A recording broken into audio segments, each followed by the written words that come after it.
Welcome to the grand finals of the PUBG EMEA Championships for Spring 2025. It is the final day. 6 matches stand between us and finding out who is the #1 team in the EMEA region. It is going to be one hell of a ride. If yesterday is anything to go on, you know the faces on your screen right now, so I'm not going to introduce them. I'm going to jump straight into this. Toby, holy hell, what happened yesterday? It was insane. I mean, GK had a blinder of a day, and I love that you say, if anything today is like yesterday, I guess that just means everyone can still win. Because if anyone can pull off a GK performance, well, who's to say who's going to come out victorious? Everyone can win, Kailaris. That's the ruling we're making now. But it has been a good ride. 3 weeks that we've been doing this. We started with the group stages, last chance qualifier, and now we're here. And I think every week we've had some sort of upset or some sort of exciting moment, which just makes it all the more fun for the viewers at home. After yesterday, I was so excited, so hyped to get the grand finals day going. I got on the phone with Keir Starmer, Macron. I got on the phone with Donald Tusk, and all of these guys. I said to them, "We've got to move the hours forwards somehow, somewhere. We've got to get there quicker," and we did that just to get to this grand final day. I just don't know what we would do without you. The incredible work you did behind the scenes to get this to us sooner. We're so grateful. Of course, on your screens right now is the prize pool up for grabs for these teams. This is what they are playing for. All 16 will go home with some cash in their pockets, but how much will be determined as where they finished on that leaderboard. And of course as well, Kailaris, very important, those PGC points. Why are those so important? Hopefully these teams can try and get themselves to the World Championship at the very end. And what we've noticed from that is that even if you are slightly behind on those PGC points, then sometimes you can get bumped on in if some people qualify via the PGS system.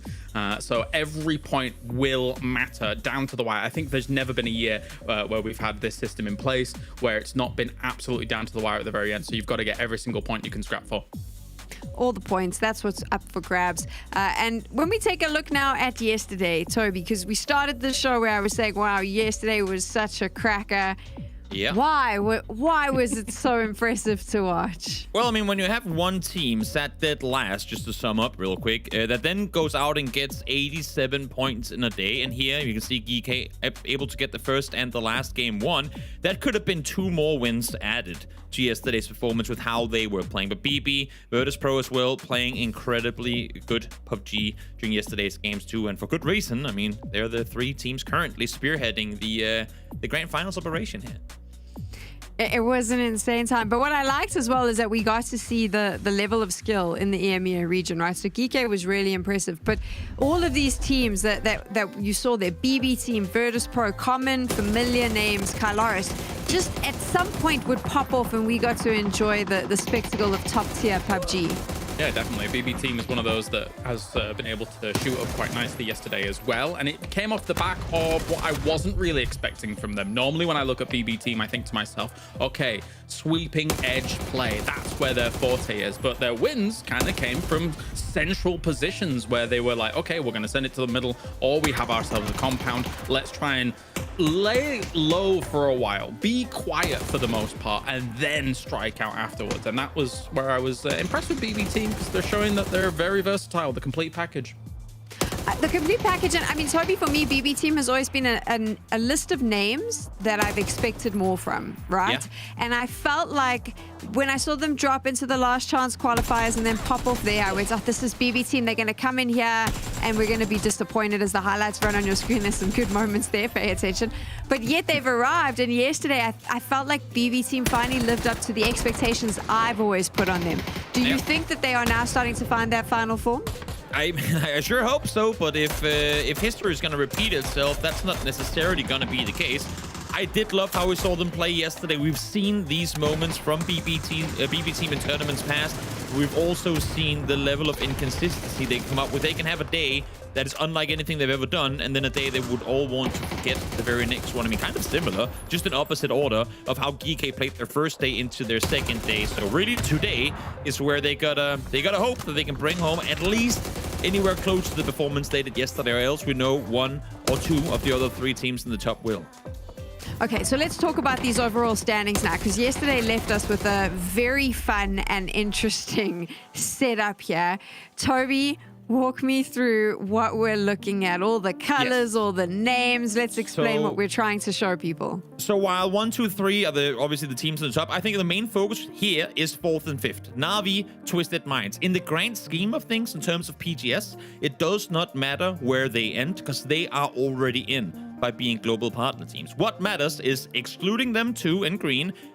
It's the top 3 spots. Right now, it's Virtus Pro, it's GK Esports, and it's BB Team set with a really solid buffer because, again, we're excluding Na'Vi and Twisted Minds. So from BB Team down to FaZe Clan is where that gap has to be closed, which is going to be incredibly hard, especially considering the fact that last year, FaZe, they would be a partner team as well. So it's kind of ironic and even more so great for the storyline that they're now the ones spearheading the hunt, as we like to call it here. Then them, Bushido, Eternal Fire, Win or Die, Gaming, Gladiators, Exhalation as well, all with really good days today with a chance to try and catch up, but they have to break into top 3. They have to overtake BB Team in order to do so.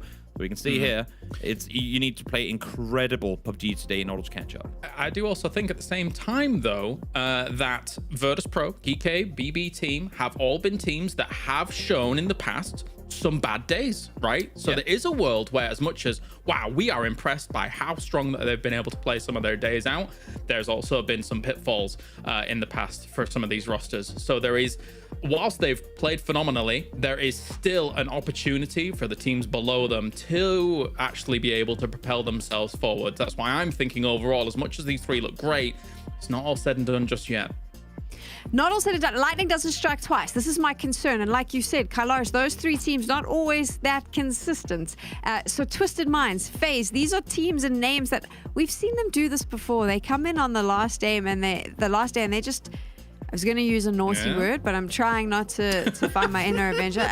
And they just, you know, they just destroy the other teams. And that is a very potential risk that could happen here. Well, I mean, FaZe's bad day was yesterday. It's done. It's over with, right? That's how we go. Swings and roundabouts. Because it was a disaster of a day, right, yesterday for FaZe, despite having a 61-point day 1. So surely that has to recuperate somehow, surely. And then you've got the likes of teams like Eternal Fire, who can be more consistent than they've already shown so far.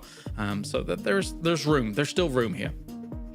No matter what happens today, we have to showcase what GK did yesterday. So to paint that picture, on day 1, they finished the grand finals in last place. Look at these stats.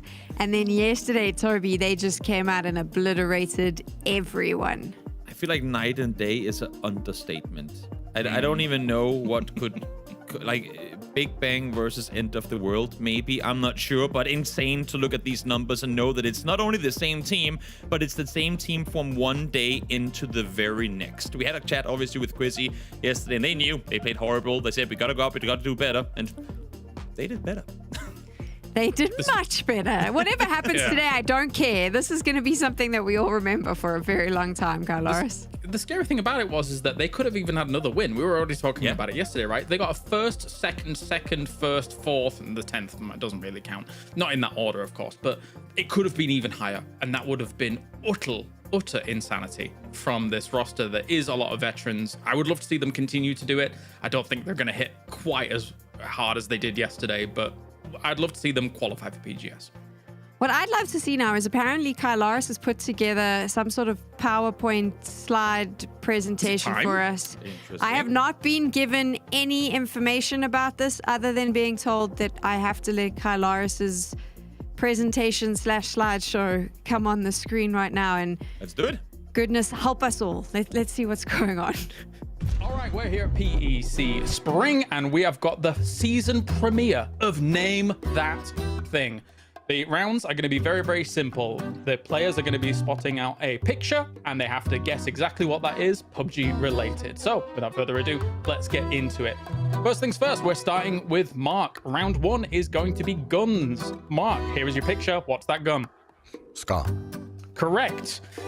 Well done there for Mark. That's 1 point on the board. Nixie, what's that gun? AWM. Correct. Well done there, Nixie. Can you make it a little bit harder, please? Okay, Avenger. Avenger, what's that gun? It's the AKM. But it's Nope, the it's saga. S12K. Come I on. love that you said make it harder and you got a little diddly bit. Vehicles is round number 2 here. Mark. That's a buggy.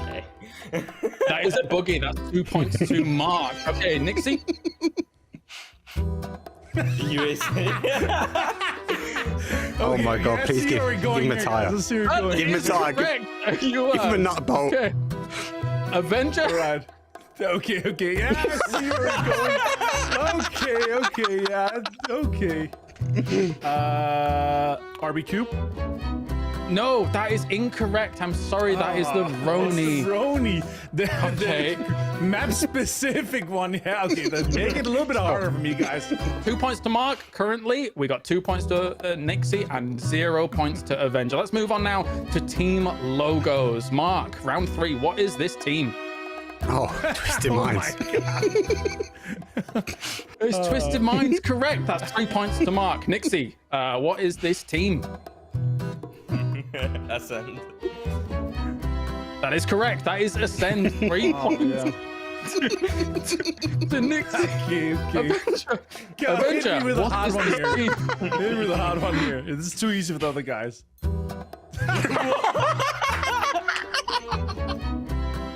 How far zoomed in is that? GK Esports. Sorry, Avenger. That is incorrect. You're letting the side down here. I can't believe it. All right, let's move on to round number 4 as well. This is the final round, and this is players. Mark, your first player. It's the man in Hugh Hefner's old Batulins. That's correct. 4 points for Mark. Ding, ding, ding. Well done. All right, Nixie, coming up next, you have your player. It's Jord Ibiza. That is correct. Nice. Well done. 4 points for Nixie as well. Hit me up. And finally, it's a pretty... This one's quite simple, to be honest with you. Avenger, your player. Wait, I might know this actually. Wait, I might know this as well. Is this James? Is that your final answer? Yeah, that's my final answer. Yeah. Okay, let's reveal. It's Avenger! Oh my god. Look at that. Look at that. You've looked at your nose for 30-some years, and I can't believe you don't recognize it. Yeah, but it's mirrored. All right, well, it's mirrored. Of course. All right, well, the Start final again. scores are Mark, 4 points, Nixie, 4 points, and unfortunately, Avenger letting the side down with 0 points. Avenger, do you have anything to say regarding? Yeah, I your have too much tally? ego in this game here. It's too skill-based matchmaking in this kind of game. It's just not for me, I guess. Well, I mean, maybe better luck next time, I suppose. Thank you very much, gentlemen, for joining us here. Nixie, you feeling good about the tournament? Yeah, we're feeling very good. We prepared so much since BGC, and yeah, we're just excited. It's been a while. Thank you very much, gentlemen. And that is going to be it. We'll head back to PEC. I'm so disappointed in Avenger. I expected so much How are you more from you. disappointed, Just Pam? letting I just after all explained the these reasons. years. This is my You elo in couldn't this name type a of game single here is thing. too high. Like the difficulty was just too hard for me, you know. The other guys, it's their first time playing this. I've been playing Name That Thing with Kalaris for 8 years now, something like that. Yeah, That's just whoa. too high elo. Wait a minute. I am a fair game master. I made that even across the board. What are you talking about? This is ridiculous. Also, can I Yeah, just it add was that I actually- did it get was the great. Roni right? So at least that would have been 1 point. So yeah, there is that. Great job, Toby. Yeah. I know, it's good. Great. Goodbye, Mark and Avenger. I'm sorry that Toby stole your airtime, but you'll have more time in game to chat. I knew it was Avenger's nose, but then I was like, there's no ways they would show him a picture of himself. Did you know that? Because he uses that picture everywhere. That's like He does that's use that been his picture, picture since day one. I think I was there when they took it, to be honest. Okay, let's get into the serious nature of what's about to happen. 6 matches separate us from a grand finals winner. We're starting the day on Miramar. A lot of aggression yesterday, boys. Toby, expecting similar aggression at the start of today, or Miramar play it a little bit slow, play it a little bit safe? What do you think? same, if not even more. The thing is, it's not going to be the same teams that are going out to play aggressive today. It's for Virtus Pro, for GK, BB. I hope to see them try and get something going, but for BB team, they've never been an aggressive team in the early portions of the game. I think they're going to continue to play slow, but I'm worried that other teams will be hunting for them, and with their slow playstyle, they could pretty easily get caught. We've had a lot of fun. We hope we've got you ready for what's about to come, but now it is time to jump into game and start this all off. Let's find out if GK can make magic happen again, or if another team will rise to the top, Kylaris. 100%. It is serious time now. Only 6 games remain here to crown our PEC champion here for PEC Spring. We get things started on Miramar with our Miramar experts, Mark and Avenger. They insist that they cover all the Miramars for our grand final, Toby. And we are going to have our playing path descending. It is one last chance for these teams. Yeah, Southern Plain at that. It's I'm looking down the leaderboard currently, and teams that I think would, I would say desperately, but really want to get Miramar on their way, it's actually Foot. I know we've talked about them quite a bit during the show so far. They're not looking very solid, sat currently down in 12th place, but they've had some really good Miramar showings. I mean, including the very first match of the Grand Finals being a 12-kill win. So hopefully for them, if they can do something along those lines here, that will be essentially what's going to be needed in order to even try and reach for that top 3. Yeah, no, I mean, not a bad start for them right on a playing path like this. They'll be going to their normal spot, but at the same time, some teams are going to have to, you know, go to different spots considering how south this playing path is going. Keeping my eyes on FaZe for that one. I mean, you know, they're comfortable coming from wherever they go on their drop spots, but beyond that, it's not too much of an issue. As already Grove Street's picking up guns and shooting towards Bushido, but I mean, they're not going to really hit much. They're over the hillside already. They should be safe to head further towards the east. Get looted circle. Centering up on GK. And, well, BP is in the circle, too. I think this has a lot of people worried. Also, because our 2 global partner teams are also set very solidly in the circle center. So, and you know what? You can add VP to the mix as well. They have the south side. So the 5 current top teams are all set very comfortably early on in this game. Yeah, they'll be trying to take some, I would guess, harsh splits, like 2-2s across some of those compounds, maybe in the valley that resides north of Chumacera between that and Picardo, because that is generally where you have a lot of teams trying to get as much land as possible from then on. But we will see. We will see, Toby. Any final thoughts about the circle? Not so much. There's going to be plenty of space to maneuver in. Curious to see how the teams up north are going to go in, because they wouldn't want to play behind Twisted and BB. Maybe some of them will wrap all the way west around. Only time will tell. All right, well, time to hand over to the Dusty June Dandies in Mark and Avenger for our first game of the day.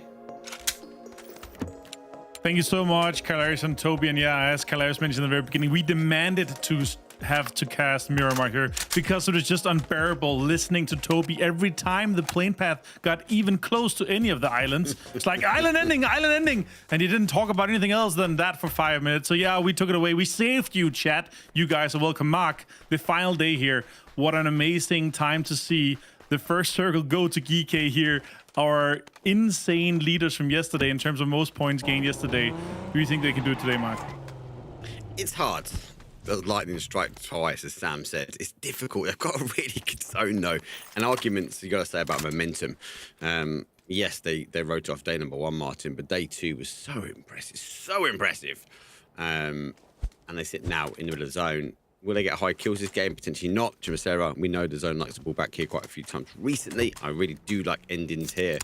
So interesting to see how they break this game down. And it's more important for them now to stay ahead, because we've got a few teams looking to hunt them down. Yeah, obviously them having such an insane day yesterday. There's 2 things that's happening today. In my perspective, it's either they go too aggressive and lose it all, or their confidence shines through and they actually manage to grab one of those PGS spots that everyone's vying for, along with our global partner teams. And Mark, we also talked a little bit about, obviously, yesterday, some of the situations we had with some of the teams. Some of the teams were disappointing yesterday. Yes, and the guys on the desk also mentioned Foot. They have had last year a difficult time getting to the globals, and so far they have a really long road ahead of them today as well, Mark. And yeah, they are in what we would call, they would need a record-breaking day. Like we're talking about they're 50 points behind our current leaders, which is a really long way for them to go. It's interesting because you'd think a record-breaking day is quite hard to come by, but he was really proven with Geeky. I did talk to T-Bone, and he was so disappointed and fearful that it's now stuck in their heads. But he was so adamant. It's like, we are just failing on the basics. Basic pushing, we're not communicating correctly, we're not getting the trades in, and teamwork needs to improve. So they know what they need to do. The question is, can they do it in 6 games? Geeky did it yesterday. It's a big mountain to climb. And I do worry though, Martin, on the last day with only 6 games to go, there's always some shenanigans, some craziness as we get closer towards that game 18. Yeah, and I like what Toby mentioned yesterday, actually pointing out, I don't think it's a player issue, because these guys are mechanically gifted. They're very skilled. They have the experience. They seem to have synergy. We've just seen at the Nations Cup with the guys playing, obviously, with the core there. And for this to kind of happen, it must be an approach of the game that's wrong, as Toby pointed out yesterday. Like, the mentality and the idea of how you're approaching the games could just be not fitting to where our lobby and where our meta is currently, and that is why they're lacking behind. And as you see right now, like, a lot of the teams, obviously these guys are looting late, they're landing late because of the plane path starting from the west side going east, so they are going to be really late here on this first circle here, and all the priorities, all the good spots are basically already taken, so they would have to fight their way in here. So it's a rough start for Foot to begin things here. Although on the other side, Gaming Gladiators had an insane group stage, and now also lying just outside. They're on the hunt, but also needs 45 points to take over first place, on top of whatever our current leaders are gonna be making in the 6 games today. So that's also a huge road ahead for Gaming Gladiators. Yeah, that whole pack there, mate. Gaming Gladiators, Win or Die, Tunnel Fire, Bushido, and FaZe. Like, they're the 5 teams that could be really disruptive for anyone in that top side of the table. Maybe 1, maybe 2 sort of pop off. We question the consistency of Geeky. I'd argue to say, I know BB, I suppose, has got a large number of reps, data behind them to warrant them at least being consistent throughout today. Hopefully I haven't jinxed them there. I'd love to see VP end on top. I wouldn't mind that. I think it's well deserved.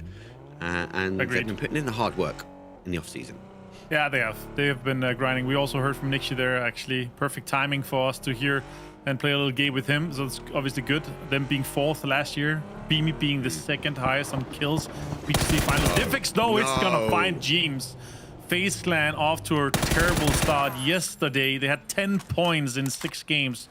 They were our leaders after day 1 with 61 points, now sitting at 71, more than 30 points behind VP. That's just so unfortunate for them to come in here. They maybe scouted it, but they were a little bit too quiet in there. Geeky playing their cards right here, holding on to a location like this, Mark, paid off. Yep, you saw them position their cards in nicely, quite early on actually. Waiting, watching. Quite surprised, FaZe full push into hit. I thought they might have stayed on the hillside, and we know if FaZe can keep 4 up, they can deliver results. Day number 1 was good. So we felt effects going down early. That was the key decider for them. He's currently up at the moment, so I have to see if they can salvage, but they are pretty split here. Zone, obviously down in that sort of southwest corner, lots of high terrain, the death valleys, as we say. I would rather prefer it maybe play back more towards the east, more towards Chamasera. We'll have to wait and see. Most teams are in. We've only lost 1 player so far, as we'll wait. It feels like day number 1. It feels like all these teams are kind of resetting and just trying to feel out sort of the tempo of this lobby.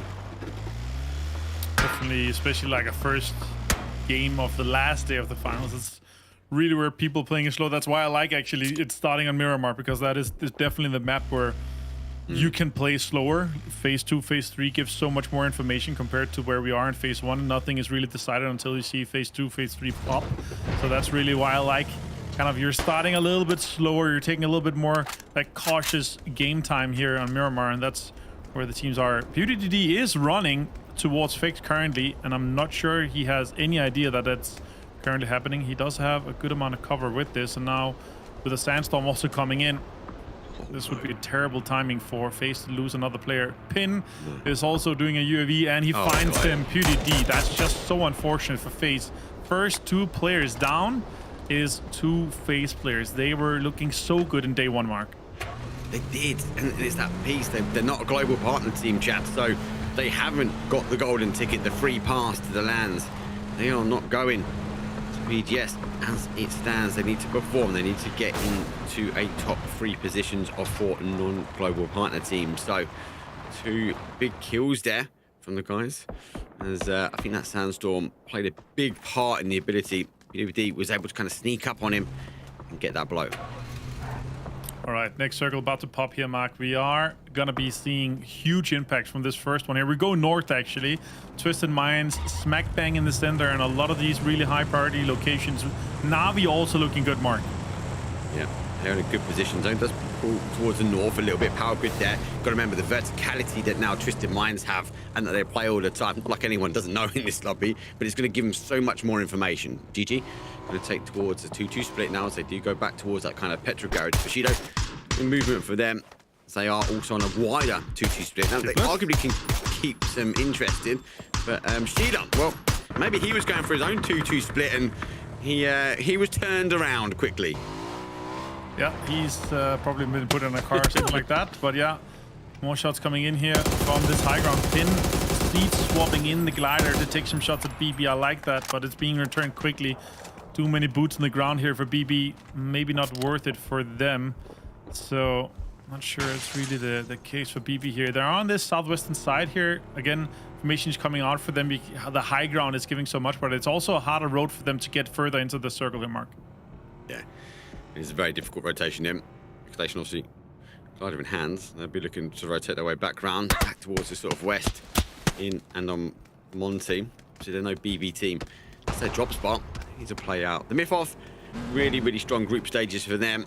I think there's no surprise on the grand finals as the level of intensity just increases tenfold. Alik reminds him. Nedex goes down. A quick kill confirm on the board. Unfortunately for the Myth-Off, they are also losing bodies.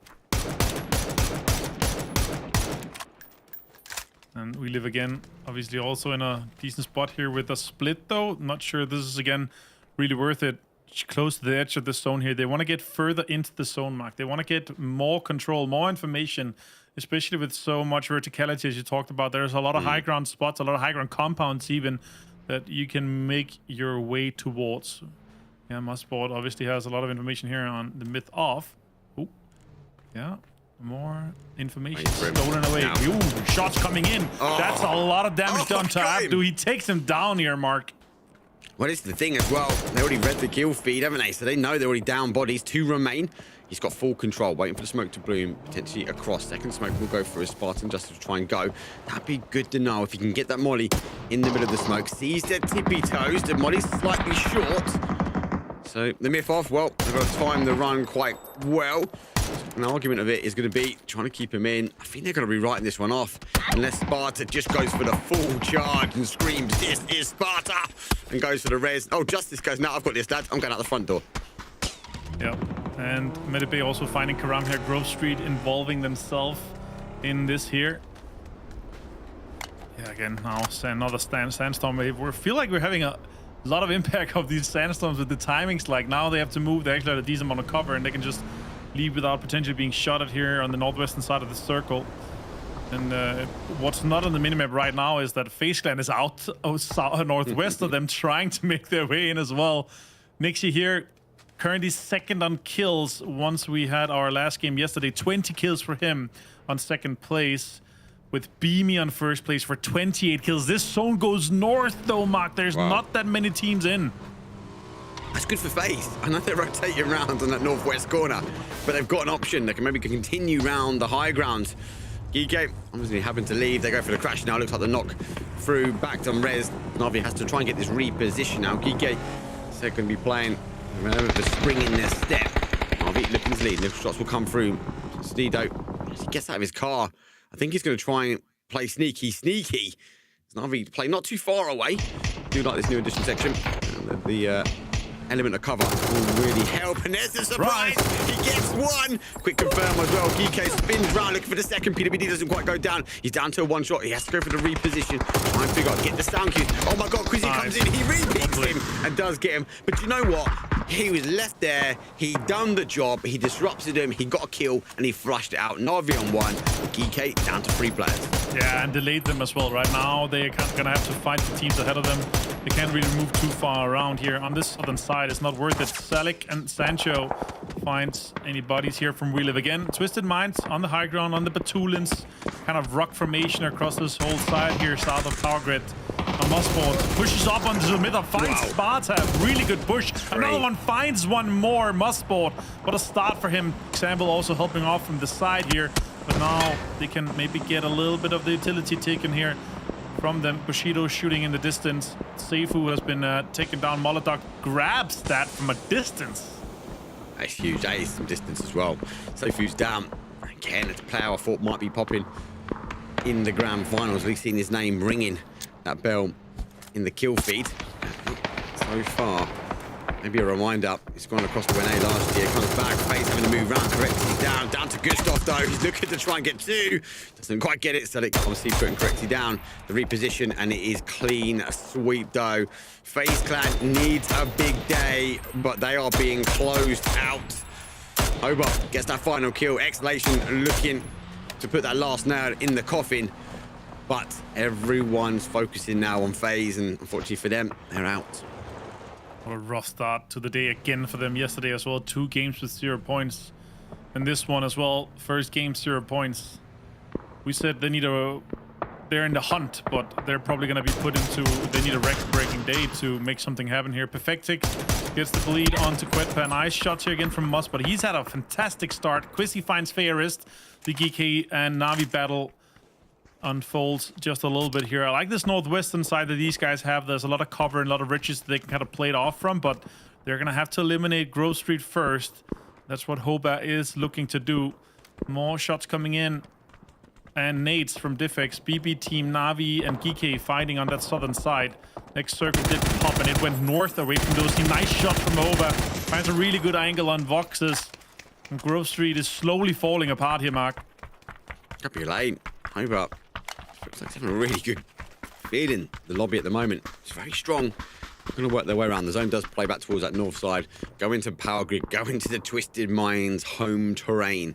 They are still holding out a slight split. It's every day looking to try and take on Exhalation. If you've got coming from Moss, doesn't quite catch it. And he gets a reminder there's players close. Hobart is there to take the fight, but he's now in the middle of a dangerous duo. Nade comes over the top. Nice Moss goes underneath the flame car. The nades are huge. He goes down. Hobart remains. He needs some help. Hobart has to try to reposition. Try to see if he can maybe heal, get the rest. First 8 comes off. Exhalation is just piling in on this one here. Celtic and Bushido taking shots. They are on this southwestern side. Nice shot from Hoba. Finds Sancho. Can he convert even more here? More utility going out. Oh, he gets hit with it. Oh, that's just so unfortunate. And then you can't ADS when you're on fire. They're burning and he's out. Now Bushido is also fighting here. They're going to be coming in from this southwestern side, potentially engaging onto BP team here, Mark. Yeah, Bushido on a big split. BBT now chasing back on the zone. Looking back into the smoke, they'll provide an element of fair party on that sort of Navi and GK fight. But first, holding the plateau. We've seen the teams, the Gaming Gladiators rotate round. They're going to be trying to take the E-rotate. Is BB looking to get in nade range potentially? We'll have to wait and see. GK on the other hand, losing 2. Still outside of zone here. Still salvage 5 kills here, Mark. I love what I'm seeing from them. This is exactly the kind of style you want, even though you're outside the circle. You got to realize, okay, we're not getting in. We're just going to start killing. It's exactly what GK did, Mark. It is. They're on top of the leaderboard now. 5 points. Let's see if we can continue putting those numbers on the board. Every single kill. PWD just checking back where Navi was. Hasn't quite picked up Hakatori as he moved over. Going to be here in the car. Surely. More danger. More pressing from Don't Panic. While right in his doorstep, they put the cars in a really good position. They're trying to control the south side here. Footy Sports will also be looking at a third party, but it's going to be down to timing. And Twisted Minds, well, they've lost 1. They are still king of the castle. Bushido is knocking on the door. Example, well, he's all by himself in the junkyard just outside Power Grid. Ooh, Karam. Oh, finds some good shots, connects a lot. But unfortunately, it's the mini he's shooting, and those that's a P shooter. Like the 5.56 on that range just doesn't do enough damage. Have to get 4 or 5 connection on that range before you get the knock on it. Now, Don't Panic takes on foot here on the southern side. Looks like to have a good spot here. Pixelic also spotted winner. Die information is really good for them. Can they get this engaged right? Can they have the utility? 4 nades on Vard. That's potentially a knock opening here. They can push on. Global Army finds HD. Vard connects onto Global Army though. Yeah, he can't push over. Saw CCI next. Just on the outside, so I wouldn't be too surprised that nade goes out towards the blue. It does. Great nade from Vard. He's got to try and push through. Oh, hello, my bad. Layosh causing problems as well. Third party action. T-Bone needs to stop this. He's the final player. He's pushing back. T-Bone has Layosh down. Drox gets a good shot on him. Double nade will go through. Need to get some of these kills. That second nade, doesn't quite go over the wall. And then nade comes back from Hello My Bad. 30 Sports out in 12. Again, another team that needs to maximize points every game here. Yeah, that's so unfortunate for Foot there. They actually had a pretty good angle into it, but they had 2 teams that were fighting in third party, and the winner die angle was just so unfortunate. Example finds pin here from Exhalation on this rooftop. Twisted Minds has a decent amount of control with just 3 alive. Perfectica already managed to get 1 kill. This circle did go south towards them, so they're inside. Look at this. Example holding the only place down that's actually viable to play as a full compound, but he's alone there. He's fending off so many Twisted Minds, trying to find Bushido below them, Mark. Yeah, so they've suffered a loss. Now still 3, but the compound really powerful. The elevation also really powerful and arguably really disruptive for these teams coming in. BBT trying to work also into the base of the tower. Bushido on the other side. Phil first has seen Bushido. She looks to cook the nade. 3 in his back pocket, soon to be 2. There goes the first one. Will bounce across. A little bit too short. Bushido hears the warning. They opt to maybe go background the other way. It's a Bay just trying to hold off. I think the call is for the guys just to keep as close as they can to the rock, and sure, Twisted Minds can't punish them. They might be looking to wrap round an example. Well, looks like with our Exhalation team coming in close, he gives up his position to tie back as a trio. 8x with the silence on MK. Really disgusting angle here that Lou has. Number 1 in damage right now. He's dished out 400 of them. Example 350. And obviously, them being here in this spot here, they're looking to just maximize points and get this done, see if they can get as many kills as possible from this angle, and then move their way in. So this high ground here is vital, Mark. Nice shots coming in from Crossbergs, takes down CCI, swings around, connects one more. No, Global, he turns it around on him. And now the flush comes in. Eternal Fire in shambles a little bit here with the BB team also third-partying the mix. Example finds a doozy. Wow. Petulins finds Shipless. The problem though, this is what Bushido didn't want. They didn't want to come away from the base of the tower. The Mad finds another kill. That's 3 for Eternal Fire, a team which we know all well and good. They find a way in all of the time. So definitely one to watch today for me on that leaderboard. The climb is really, really high. BB, I don't know who's in front of them. They're going to just pop a nade into smoke just to double check, as they will keep close as they can. Zone does bounce back towards that sort of northeast corner. As Twisted Minds, they've still got the verticality. Toolins is down, and they have time to res. No one able to press, really. But once they get that res back on, they need to think about what point do they come down, and more importantly, where do they come down? Because they've lost the zone. Smaller Dog finds Eternal Fire here. Gitrox, oh, that's fantastic. Bestluck closes that one out, but the third party's already on. Gitrox finds Phil first here with the MK12, and now Twisted Minds have to figure out, do we third party this fight? Do we try to clean up BB team, or do we take on Bushido? Looks to be a multiple kind of angle fight for them. Do they take on both at the same time?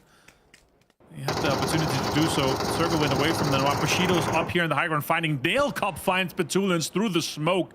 Fantastic control there on the ace. He's strong. I actually really like the ace at the moment. Bushido getting left to their own devices, have climbed the highest mountain towards Twisted Minds. They need to continue to push on forward. If they play back towards that north station with a 2-player hold, should be able to see the heads, maybe take the helmets of Bushido. So I do like this play. Nice pan placement, super trap in wait here from Lou. Flash will go over the top, does catch him, but he can't punish. Here comes the blue zone nade, but they're going to need to stack more. Potentially second blue zone nade. No, but the roll around the base of the tower causes the damage. Lou goes down. Twisted Minds, well, now down to the final player. Yeah, they were too greedy in this high ground here, fighting on too many angles. Didn't clear out Bushido, and they had a small window of opportunity to do so. Examus been spotted. This side push here from Nail Cup grabs another kill here. 4 kills for Nail Cup with the ace. It's been a banger for them now. Exhalation breathing down their neck as they exhale toward him. And now BB team on this lower ground here. Do they take this fight on? Do they try to hold them off with utility? Phil first does try to get the vertical nade off. Does not connect potentially. Maybe it goes down back. Oh, it actually hit him. And Ketrox find him from the distance. Stolen or confirmed from Peshalux here, Mark. Whoa. Fantastic situation for them. That nade was so random. It went straight up and over and caught him on the way down. That's going to cause some damage. Aro has to get off this. He actually goes off from the blue zone. Field first finds another shooting fish in the barrel. But Will or Die says, no, I'm going to take that one back. Huge hold for them. Will or Die have been on a big 2-2 split. They are starting to collapse. Meta base, there's no more. We're tapping out. Bushido will fall in 6. And Will or Die looking to claim a few more points. Nixie, though, he has got to be itching to get out the shack and cause some damage because he knows they're not looking his way. And this is just so unfortunate for BB team because this situation with Bushido delayed them so much they had to use all the utility to try to get into the circle. Now they lost a player. They have Exhalation. Oh, nade. Yeah, nade on them as well. They have Exhalation delaying them, fighting them. And they could maybe have gotten a little bit more points off this if Bushido didn't delay them. Shots are gonna coming in here. Hello, my bad is gonna steal another one. That's good for them. 9 for win or die, Mark. That's a big one. For Hello My Bad, insane. He's just stealing every kill he can at the moment. I wonder. I keep looking at the shack. They've been here for some time. Are they thinking, no, it can't be. Someone surely must have popped out. It could be very dangerous for them. Nixie just about inside of zone. And win or die, well, they did have a big 2-2 split, but they are pretty spread out across this area. So if Leosh was to go into the shack, Nixie, if he gets that knock, he'd be able to flush and maybe get a point underneath his belt. VP, no kills at the moment. His embodies quite early. You need to try and salvage what they can from this game because they've got teams like Bushido, like Win or Die, who are trying to close the gap. But Win or Die, one kills, you said good. Oh, he gets it as well. Nixie puts Leosh down, closes the door. Now he's been compromised, but he's going to be able to be happy with at least 1 kill. He's going to be Endo. That's unfortunate for them. 10 kills. Presenti post it, and it's a 5th place. VP salvage something out of game number 1. Yeah, 5 more seconds and he will salvage the 4th place, but yeah, they managed to get that. Pindo goes down to Rocks here. Now Gaming Gladiators come out off power grid, get the control here. And now they're looking at a advantageous spot for them. And obviously being 4 alive is huge for them. Also could be third-partying this fight that's going to happen soon. No, Presenti finds Levante. Was that too greedy? Wow. Did they push out too far, Mark, off that ridge? I don't know. Timing could be bad here for them. Exhalation could be taking the control. Could be third-partying now. Gonna die, though, looking rough. This is not going to happen. This res. Levante is dead. Zone's out now. He's going to be bleeding quickly. Zone backpick dead. Win or die. Even more aggressive now, Mark. 3 versus 3 versus 3. I feel like Win or Die might be sharing the super speed boost. The energy drink that Kike was drinking yesterday from the fountain of Miramar. But at the moment, he's going to continue to push forward. GG needs some kills, need results. At the moment, only with 1. Vante is down. Reposition back, looking towards Exhalation. We have been sweeping through on the northwest corner. They did close down that kind of Bushido and the Twisted Minds higher ground. Gaming Gladiators, no the danger. No, the way it's closed. Hello My Bad. Playing Peekaboo. Oh, he plays Peekaboo 3rd time. But unfortunately for him, that Molly, well, that's going to be really good connection. And Exhalation getting involved. Great third party. What a timing for them. That's just so unfortunate. But yeah, this is exactly what I was worried about. They take so much control now. Rock's trying to find someone. Finds Sancho. And Getrox finds Extends. And that's just so unfortunate for Gaming Gladiators. Goes down in 3rd now. Looking for a 3v3 here, Mark. Win or die with 13 hashes set. 14 at this point here and could close out a win on this first game, putting them into within striking distance up the top 5, actually. Talk about the boost. Double speed boost for them. 14 kills, another 2 potentially. Does Exhalation know to concede? Well, they need to get points underneath their belt as well. They've got a handful of kills, but they need those 10 additional points on placement. There goes the flash dump. As now Jedrock's leading the charge round the bottom side. As they will continue. I love that Win or Die are playing super close here. Nate does come out for a slight deflection, slight hold. But Win or Die continue to push down WW here. Taking the control of the circle now. This is a really good smooth path. I really like that. Now they can force them and take the terrain advantage of this ridge line here and peek when they want to. Salik has the off angle though, Mark, with the AUG in hand, and has a ridge that kind of works out for him really well. It could work really well. We saw it yesterday.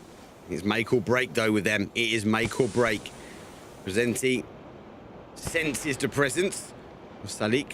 That's the boom. Well, gonna move in.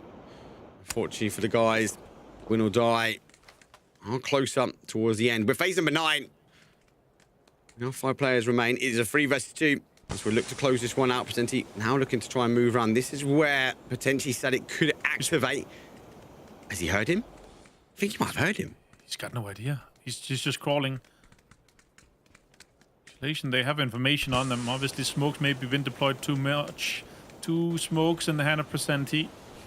Now they need to delay a little bit further. Remember, the smokes are only good for 40-50 seconds. Like if you're talking about effective kind of deployed time.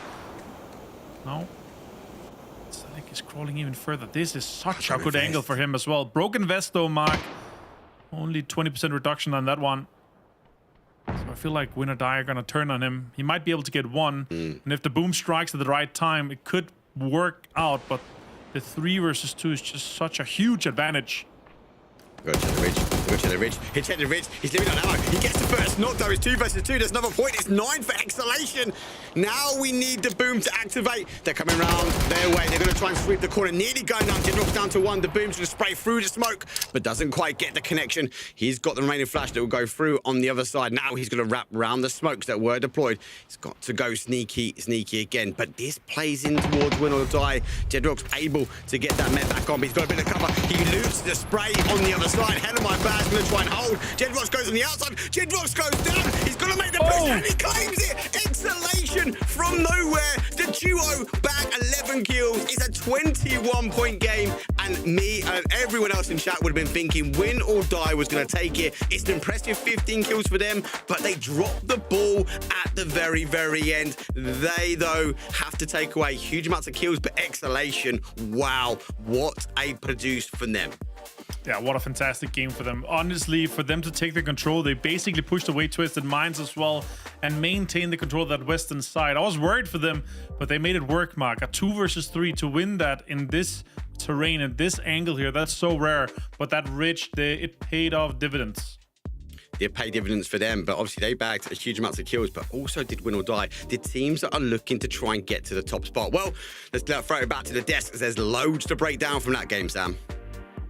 Mark, everything you just said is exactly what I want to focus in on, is the fact that those 2 teams, Win or Die, Exhalation, you saw it at the pre-show, they're on the hunt. They're 2 teams that have the potential to move up the leaderboard, and we said they needed these big games to come in today, and that is exactly what they've done on the first Miramar. Walk me through, Toby, exactly how Exhalation was able to get that win, though, because it did not look like they were taking it. It looked like Win or Die had it wrapped up.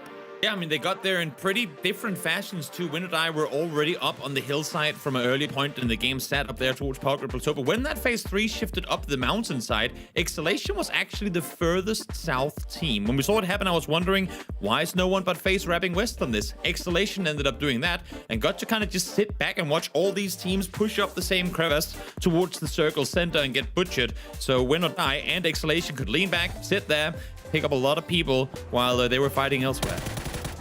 Now we go all the way right back to the beginning. Kylars, what did you think about first Miramar? A good one overall. I was kind of surprised we were going all the way up toward Power Grid, but here we are. And obviously a team like Twisted Minds, I was expecting maybe for them to capitalize on it a bit more than they did, but losing 1 early does hurt. I mean, I'm super impressed by, I was about to say both Exhalation Win or Die, and yes, I'm glad that Exhalation did get themselves the win after kind of the setback of the 2v3, but Win or Die, man, like coming in from Hacienda, being able to hold the east side of this circle for a long time for their kills. I think I was even more impressed by how they played out. It's just a shame it ended the way it did for them. It was a bit of a shame because their pacing was really good. They were patient. They played a very confident game as well. All of those different elements together, I thought that they had it in the bag. But unfortunately, Exhalation just put them at the post. Sometimes a little bit of luck as well, I guess.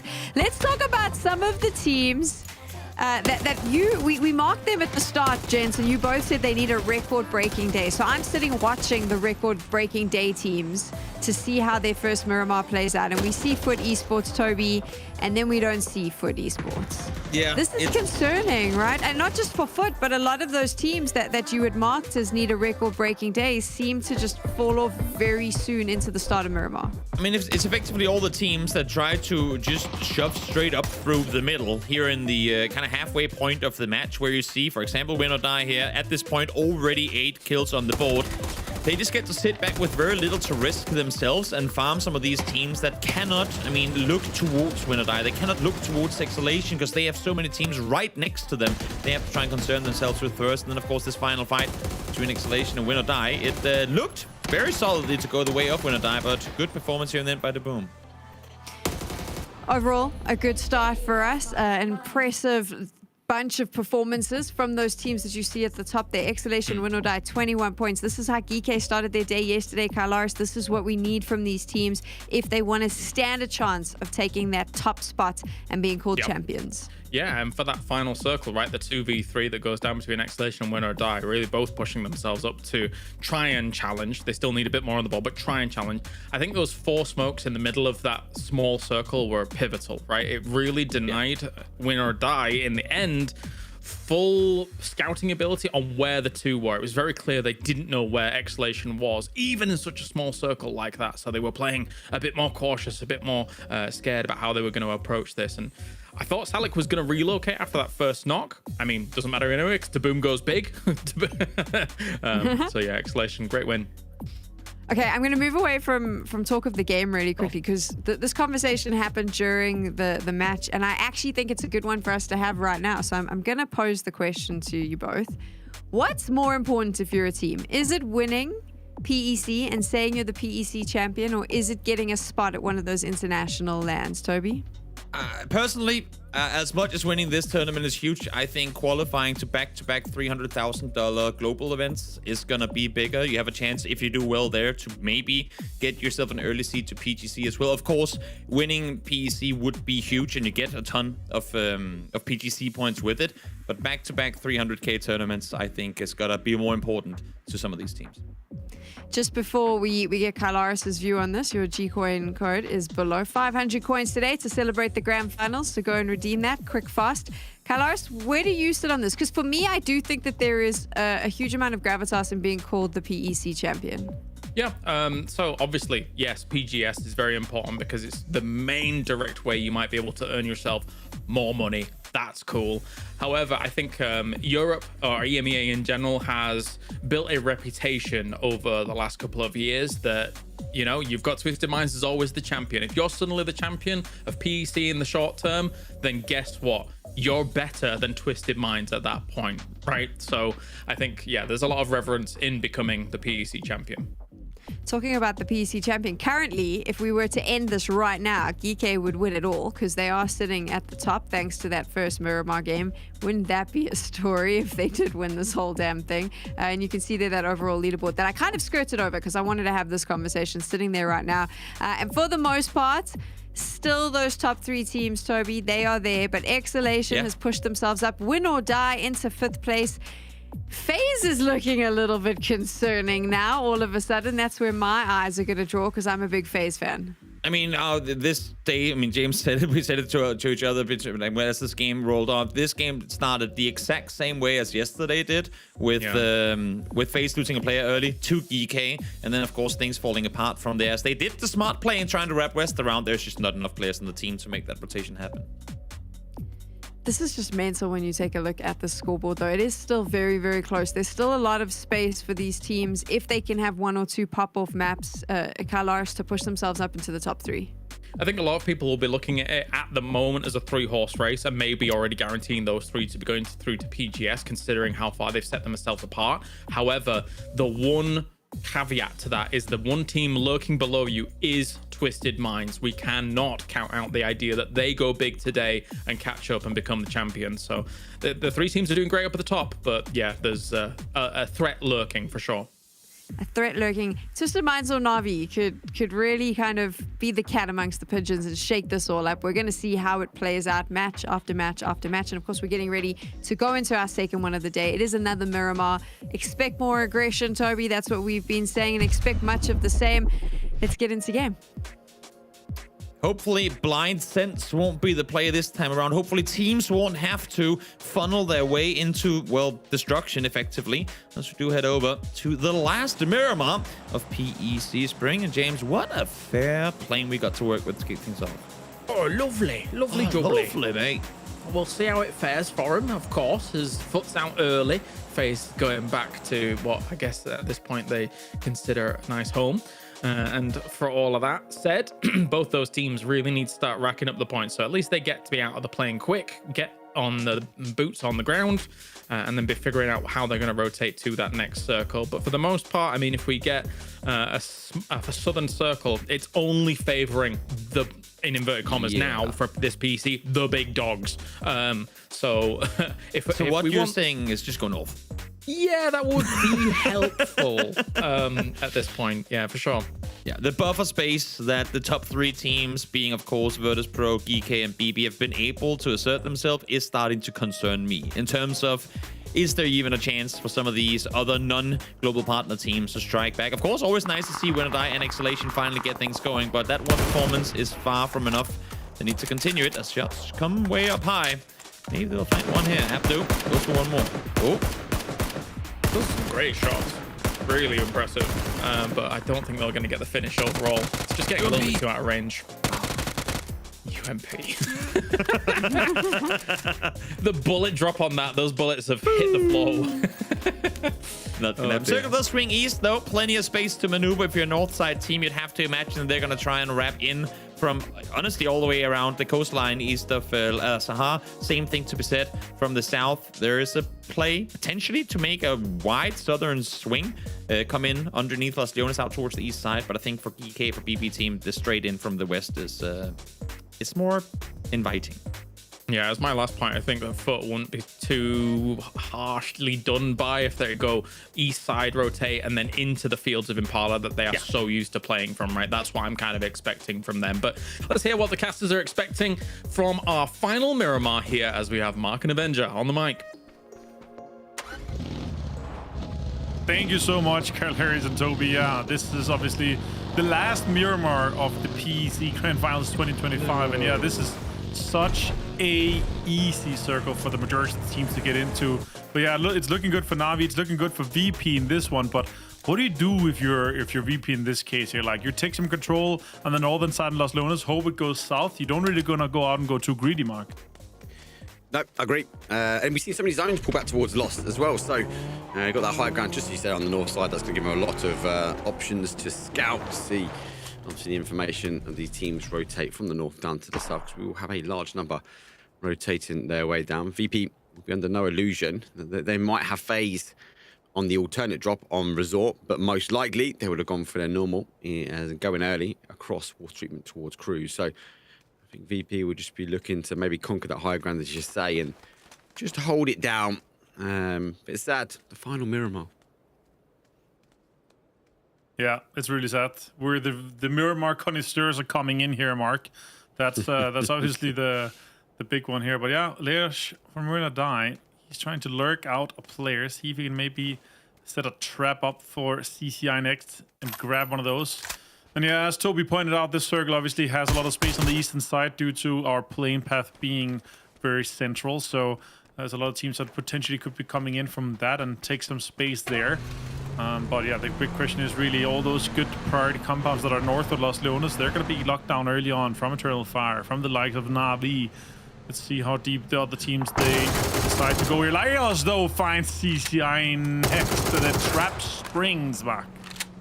It does spring, and a team that needs one of those outstanding days, the magical days. Don't panic, currently in 14th place, and level 3. They'll be unfortunate. And Laios, well, he did sit and wait, and there's a reward. He can have a car, just to sort of keep safe. They're just on the inside of the zone. They're on the very much north section of it. Don't panic, well, they have to continue moving down south to taking Cantera.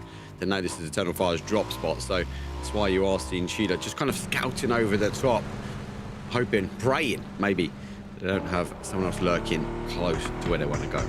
Okay, VP has information on Geeky here. The top dogs are fighting as Carlero's pointed them out. Yeah, they are going to be driving in here. The Broncos are coming in small ants in the distance here as Nixie sees them. I asked him before the games today, do you want a motivational speech? I was just going to yell at him, you are so good. You're going to hit all your shots today. He said, no, I already have ChatGPT write me up a motivational speech, but he doesn't need it. Second most kills after 12 games played. And here, our current kill leader, 28 kills in 12 games yesterday. That's just next level. And on top of that, he is supposedly a genius at kill feed tracking as well. Next level mathematician. Emi also completed a bachelor while he was playing throughout the couple of years, playing professionally. So that just talks to how clever this guy is in so many things at the same time. It's unbelievable. You can have that much mechanical skill, be one of the best mathematicians in PUBG in terms of kill feed tracking and calculating where the zones go. And yeah, also completing a bachelor. That's just next level, right? I thought you was going to say he done a bachelor during a LAN event. Wouldn't be too surprised. Big brain, be me. Doing well. TMO, well, looking like yesterday. The capabilities of parking cars. Index asks for a bit of help as he gets all 4 wheels back onto the sandy dunes. Beamy just sitting on the outside here. I mean, you're right, though. They had the information, so he just is maybe making those big calculations. If he can get that nade posted into the compound and pick up 2. 4 nades his hand here. Like, if you time it, you could you get 2 out quick, get some damage done. But he wants an opening knock with the AUG. He doesn't want a nade just from the beginning without information. It's not 2020 nades anymore. They have been nerfed quite a few times since then. That was just next level utility. Back then, Purdy Curdy, he was the nade master. Now, last year, he turned into an absolute beast mechanically as well. I love that. But yeah, with the nerf coming in, you gotta make sure you use your utility right here. Gaming Gladiators mark, though, on the other side, down to 11th place. Not what I expected from them after what we saw in the group stage. I expected big things for them. And now they're 40+ points behind our current leaders. Yeah. Esports, they are returning home as they slowly seek into Impala. TMO there as well. Oh God, like I saying this, they just need a good game. They need a good game. Come on, Foot. You started so well. 13th place at the moment. That middle pack is pretty tight though. I win. Kind of set them towards the top, but then there's that gap starting to appear, Martin. Yeah. There's top. I suppose the rich are getting rich, as they say, but Exhalation maybe looking to try and go back to back now. They rotate their way more down south to centralized zone. Into compound 3. It is, and it's a strong compound as well. It is. Especially on a 2-2 split.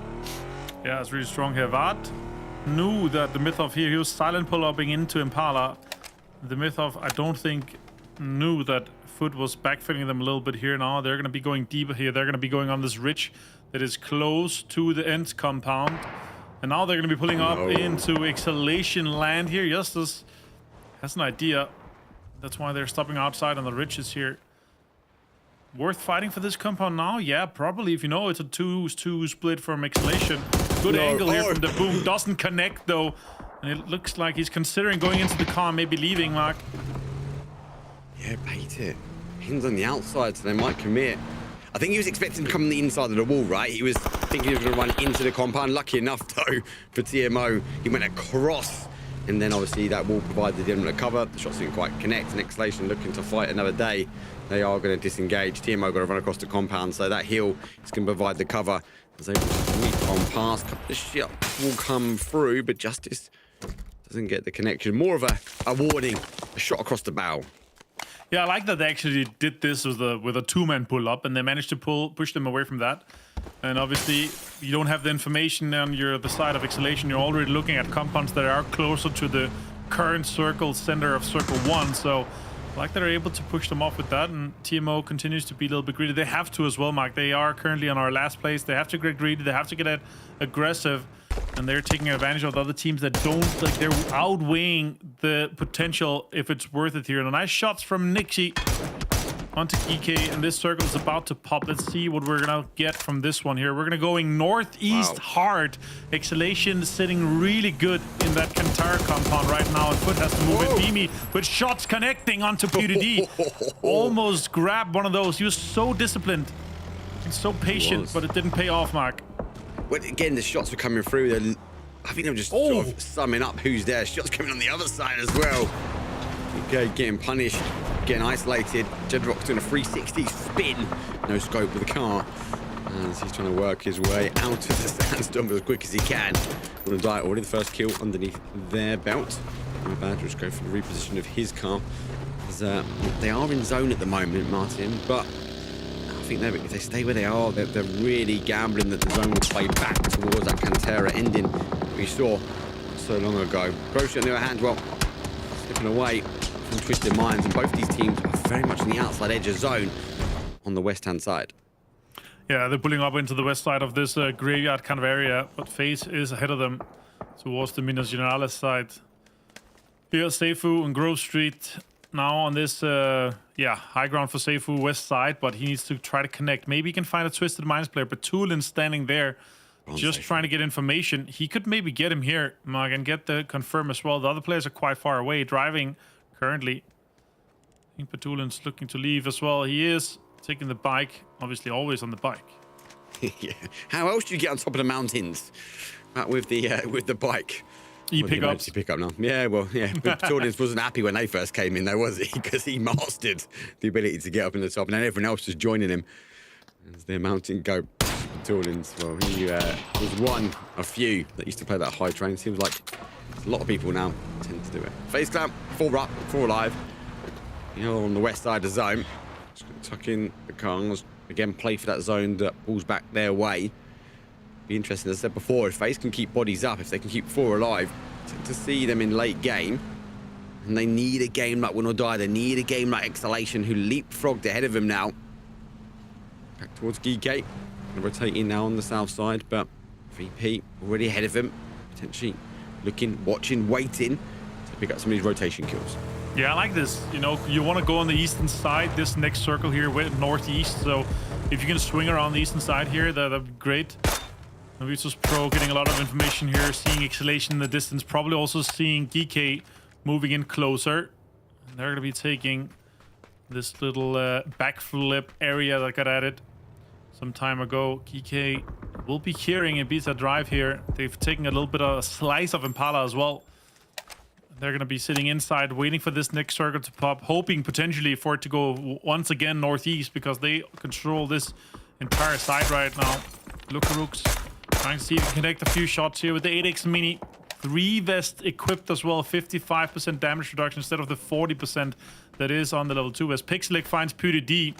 That's huge for Foot. It's a really far away. I don't think they're going to get the flush confirmed for sure, though. BB team on the western side, Mark, trying to get in here. Potentially could be fighting with Gaming Gladiators soon.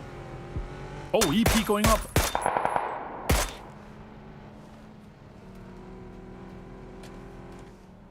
Oh, Central.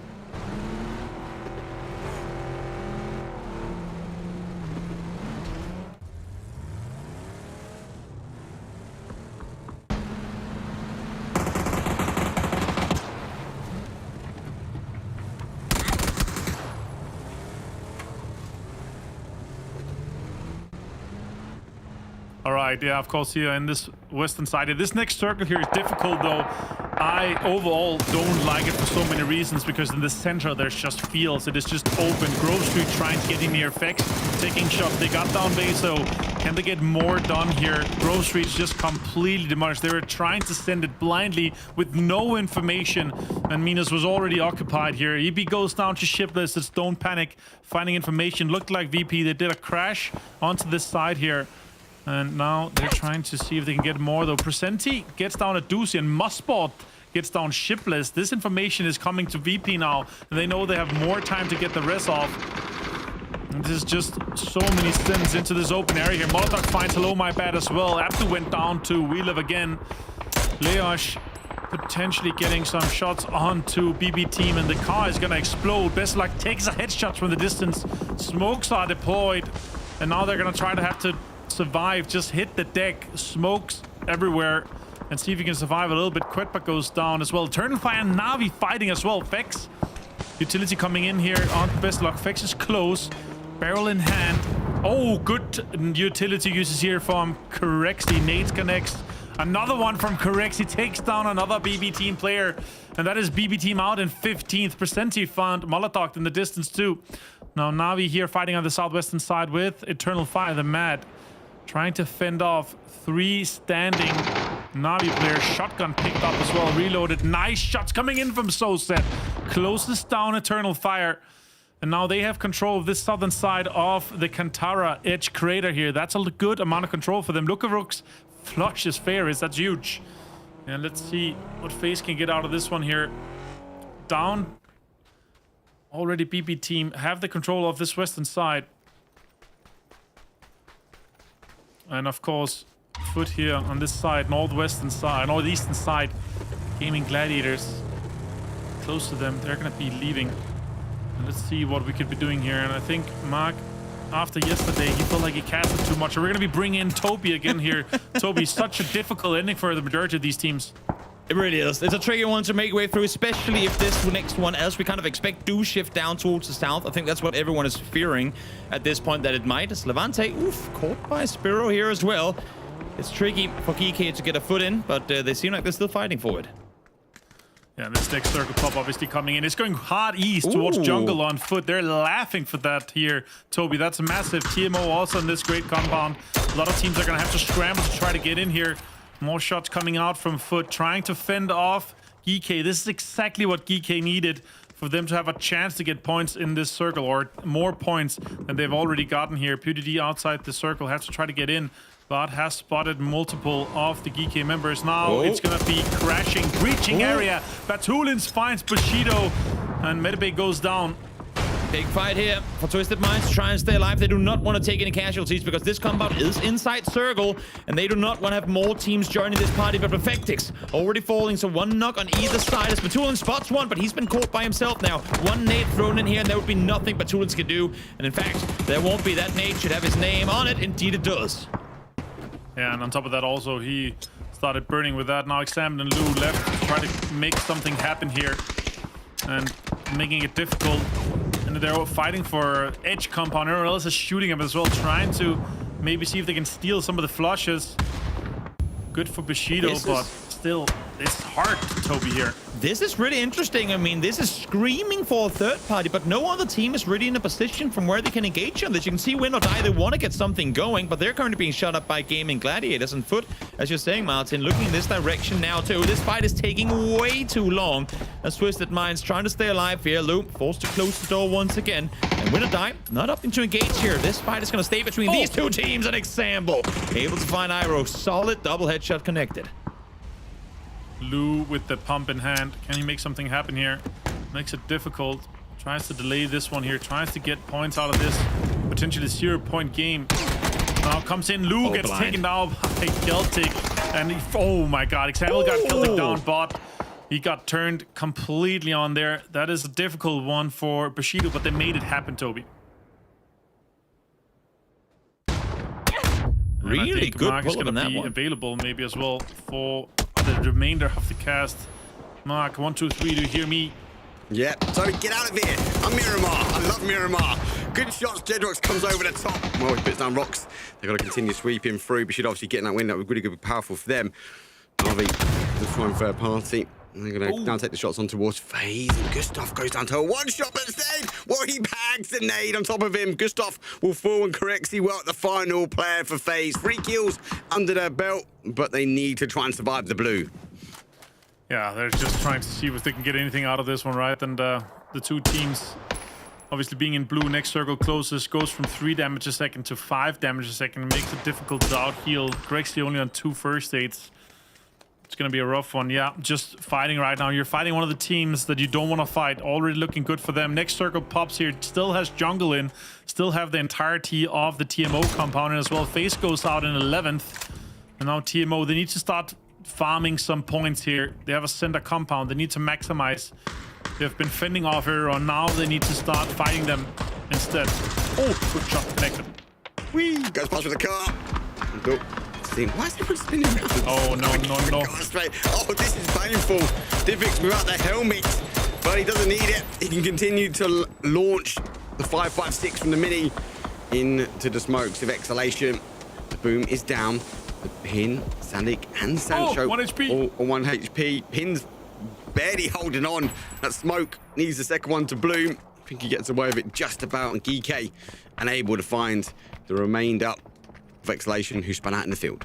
There's nothing I love more than seeing a full clown car driving towards you with a team that is outside the zone, and everyone else was looking at it like, oh my god, there's points over there, there's 3 points, 3 kills. Car's about to explode. Can they get away from that one? Oh, Beamy, yeah, he dodges just exactly while he heals. They're inside this circle here, but they're going to have a difficult push. They're going to have to push, don't panic to get in. And then after that, they're going to have to push TMO. They can't push into that bridge there. Other teams has a line of sight on that. Win or die again, Mark. 6 kills here, about to get into placement points. They've really been making it work here on our first games of the last day. Yeah, they've clearly been using the same methodology that Geek had. Maybe it was the same transcript from the AI of the speech of glory. Bushido, 6 kills as well. Let's face down. They're down to 3. They need to find an entry point in towards this zone, and Win or Die, well, they continue starting the way they have. Might be another 3 points on the board for them. Oh no, Jedrox. Yeah, he's been exposed now. The top of his head peaked. If he continues to push forward, he might find himself in a very dangerous position right in the middle of Bushido. They have no idea he's behind him, and he's going to work his way through the smoke. Just trying to crawl, shadow step, crawl and crap his way forward without making too much noise. Can he make a connection on this? Getrox might have heard him. He might have heard him. I think he has. He's staying outside the blue. That's just so smart. Well played by Getrox. He heard a step. He made sure he could turn on him, and he stayed inside the blue. Iroh gets taken down by Vard in the distant. HC confirms that Getrox obviously get the confirmation onto Celtic here. Bushido down to just Nail Cup. They got 6 kills though, and inside placement points. That's good for them. But still, the teams ahead of them are doing better. Win or Die looking strong here. Team they're directly contending with to try to stay inside the top 5, trying to get into that top 3. Yeah, but a good game from Win or Die here. They might actually dislodge BB team, who are already out in this one. For Esports, well, they could disrupt this one. Zone shifts away, shifts down, and Win or Die could potentially push onto the west. They've got to clear Bushido. They've got to clear WLA if they want to stand any kind of chance of surviving. But for Esports know this. Now they're going to start pushing Vard, Pixel. They go out to the wide. They're looking to try and get rid of Win or Die, stop their momentum to get into that top side of the table. Also a difficult circle for VP. They're going to have to either fight, don't panic, or try to smoke that ridge that they can play on. They're going to be exposed to a good nade. Oh, it was cooked too much, Mark. It didn't roll far enough. They're trying, though. Oh, shots coming in from AT as well, connecting onto Presenti. Now, so much pressure is being put onto Win or Die here. Foot needs it. They know they're in the hunt. They know that Win or Die needs to be taken down after having such a great start. So many points is being... Oh, my God, that's huge. Close. Fantastic. Well played by them to take Win or Die down here in 8th. Bushido survives for another placement. Yep. Let's have a point there for Bushido. Scrap that one. Who are you? And say goodnight. Bushido will fall 7th place. 5 kills here from Fruit Esports. Maybe the synergy is getting dialed back in. Maybe the basics that T-Bone spoke about is underway. Well, the zone's not too far away. They just got to control these teams that might try and push in PK on a wider split. Vard trying to deny the opportunity for WLA to use that vehicle. They will pop the tire. WLA just stepping their way through on the smokes as they get closer and closer to TMO. But the closer they get, they will start to get exposed. Yeah, they're putting on pressure onto TMO. Oh, don't panic. What? They get down Luka, Rooks, and Nixie. They were trying to fight them, trying to make this clear here. They took the ridge that I was talking about with smokes, but they opened the door. Now shots coming in from Vard. Connects on anybody. Finds Mustbot as well. Insane shots from Vard. He gets a third as well. 5 kills for Foot. They have turned it on. Don't panic. Obviously, with that nade, get the opportunity to cross over. Beanie is here. He looks to get his first point on the board. Chip Desti, well, it's going to run the blue. Beyond smoke. Will be a slight distraction. Sheila, unfortunately, will fall. Great nade comes through. Doesn't quite get the damage flash. Now to fall after. If he goes down. But so, don't panic. We're in our top 4. Footy Sports got the high ground. They got the numbers. Now they're on the defense. As PWD tries to work his way up, sneak his way behind the line. Pixel will get the knock. T-Bone will go for the confirm. Yeah, he tried to get the Spyro, though, finds Beamy. That's a huge player to be taken out. They could maybe get the rest, but they need to use all their utility to stay alive. And they need to get at least 5, 6 smokes. Nice shot from T-Bone on the side there. Nedex also shooting at Spyro. This is GK slightly falling apart now. Just Diffix left alive. Also found by Lukarux. That's huge. Now they've cleared this side here. Now they can focus on the southern side. VP, this next circle, if it goes the direction of Foot, surely it's theirs. Yeah, it is. Now VP, they have to engage onto TMO. They have to make a smoke path to get onto the Mythof's compound to have a chance of getting more points than they currently have. For Esports, they need to set up a defense line and need to close this one out here. More kills are available, Mark, but already 10 on the board for them. If they can get 10 for the killers, for the win as well, they could be putting themselves into the 80s-ish for this game. That would be huge. And they got the zone. You're right. I feel like you jinxed them. Hopefully not. Mythos. Oh, they've got to draw the attention. They've only got 1 kill, but that's mainly because they've been in this kind of centralized compound for quite some time. Now they've been on the outside edge. They've got to work their way in. They know the danger. It's kind of from VP, and you'd expect a kind of an agreement between TMO and Footy Sports to try and hold out VP working their way in. The problem for TMO, Footy Sports got so much terrain, they can position up how they want to close this game out. The nades come through. Ibby heads over the top of it, and it doesn't quite catch him. Beamy looks to try and launch forward, but Panzer fast with a Panzer. Shoot! He scores! 2! Lukarux and Beamy fall down, and unfortunately though, Vaughn gets needed. That's 1 big hit they didn't need, and it's unfortunate for VP, the final player. Has to continue moving forward. Ibby up on the compound. That's fantastic. Sparta finds Ibby versus Pro maximized so much. I didn't expect them to get third from this game here. Now TMO is down to just 3 players. Have to take on Foot. Justus with the AUG in hand, but against the Pixel himself with the M249. I'm not sure that's a fight you want to take. That man is a mechanical god, and the utility on their side is insane. 80 with 3.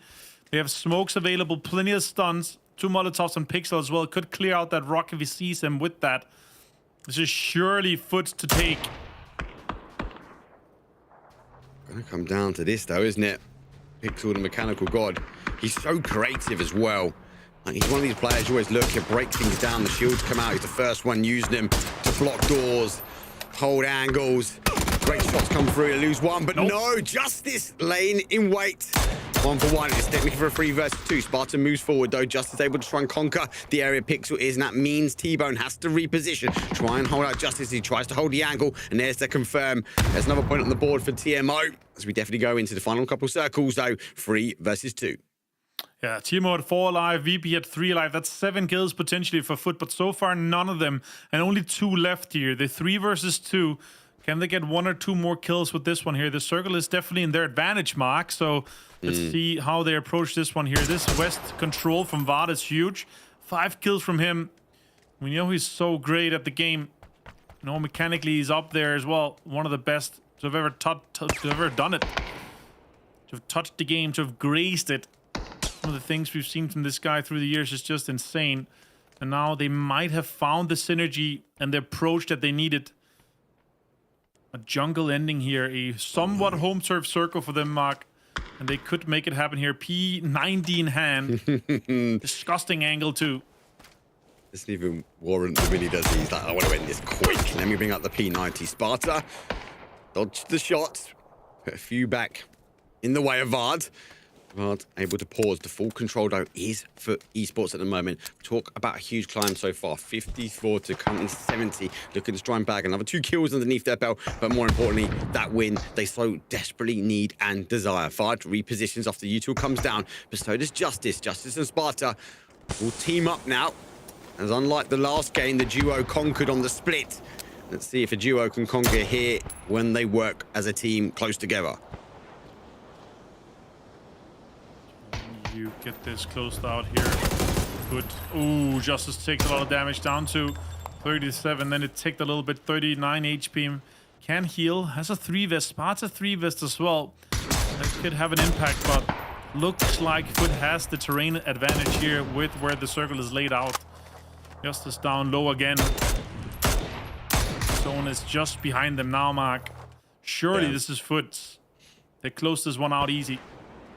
The thing is, they've gone down. They've gone to the section of this map that has no cover. Justice leading the charge. Vard has snuck underneath the smokes, round to the edge of blue. As you say, grazed PUBG is now grazing the zone. Team going to be able to provide the information, the intel. Initial shots will come through. It comes over the top. Nade goes through in towards Sparta. It's going to bounce towards him as well. Does he get the connection? That first one gets some huge damage. The second one should get the knock, but no, he gets the med on, and it just rolls on past Sparta. Oh, more shots. They saw him pass. They now know he's into the left smoke here. Vard with the full 3 gear. P90 shot connects one. Oh, he finds Sparta. Locks him down here. Justice is low. Gonna get another one here. Nice shots coming in. And they close it out here, Mark, with 11 kills. Actually got denied in the end from the blue zone. But yeah, Foot, look at that. It's a clean sweep of our statistic leaders. Here's a clean sweep. Exhalation take game number 1 and skyrocket up the leaderboard. Foot needed to get a win. They skyrocket up the leaderboard. This mid-pack is going to get insane because every game is going to count. And unfortunately for these teams like Foot, they're eager not to miss the land. But Martin, that was a great game for them to perfection. Very clinical approach of the way that they wanted to control. Even though they had teams behind them, they managed to survive it. And Vard gets 6 of the 11 kills here. What a game for Foot. Over to you guys on the desk. Let's see what they can do for the rest of the day. Thank you so much, Avenger. They've left it pretty late if this is the great comeback of Foot Esports. But you know what? Everything is possible. They do have a couple more games. And now they've got more than 20 points that they've been able to get from that one, Toby. So can we write them off? I think they have a very small chance of getting themselves up. But maybe a mid-pack finish could be on the cards. It's again one of those where as long as BB, VP, and GK keep getting placement points, keep making their way into endgame scenarios, and keep racking up points with it, it almost doesn't matter what you do when you're that far behind to try and claw back up. Having said that, I'm glad to see Foot get things going, because when they do, usually momentum can get them into a really high gear, but they need to be there. Yeah. I certainly hope the whole chat currently is hard for Vard, right? That is the most important part of this victory, as Foot has got themselves into this spot. Finally, we see something, a glimmer of hope here for Foot Esports. Are you hard? Yeah. Off you go, Toby. I was just gonna say, almost outdating Face Sunday in terms of origin of saying it's that old. Yeah, there you go. It's that old. Are you hard for Vard? Oh my gosh, it's just the best line ever. We're going to use that for the rest of the show. Let's talk about what we got to see here as your highlights are on your screen. Toby, something you mentioned, of course, you don't want Virtus.pro and Geekade to finish in the end game because at the moment they're just running away with all the points. Unfortunately, we saw them in the end game, which is problematic. Yeah. It definitely is, and I mean, this is not to sound like I don't want the teams to qualify, because I definitely do want them to make it through on their own merit, but for the sake of us, oftentimes it's not near always being blessed with the grand finals that goes right down to the very final game for PGS, but for winning the tournament as a whole, we want, of course, for it to be close. And right now, it looks like they're starting to run away with it, those top 3 teams. So you had a chance there to see some of those Vard highlights. I mean, Carlos, let's jump into more detail. If someone's just joined us, why are we hard for Vard? Just is the complete package. You know, when it comes to difficulty level for this man, let's be honest, it's not that hard, right? However, chat on the opposite side of things, they're the complete opposite, right? They are loving everything Vard's doing, and that's why we arrive to that destination. 21 points for them. I'm loving it. 21 points. That's a nice amount of points to bang on the board. Let's talk a little bit about what else we saw throughout this last Miramar. Toby, anything that stands out for you as we move into the next games? I mean, the first, or I should say second circle that shifts up towards the northeast was very, very good full foot, because I was worried seeing them come in on that hard northeastern side that they were a bit too late to it. When we talked about how we want to see them start take more control, start spread out more, they were approaching that first circle incredibly slow, getting overlapped by teams on the southern side. And I thought, oh no, this is going to be one of those where they're going to be chasing circles all day. Well, good thing the game had other plans in mind and circles came their way instead. So they were able to sit tight, and then, I mean, it's just compounds galore. When you get over there, every team has to just jump in and try and vibe for compounds. And you can see the teams that did not succeed in taking or holding them were sat down in the bottom 11 with either 1 or 0 points.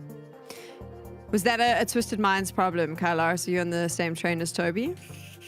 I guess so, yeah. And it's getting more and more unlikely that even they are going to try and challenge for the very top spot here for PEC. But I mean, if we have, you know, a different champion down the line here in just a few more games time, then I'm excited for it, considering especially Virtus.pro and Geeky is still racking up either 10 points or close to double digits almost every single game. There it is. I mean, 116 points for Virtus.pro, 115 for Geeky, and then BB team on 105. They are running away. Absolutely running away. And our previous champions, Twisted Minds, on 85. They're going to have some big games. They've only got 4 matches left, Toby. Well, they say running away, but there is one more horse kind of slowly being rigged for this race, as Win or Die are starting to creep in, starting to join that party. It's still 15 points, and with how these 3 teams ahead of them have been playing, it is a tall order to make that catch up, but I like to see that at least we're adding one more horse to the race here, that Win or Die, hopefully with a good game here on the first of many crazy games to come, can get a good finish and then make it a 4-horse race. I'm going to hop on quite a bit on the Twisted Minds thing, because I think it was like a foregone conclusion, or is normally a foregone conclusion, that you'll see them in the top 3. They'll be contesting for first place on the last day. That's kind of just what's been expected with PEC, Kylar. So a little bit shocked that this is not going to plan for them. I'm not going to lie. I think it's difficult when you're at the top, obviously 3 PGSs and obviously always challenging for a world championship. It's difficult to stay at the top when everyone's crosshairs are on you and you constantly have to be the one to innovate. And I do think this tournament, as much as I love Twisted Minds, I have not been totally inspired by them innovating or trying to innovate. Like, the group stage was just a quiet, very standard. Twisted Minds were really good at the video game, but it wasn't flashy, right? And I think even in this grand final, I don't think we've seen anything flashy from Twisted Minds. So this is a rare moment where I'm, picking at Twisted Minds. I'm confused. What's going on? I mean, it is a bit confusing, right? Let's see, because it is Twisted Minds. Patulins might pull something out of the pocket of his bathrobe and cause absolute chaos.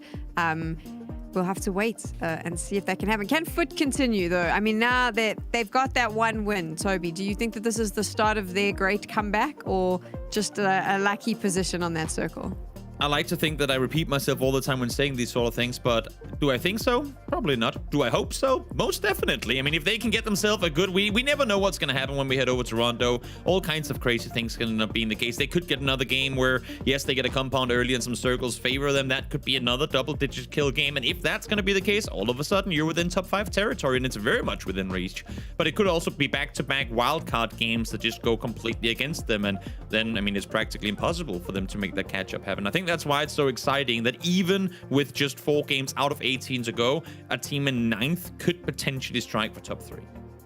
So we're not going to Rondo just yet. It's time to Tego first, which is where we'll be heading. And one of the things we spoke about yesterday was how Tego allows for a lot of space for different teams to come up and to kind of contest for those top spots. And then what ended up happening is the names at the top of the leaderboard went into the end game.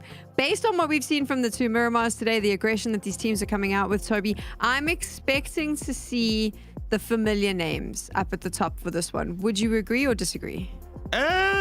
You know what? I want to disagree, just because you agreed with, well, I mean, or stated it to begin with. I want to say that 2025 is the EMEA year for the underdogs that have been on the up and coming for a long time to finally get a proper foot in the door. So hopefully we'll see the likes of Win or Die go out here and steal some names.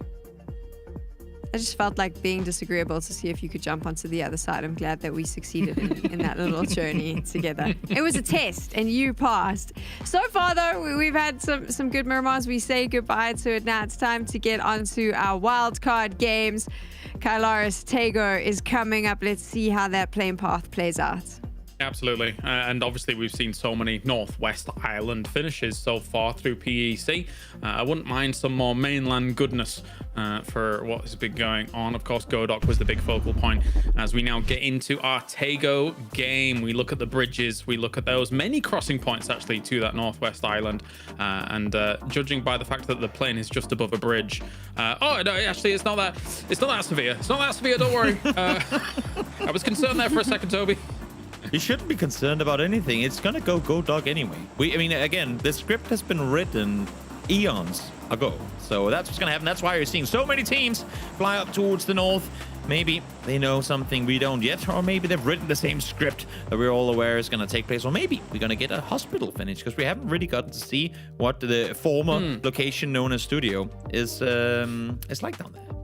A pivot for Exhalation, considering that they've been using Army Base since Ascend unfortunately is not here. But obviously they've had to pivot in group stages and things like that on Last Chance when they've needed to, because they were present. So they're going to be very familiar on how they need to rotate from other drop spots. I would love a mainland circle, but again, I think that what we were saying about win or die, if they can somehow make a run for it like EK did yesterday, then that would be absolutely fantastic. I'd love to see another one of the underdogs, like you were mentioning before, really rise to the challenge, considering how strong it is. That's a tough circle. Oof. Limited entry points, because there's almost no way that this one is going to shift north. You have a ton of water in, and yeah, even what's on land is not all that favorable. You have a huge swamp down towards Moldok, or low water passage place, whatever you want to call it, and then a lot of fields. And right now I am eyeing the compound that Nailquab is in, up by that intersection. Usually has some sort of a magnetic pull to it. I think that's where we'll, by the end of this game, see somewhere along the lines of, I don't know, 15 to 18 dead bodies lying around, or crates. Yeah. Would you have it? Because usually that compound comes with a lot of ice doing its way. Yeah, it's a tough one, because not only, as saying, with the water and the problem of the swamp, but just what circles generally move away from the swampy area. So yeah, you might be able to use it as a rotation, but sometimes we see people camping on that spot in case people want to try for it. It does get dicey for some of these teams. Anyway, that's by the by. Let's now move over to the commentators to bring you this game of Tego. Mark and Avenger, let's do it. Thank you so much, Toby, Kylaris, and Sam on the desk. What a fantastic last Tego we're gonna have. This is such a curveball. This is such a difficult circle to play. You have this kind of bottleneck closing in because you have so much water that is north of Hosan Prison. You don't have too much area to kind of transport yourself. Two roads, a little bit of a field here and there. If it ends on the Harpo side, the Bushido side here, Mark, that's a huge game potentially for them, but also very difficult for the majority of the teams to get in here. Not that much hard cover, not that many compounds available with this such a difficult circle from this start one here, Mark. We're always going to get the speech about the island out on the west there for a little while. But you're right. This is, do you know what? I really like this zone. I really do like this zone. While we've got the multiple bridge up and over, we've seen players cross. You're right. That north of the prison, that hillside, teams like BB love this. They always drop in and around the swamp. They are going to be happy with this zone. We'd be too surprised for them to send it a little bit sooner rather than later, past the swamp, up to that high ground, and just hold the hill. VP have moved in as well, from that fishing camp not too far away. So some of the top in the leaderboard of the top dogs are going to be in a really good position. Loads of water, that just means a load of chaos. Yeah, Grove Street now, considering, do we bridge camp this? And Gaming Gladiators are coming over already safe. Who's like, okay, we're going to be doing this. Levante finds Voxes, and now it's slowly falling apart here for Grove Street. That's not really what they were hoping for. They're hoping to be getting the kills, getting the points, but nope. They're getting denied that here. Hoba gets knocked as well. Oh, that's a good shot coming in for Kamaram with the SLR onto Levante. Mospot finds Medibay here with We Live Again breaching onto Bushido. Yeah, you got to remember, they were just ahead of Grove Street as well. They went the other way around. They've crashed into the compound trying to take this away. They've got to be careful, though. Selection one side. The adjacent side, Moss finds some good spray. Looking to try and cut the nade, get the confirmation. I think he's got it already into cover, so no confirmation just yet. We'll watch the kill feed, but he might get some time to get that res back on. He's knocked. Don't know if they know where that last player is from the team. Well, they do now. Iro launches a shot towards Matt. Doesn't quite get the connection. Now he exposes himself. Great shots onto the roof, and the nade comes to in. And here we live again, of course, in this situation. Being able to get up to 4 guys strong is massive for them. With Bushido punished so hard, split in 2 as well. And Panzer in hand for we live again here. Not negative. Can he maybe connect onto Iro? Can he make something happen? That's a 46 damage right there. Utility coming in. A lot of pressure onto Bushido here, and this was their home turf circle, Mark. This was not what they were hoping to get off from this Tego game. Nope. I'm so surprised as well. They should have pushed down. They know, they normally do. They go to that hillside. Now we see the Panzer goes around, but actually his shots will go and cause the damage first. Mad. Put it to claim. And Bushido, well, they're going to fall 16th place. You're right. This is their home turf. They got breached really early on, and WLA made it look clean. No loss. A couple of knocks here and there. So be cautious maybe later on in the game to ensure they don't receive a knock. But for now, they find themselves a very good combat, especially if the zone pushes towards that north. Yeah, this would be a fantastic compound to hold on to them. For them, there are 4 guys alive here. FaZe Clan on the other side, southwest of this, hoping for this hard west shift. Na'Vi moving in on this northern side. They're going to be crossing the bridge with Soset as well, the last member. A lot of teams are really far away from this current circle here. They're going to have a long way in there, but they're also just waiting. Are we going to be on the western side of the circle, or are we going to go on the eastern side? Because the middle is not really viable to play. There's a high ground with a compound, like a few roads. There's not much cover, not much hard cover at all. And now Rox here. Can he get a Na'Vi knock to begin with? Does he know? Shots coming in. Nice headshot to begin with on Fairest. Gets the flush immediately and then just dips out. Really well executed by him here, Mark. Gotta love a hit and run. Literally. I'll take the point. I'm out. I've been told. I've been punished. I've got to tie up with the rest of my team. Sorry, guys. Na'Vi, I'll leave you there. South we go. Apo will be where they're going to store the cars, and hopefully Na'Vi can roll in down the road. But I don't think it's going to be the case. That's going to put a complete stop to their rotation. And Footy Sports still coming on that north side as well. They'll be careful. The rest of Foot, though, a bit further behind. It's been actually twisting minds. Well, they've played over that jump bridge, that broken bridge, to the north side, to the smaller part of the zone. I think they are looking to try and catch some of these teams. I think everyone expects Twisted Minds to be higher up that leaderboard. They might need to claim some more kills if they want to end this PEC final in that interview box. Na'Vi in a good spot here, of course, on the bridge, but lost 1 player. Not good for them. Obviously, it's invited directly to the PGSs, but they are playing for PGC points. It is vital for them, and they need to make sure they get their way in. Obviously, being able to also go to PGCs through the PGS system, but regionally, you want to dominate. You want to be in a good spot for it. It's the most competitive event before we start the global events.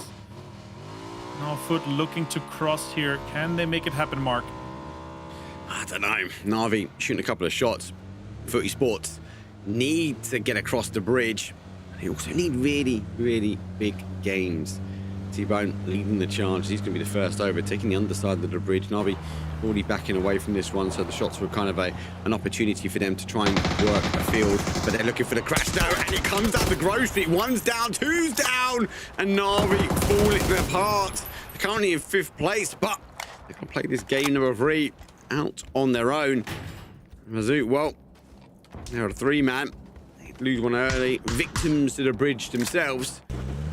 And actually, it's going to allow a team like Footy Sports to kind of work their way in, play across, but they want to try and get that more controlled zone, that controlled entry point.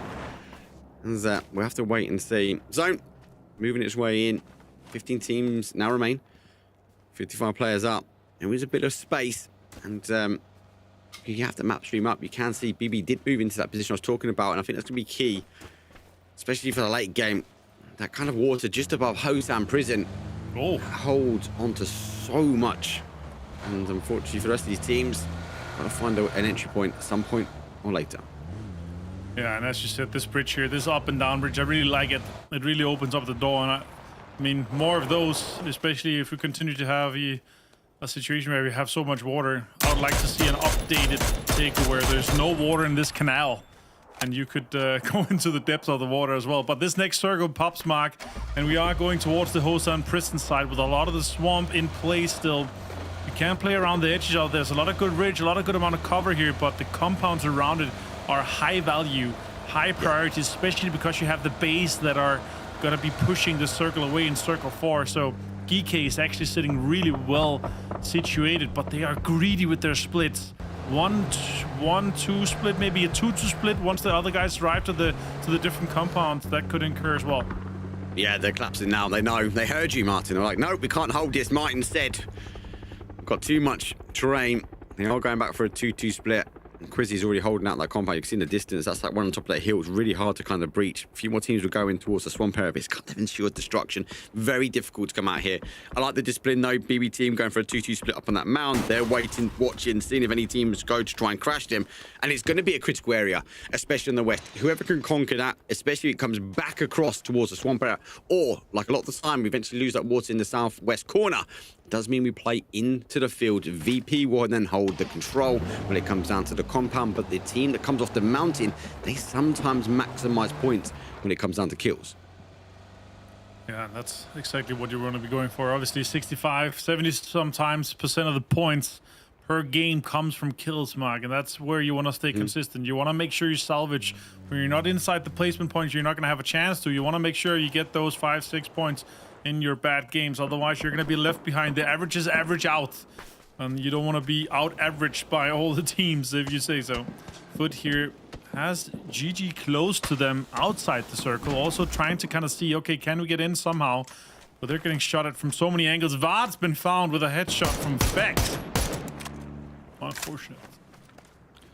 Is there a world that FaZe launched that leaderboard? It looked like they launched then, but there's only a couple of kills in that mid-pack. I don't know. Obviously, we've got 4 games, including this one. And off this one, the 2 wildcards, they can be a little bit hit and miss for some teams. Na'Vi getting caught. There's a big go for that crash on towards Grove Street, but now down to a solo. Gaming Gladiators will walk on by. It's difficult. There's not many entry points here on the west. 2 roads to get in there. 2 roads to be driving on, otherwise you're going to be driving bumpy on the fields. 8C has the number of Dante. He takes shots, does not connect just yet. T-Bone also helping. Good driving there, good ducking, good reviewing from Gaming Gladiators. Now they're going to be moving into this area here before where we saw FaZe Clan. They had their number. They're going to be shooting on that. They're looking to maybe control, to gatekeep some of the teams trying to get in from this side here, from this angle. They want to be that only team coming in from that western side. Hoba on this other side here, gonna be taking shots. Mustbot though finds Presenti. Win or die under fire here. One of our chasing teams. Oh my god! Finds a confirm and another knock onto Gaydrux. The thing is as well, BB's just on top of this. Confirm. He's got it zeroed in. Knows exactly where to go. Layosh, leave. Get out there. Take the car. Survive. Fight as a duo. BB are so close. They will do anything to potentially stop the climb here from Win or Die. There goes that zone shift. It does play back towards that swamp area. Hold on to the high ground. But we are starting to lose that water by Hosan. Exhalation locked down in Hosan prison. They've thrown away the key as no one has even tried to breach them, and they're gonna have such a good line of sight if anyone tries to play this west side of the road.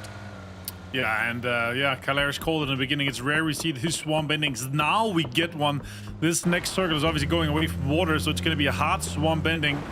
All the teams are trying to situate themselves. There are a lot of good bridges here, but a lot of them are occupied already.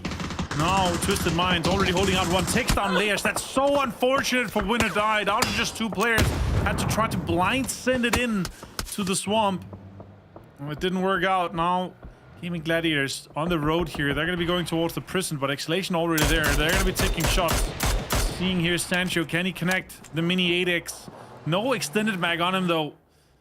So, has to reload quickly to make sure that he has enough bullets in case they decide to drive closer or start peeking. Traded, though.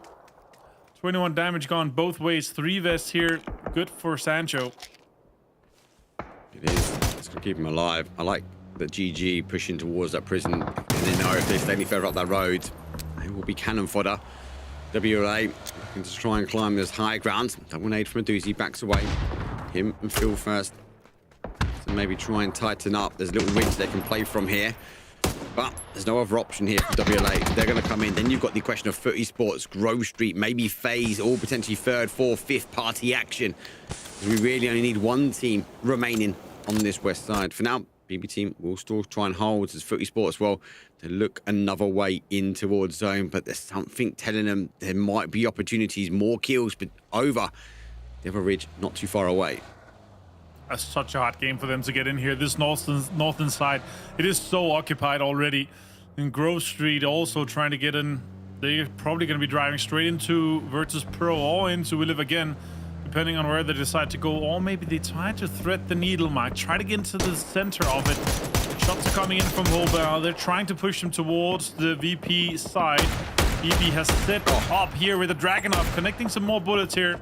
4x on it. Didn't get too much out of it. They're trying to send it even deeper here. There's not too much available, Mark. What do they try to get out of it? Gustav's been found here by Rocks. They send it very late here on this western side. Faced it.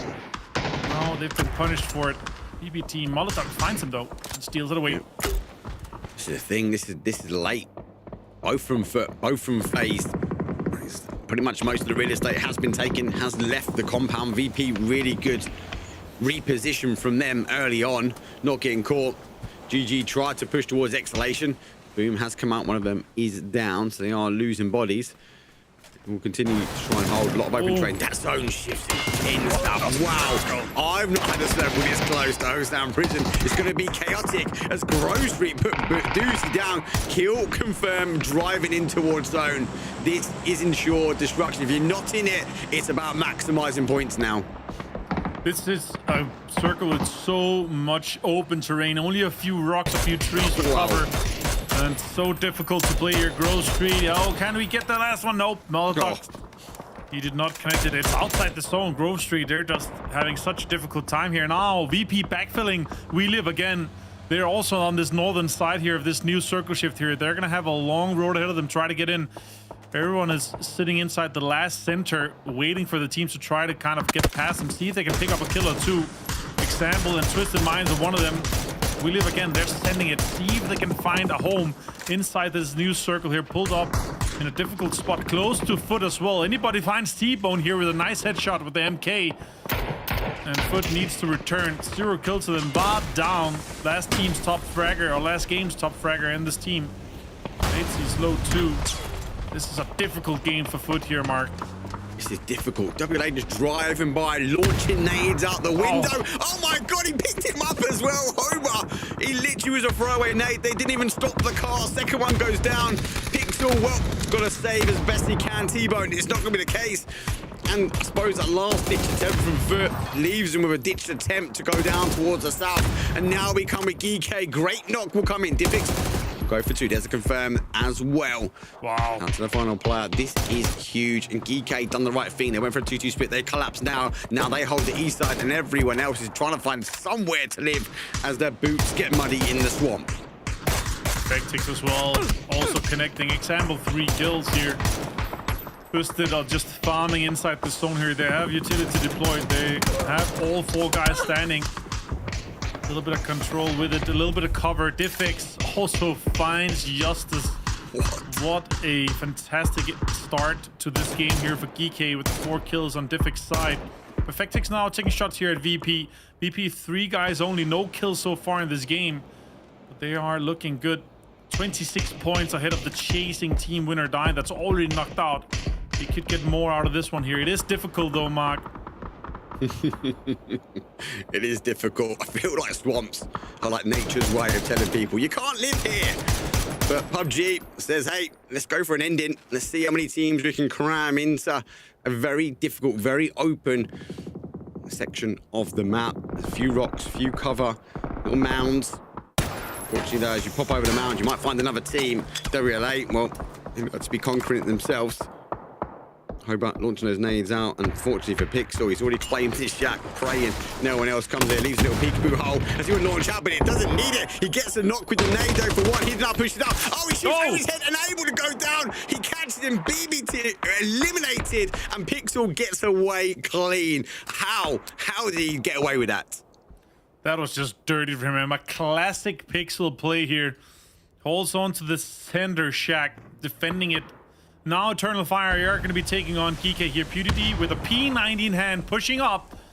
Can he connect some more shots onto them? Utility is deployed. A lot of damage coming out here. That's a good one. That's more good utility being used here. Shot coming in from Christie's, and he's supporting it. PewDiePie finds a nade onto Quedpack. Sample third party's code Marco, and they realize, okay, Eternal Fire out. Can they get more out of it? Geeky with 4 guys standing, 5 kills so far. What a way for them to take the lead here, Mark. Insane. Leapfrogs looking for that final player now from VP. They are starting to apply the pedal to the gas. Great shots. Oh, yes. Go for a steep swap. He sees him as well. My goodness. And back. One more shot. He gets him. PWD. Either side of the car. Final couple of minutes does fine. And he gets the confirm down. And Geeky, redemption story. 16th to 1st, guys. 121 points on the board. And they're looking to control this game. Fantastic game for them so far. That's the control that they wanted, to have that 2-2 split, to then get into the compound where the circle shifted away from. Now looking to close out Twisted Minds. Examples just all right. Guys, it doesn't matter. This fight doesn't matter. I'm farming We Live Again. I'm taking 2 of them with the headshots of the MK12. Example, disgusting shots. Hobart returns it though, and now Geeky knows this. PewDiePie is sending it. He's looking to get more kills. More points on the board for Geeky though. No blue zone backpack for him. And he has to decide to go for the adrenaline shot and then go for the heal. Then surprise Twisted Minds here maybe. Fex finds Exhalation with the support of Correxy, and they're out in 9th. Now placement points are put in. And PewDiePie, he can find 1 onto Lou, and that was the blue zone that took it down. What a way to get in and get out quickly with the damage done onto Twisted Minds. But Tulins denying it. Can PewDiePie get his way out of this though, Mark, you think? Look who's in the blue. King of the blue zone, Beanie. He's rolling his way through, taking his time. We've only got 7 teams remain. I think he's going to cause a bit of surprise. But on towards the other side of the zone, where the fight for Hosam Prison has ended here. It's FaZe. It's Gaming Gladiators. Lots of good stuff. 5 kills here from FaZe. They can also climb that leaderboard, but got to be cautious. They've got to make sure they end the fight pretty clean. What you don't want to receive is a knock. And that's exactly what just happened. Levante picks up teams. It's going to be very difficult. Vexstone just about... No! Oh, huge push comes through. Don't panic, third party. Dante goes down as well. And FaZe, well, they're not going to see any more of Tagos. That's them out. You just clutch 2 more points for VP. Healing and surviving for a good amount of time here, getting into the top 6. Now 5 teams remain. And yeah, FaZe kind of has been eliminated. Difficult game for them to come in that late on the western side. Gaming Gladiators now with the fight here on the other side of the road for Don't Panic. And they're just hauling some utility at each other. Quincy finds Petulins. This is huge points for Geeky. Now 125 points. 35 points or more now ahead of the chasing team. It's looking very likely that we're going to be seeing Geeky in the first year that they are competing as Geeky, as this new team going to PGS, Mark. What a story to be in last place in the first day and now to be looking to closing it out. Well, it's going to be one for the history book, should we say. 16th to 1st at the moment. See if they can close out the final 3 games. At the moment, trying to close down the final 4. It's a 4 versus 4 versus 3 versus 3. Don't Panic and Geeky have got the numbers, and they're on polar opposite sides of the swamp to each other. 8 kills for Geeky. Util really, really strong. They've not had to use too much of it, have they? They've used more of the blue and the PUBG Vantics. They continue to push teams out. You can see this one slowing down slightly as we move into our last couple of zones. Yeah, it's going to slow down so much because of the terrain towards the center. It's open. You got to play slow. You got to play edge. You got to play with your vehicles. And you got to make sure you save as much utility as possible here. You're going to need those smokes. As you see here, only a few rocks, only a few trees. And if you go too early, all the other teams are going to have angles on you. And even if you're on the edge, you're going to get shot at here. Spyro yesterday, an insane day so far. Only 0 kills for him, but has contributed in many other ways, obviously, for the team. Diffix with a fantastic start to take down the Mythov single-handedly, putting on half of the kills so far for the team. Managed to get PDD up. Oh, Hoba could be pushing on here, Mark. Good find PDD. Snuck in behind. Great shots to come through. Gonna confirm. Nice. Gonna put a punishment. Quizzy turns back. Hoba said something feels good today about him. Seems to always be in that kill feed. Looks like the GK team have to maybe apply pressure to Don't Panic. So they can't continue closing the gap here on this east side of the zone. Quizzy went too early, Mark. You can't go that central that early with that many teams around the edges here. Now Diffix trying to duck and weave. Levante finds some spot, engages onto Will Live again here. This western circle is rough.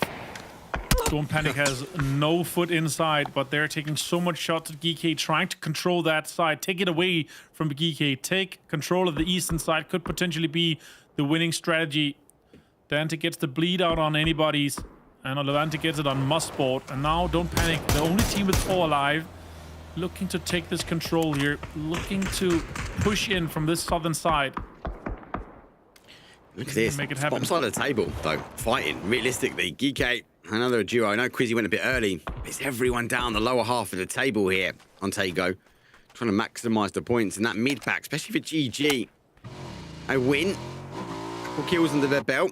Yes, it might be not in a top 3 position, but it does mean we might see a Gaming Gladiators go very, very explosive on the final 3 rounds. We have to wait and see. Got an element zone. Zone does shift away from pretty much everybody, as all these teams have to figure out where they want to close out phase number 8. Yeah, they are looking to try to push Gaming Gladiators away from this one here. Hoba, 4 kills for him. MK in hand, 3 gear, 5 nades. Let the red zone, the artificial red zone, begin from them. And they're getting pushed by the zone now. Now they're going to have to see, can they return this? Can they get him out? That's a point for the kill and a point for the placement. Smokes are coming out now. Can they take Will Live again out before they get eliminated themselves by Don't Panic and the likes of Gaming Gladiators? Surely this is Don't Panic's to take home. Hoba finds Levante. He does not stop. He has so much utility. Gets the confirmation as well. Destroys the chances for Gaming Gladiators. Thesia Heinex finds Spyro. He tried to run for it. And now Diffix trying to survive here. Not enough utility left here. Shipless gets found by Rocks. All the teams, really good backstab from that western side. Still, the vanishes on Don't Panic side here. Schiller finds Rocks. And now it's a 3 versus 1 versus 1 with a knock on GG, and Diffix is found. They are out in 4th, Mark, but that's a lot of points going their way. 4 for placement and 8 for the kills. Yep, doing really well. Let's see now. This is how it goes for the bunny hop. Does see. Maintain the distance, catches him. Great shot so third place for Gaming Gladiators, but can they unpin Hoba from WLA? How much more util he's got? Well, he's got an MG one hand. He's got an MK in the other hand. He's going to say, hey guys, bring it to me. See if you can take me on here. Please, he hasn't got a lot of ammo though. He's not got a lot of ammo, but I don't know if he needs it. He's got a full reloaded MG3. Please drive by him. Have the confidence here. I want to see that, Mark. That'll be beautiful. Yeah, go to the car, please. They're not going to inspect a fully decked out as well. And if he starts hearing them, like, he's going to take a few shots, maybe even smack on the red dot and full auto the MK. That would be insane. Would love to see that happen here. But he's inside the zone, and obviously, as you see the terrain here in front of them, Mark, it's going to be very open towards the later stages of the game. They're going to have to make a move here. The dream is still alive for Hoba. He can make something happen. The question is really, what do they do? Do they take a tree each, maybe? I don't know. Takes angles. Don't give him a 1 versus 1 every time. Don't give him a 1 versus 1. Don't go that way. Nice. Still got 2. He sprays. Takes a lot of damage though. I felt like he didn't want to get the shots come through. Don't Panic now hearing the guns he's got. Not looking to collapse. You see Alex going to pop the flash. Here comes the smokes. Here comes the util. flash. Third one through. He's going to be fully stunned out. He goes for it. Oh no! Hobart refusing to go down. He gets done by Global Army in the end. That was close. I felt like it was the Hobart show, but 8 kills. Don't panic bag it, but 13 kills. Though WLA packed a huge pump when it came down to time to Tego. It's always the case on this last day here, Mark, right? The top teams that are afraid, they're nervous, they don't want to put too much on. And then we have the teams that are chasing, they're just putting out crazy games like that. What a game for We Live Again. What a great game for Don't Panic to close out. What a fantastic game here on Tego for the last Tego in our PEC Grand Finals for spring. It was very good. I was definitely pumped up after that one, but it definitely comes down to Geeky. They didn't get the win, but they're now top of the table. So everyone else will be looking to try and chase them down. I really like that game. Tego, especially with that Western playing path, it actually offered so much for these teams, and it was organized chaos. 3 more games to go. Take it over, Desk. It's all down to you guys. Halfway through the grand finals, the final day here at PEC, we are going to have a winner very, very soon. And it's looking more and more like it might be Geeky because they keep finding themselves in the end game, Toby. It's really dangerous for the other players because and the other teams, you cannot allow them to finish in the top 4. They are not allowed those placement points. No, and in this game, and they were on the receiving end of effectively one good circle being phase 2 that blessed them, but was a very big thorn in the shoe for literally every single other team going down towards that box swamp. Call it what you want. It made it very hard for some of these teams to get anything going. I mean, Kailaris, Toby's mentioned it there, but it is the talking point, right? Some tough circles in our final Tego. I'm almost never expecting kind of that towards the swamp being a focal point, but here we are. I said, as Avenger said, I mentioned it before this game, it almost never comes here. And when it did come here and teams committed to locations in and around this swamp, around the swamp gets a bit dicey. Inside the swamp gets almost undoable because of you really not working with much cover at all. So, and then you have the open ground between Hosan Prison and the swamp itself. Which the only time I ever use this area is when I'm rotating to Hosan Prison to loot it because it's so open. It is so deadly. So for you, Toby, I mean, what is the ideal way to have played this game if you were a team? So you come in with somehow extra cars available, and then also you do some sort of loot hack so you can have 50 smokes available, because that's the main issue here. You know you're going to have no cover for, well, the better part of at least 15 minutes in this game. There's going to be people eyeing you all the time, which means that you have to use some util, but you also want to keep your util for the fights to come, meaning how do you utility manage when you have very limited util to work with to begin with? I think that's the main concern for many teams is you're trying to stay out of vision from opponents, but it's practically impossible in this area of the map. What did Don't Panic do right, Toby, when you look at their game? They were set on the south side where there was no one until the final couple of circles. And then, of course, being able to then come out and close out the game. Every single team that played into this were expecting this to go further out on the peninsula. I mean, when the game started, we talked about the intersection out there. Every team was eyeing a north side rotation, not even looking towards this area of the map. Don't Panic was the only team that rotated in really, really slowly. They came all the way from over towards Kanyong and had to wide wrap south around. So they came in super late, were blessed with that double southern shift, and then just sat down there and waited. And obviously there was a moment there where Don't Panic said to Hobber, what guns do you have? And Hobber replied with yes. Because that's what happens on Tego, though. And obviously we live again 13 kills off of all of that as well. You can get kitted, and if Don't Panic didn't play that just a little bit cautiously towards the end, an MG3 and an MK14 will rip you apart. He had 3-3, he had a ghillie, he had everything to maybe make that upset occur. He was super set up for that. It would have made for a fun one to watch. It didn't plan out that way, but they do get double points, 19 points for We Live Again, 18 for Don't Panic. We mentioned that they are two of the teams that would need to have a record-breaking day. It's a good start. I don't think it's going to be enough, though, when you take a look at the overall leaderboard, right? They're climbing up, but if Geeky is still in the Final Four, like I said at the start of this, you don't stand a chance. For some of the other teams as well, you can start to see that the maths has started mathing. FaZe and Twisted Minds a lot more aggression from them, Kailash. You could see them starting to get the kills. They've started to realize that is something they're going to have to do because we've only got 3 matches left. Gonna have to, you're right. Twisted Minds, 94 points, trying to join that top pack. It does feel like it's out of the stretch, though, when Geekcake just keeps getting to the end game. At least for FaZe, they're trying to challenge for that left-hand side of the board. But this is now dawning on maybe them, maybe the rest of the community as well, that it might be one of the first internationals that we're not seeing FaZe at for a long time. And that'd be rough. That'd be a bit of a blow. That could be sitting in their head as well, Toby. They know they've only got 3 matches. The pressure now, they're like, damn, if we don't do something incredible, we're not going to be at an international event. Yeah, I mean, the FaZe Sunday saying has been mentioned less and less over the years. So if there's a time to bring it back, I guess now would be the time, because they would need what they did in that final game that kind of coined the phrase to begin with, but 3 times in a row in order to climb their way up into this current top 3. It's looking near impossible. But hey, if there's a team to do it, they've been in, if not this bad, but in a similarly poor position before and made it happen. Let's see if they can do that, and let's see if Geekcake can continue their magical run at the top. We're going to take a quick break so you can go get some more refreshments, get some snacks, and when we return, we'll be heading on over to Rondo.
Enemy spotted.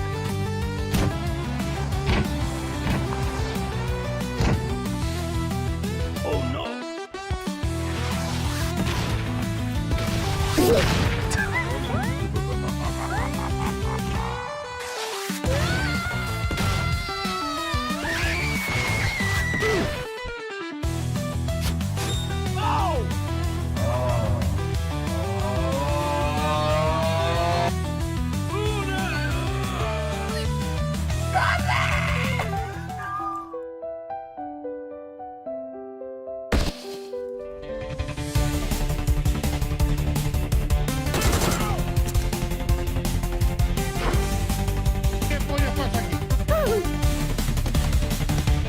Okay. Hold up.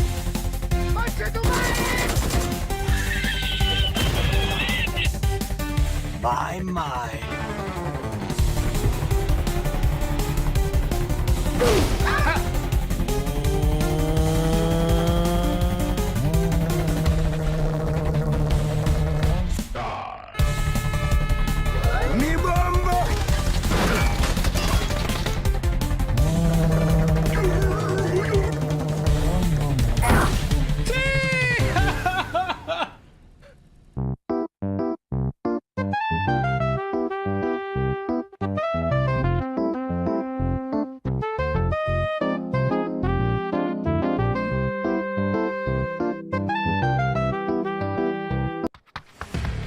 Eight years of Battlegrounds bliss.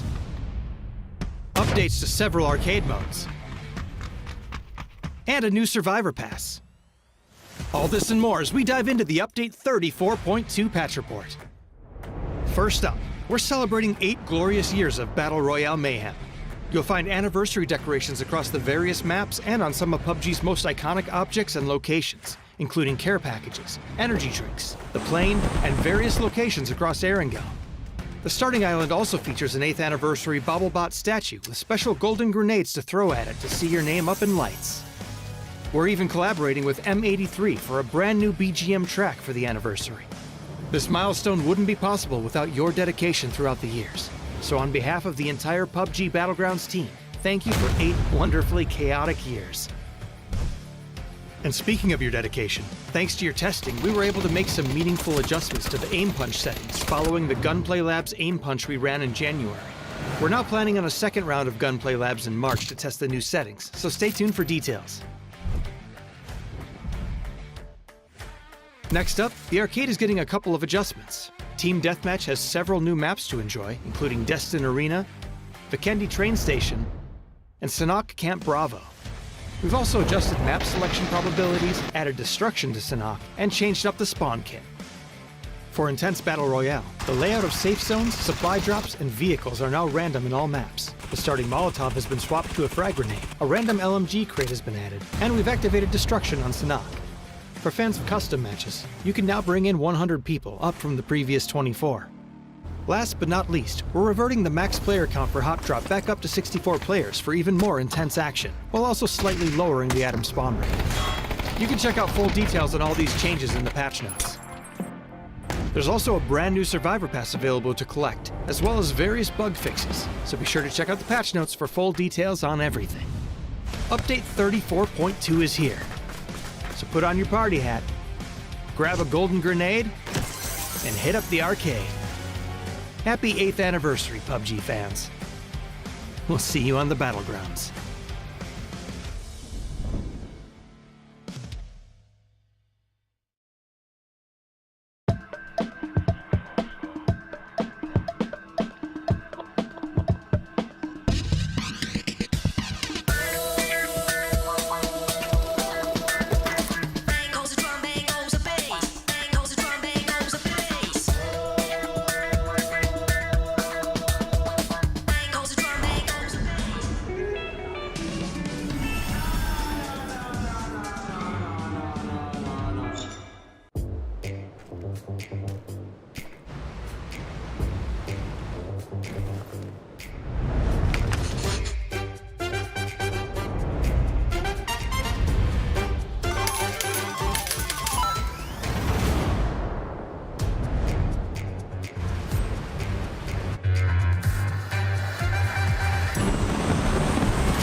Welcome back to PEC. It's Grand Finals Day. We have 3 matches left, and we've done a quick switcheroo on the desk here. Avenger and Mark are back. And Avenger, I have to ask, are you hard for VOD? Yes, this is the reason why I have a elevation desk, you know. You can expand it, raise it a little bit here. Stop right there. That conversation is not going any further. Completely different story here. But yeah, of course, the big question is, do they make something happen here? So far, only 1 win for them. I don't really think it's happening here, Sam, at all. I think it's too far away. But there's also another case. There's prize pool and there's PGC points on the line here. With 3 games to go, they still have an opportunity to jump even further. The best of the rest is still really close, Sam. Like, we're talking a 15-point game could put you twice as much as PGC points, twice as much prize pool towards you, and that could make you viable here. Obviously, here you see Foot 78 points. It's only 10 points up to Navi, and it's only another 6 up to Twisted Minds. It's really close though for the rest. It's really close. I think my favorite thing about that interaction is if you've ever played tennis or paddle or pickleball or whatever it is, I just wanted to like gently lob a ball at Avenger, and then he gently lobs it back. Instead, he just swung his hand back, whacked it as hard as possible, and like smashed it into a wall somewhere. Great start, Mark. Great start. But it has been a really great day, a great start of those 3 games as well. And we'll focus in on what Avenger was saying when he was talking about the actual teams. The likes of Foot Esports, Gaming, Gladiators, We Live Again. I'm just going to say it. We got 3 games left. The likelihood is they're not going to be making their way up. At this point in time, surely the goal has to be to try and shut DK down right at the start of the game. Otherwise, they're going to run away with the whole damn thing. Sam, stop throwing tennis balls towards Martin, right? We've learned this lesson many times. To stop it. It's going to take full advantage. Back to your question, though. This is such a close leaderboard. I don't think people appreciate, actually, how close. Yes, like potentially 2 games, and the Foot could be in there. Gaming Gladiators could be there. I think this is the first time I might say this. I can't see Eternal Fire making it. I generally can't see a last game run from them. It's too far. This might be a history in the making, should we say? But definitely for Foot, Gaming Gladiators, their teams you'd expect to potentially be there. Foot, obviously, on the off-season, Sam was playing as land dodgers. There was a big eye-opener for them that they want to get to land this year. 3 games left. Will they drop in a GK? Can't see it, but I think they have to start playing a little bit more aggressive, and that means they're going to take some more fights and try and close out another win. I do see them looking to get at least one, if not huge games of when it comes down to killing underneath their belt. I mean, Avenger, this is the thing, right? There's a lot of surprises when you take a look at this leaderboard. The Gaming Gladiators, Foot Esports, like Mark said, Eternal Fire is definitely not going to be making their way through. But even Twisted Minds is looking like they may have a little bit of a problem here if they want to win. I can't remember the last time I did a PEC winners interview when it wasn't Batulins in his bathrobe. I mean, and it's very much looking like that bathrobe's going to get no camera time. Yeah, it's I would say at this point here with GK, like, this lead is just unbelievable, right? They are looking so strong, they're looking so poised for the win, and with being a 37-point lead, and then them having more placement as well, so it's 38 points. Win or die would need to put above to get in and grab a spot away from GK Esports. Less for Twisted, less for BBT, but right now they're just looking too strong. GK is going to PGS at this point. The question is, can they clutch it out and take the win, as we're talking about here? And for GK, for me, I feel like their confidence from yesterday has really been shining through to today here, right? You see the aggressive plays. You saw the PUDD play where he's running out in blue, 3-gear equipped with the P9 in hand just to mess with Twisted Minds, a team that's won back-to-back BGSs. That's not usually a team you play around with like that, but they did it, and that's pure confidence coming in from Kiki. It's really been a joy to watch such a new team here, and it's unbelievable to me that it had 13 points after the first day, and they were in last place. That's just crazy things. I think it's insane. I mean, Mark Quizzy, obviously we did the interview with him yesterday and we asked him about like what the conversation was between day 1 and day 2 to see that improvement. I did love that he actually said in that winners interview that they had watched Twisted Minds' comeback and that it inspired them and motivated them. But it is unprecedented. I don't think we've seen a comeback like this in a very long time. Yeah, no, you can't. I was trying to think this morning, actually, when have we seen a team climb the leaderboard from 16th place to a first, or a potential first, as we came in, they were in 2nd place. I do want to draw attention slightly towards VP, though, because I'd love VP to win. I think it's deserved, not taking anything away from Geeky, because the 16th place to first is outstanding, but VP have been grinding off-season, trying to work close-out lands last year, looking to do really well this year. They're not that far away from him either. The question is, will they close them down? Well, we have to wait and see, because there's only 3 games left. Only 3 games left, and hopefully we'll get some answers to those questions that you posed, Mark. But now we're heading over to Rondo. Yeah, we are going to be heading to Rondo here, obviously. We're going to be going from the northern side, Sam, down towards the south. It's going to be a difficult game for some of these teams here that are starting on the northern side, because obviously the map is so huge. We have way longer rotations, Mark, and usually we see a lot of teams playing at edge just due to that fact. And one plane, thank God, with a one plane. North towards the south, and does tease us with the test track, Linux Factory, Bamboo as well. Like, it just screams out. I'd love to see it sort of play maybe late, like a Tinlon Garden maybe play across again towards the west. We had an interesting ending out in the open terrain, but it does kind of scream to our default style of zone, should we say, Martin? Yeah, and we can seeing a little bit of contest on some of the cars, some of the vehicles here. I'm not sure how close Twisted Minds and Navi's going to be going on each other. I think it's going to be kind of split in between the test track and the factory itself. So maybe we're going to be graced with the fortunate situation of being able to see a zone pop. Oh my God, Let's Mark, go! I can't believe it. I cannot believe it, guys. That's unbelievable. And you have to consider this as well. Tinglong Garden, not many knows this, but the majority of that is unplayable area. Usually it does go towards that Hongshan side or towards the north side of Tuling. This is a great potential game for Foot. And as we talked about, the points are extremely close there, Mark, so they could be jumping up a lot of placements in a somewhat home turf circle like this one. Can we call Tinlong Gardens? Hopefully we'll see it go, well, at least down towards more south. Yeah, you're right, though. It might not end there.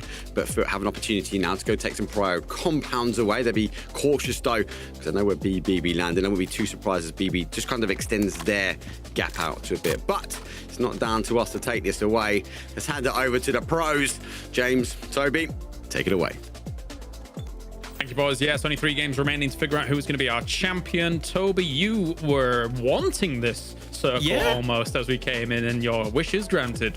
I was asking, I mean, I know I'm never going to get my Jadina City ending. That's effectively a Miramar Island ending. It'll happen eventually when I'm not working the event, and then everyone's going to cheer, and then I'm going to be sad. But no, I was asking, have you ever actually gone east of Tinlong Garden, in between there and down towards that peninsula? And we both were like, yeah, on rotations, you know, and rank games and whatnot, but not actually in competitive play. So as long as we don't continuously hard shift up towards the north, or as Martin was saying, over towards the west, towards Hongshan, that east side of Tinlong could potentially be on the playing cards here. And look at the rotations coming in.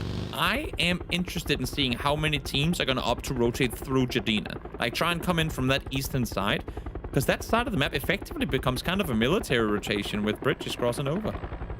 Yeah, it's not ideal, right? I think at least if Geeky wants to do something like that, I mean, it would only be Quizzy, but I mean, they also would know with where they've come in, how quickly they've come in, that there would be no one down there. But then later on in the rotations, not so sure. Because again, relatively untested, this area of the map when it comes to it. As already Exhalation is also going for their emergency pickup, getting good to go. It's understandable why people are moving faster than usual. Oh yeah, they, I mean, e-pickups galore.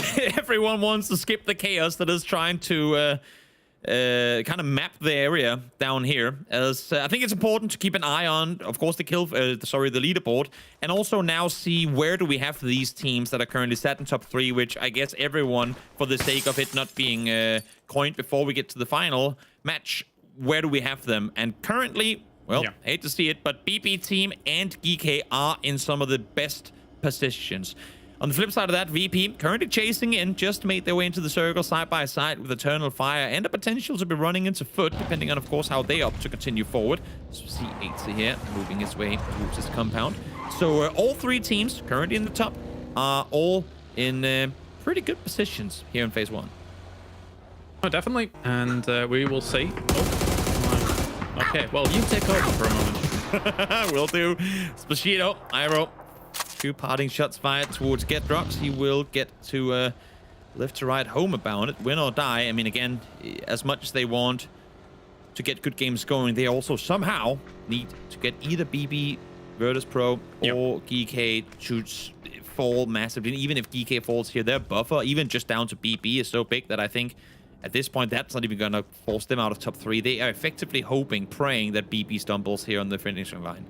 I find the GK split fascinating because of, you know, just our own familiarness with how everything's going to play out here. I think one thing's for sure, though, is that because of, as Martin mentioned, the unplayable around Tinlong Garden, a lot of those teams are banking on the idea of this going eventually northwest.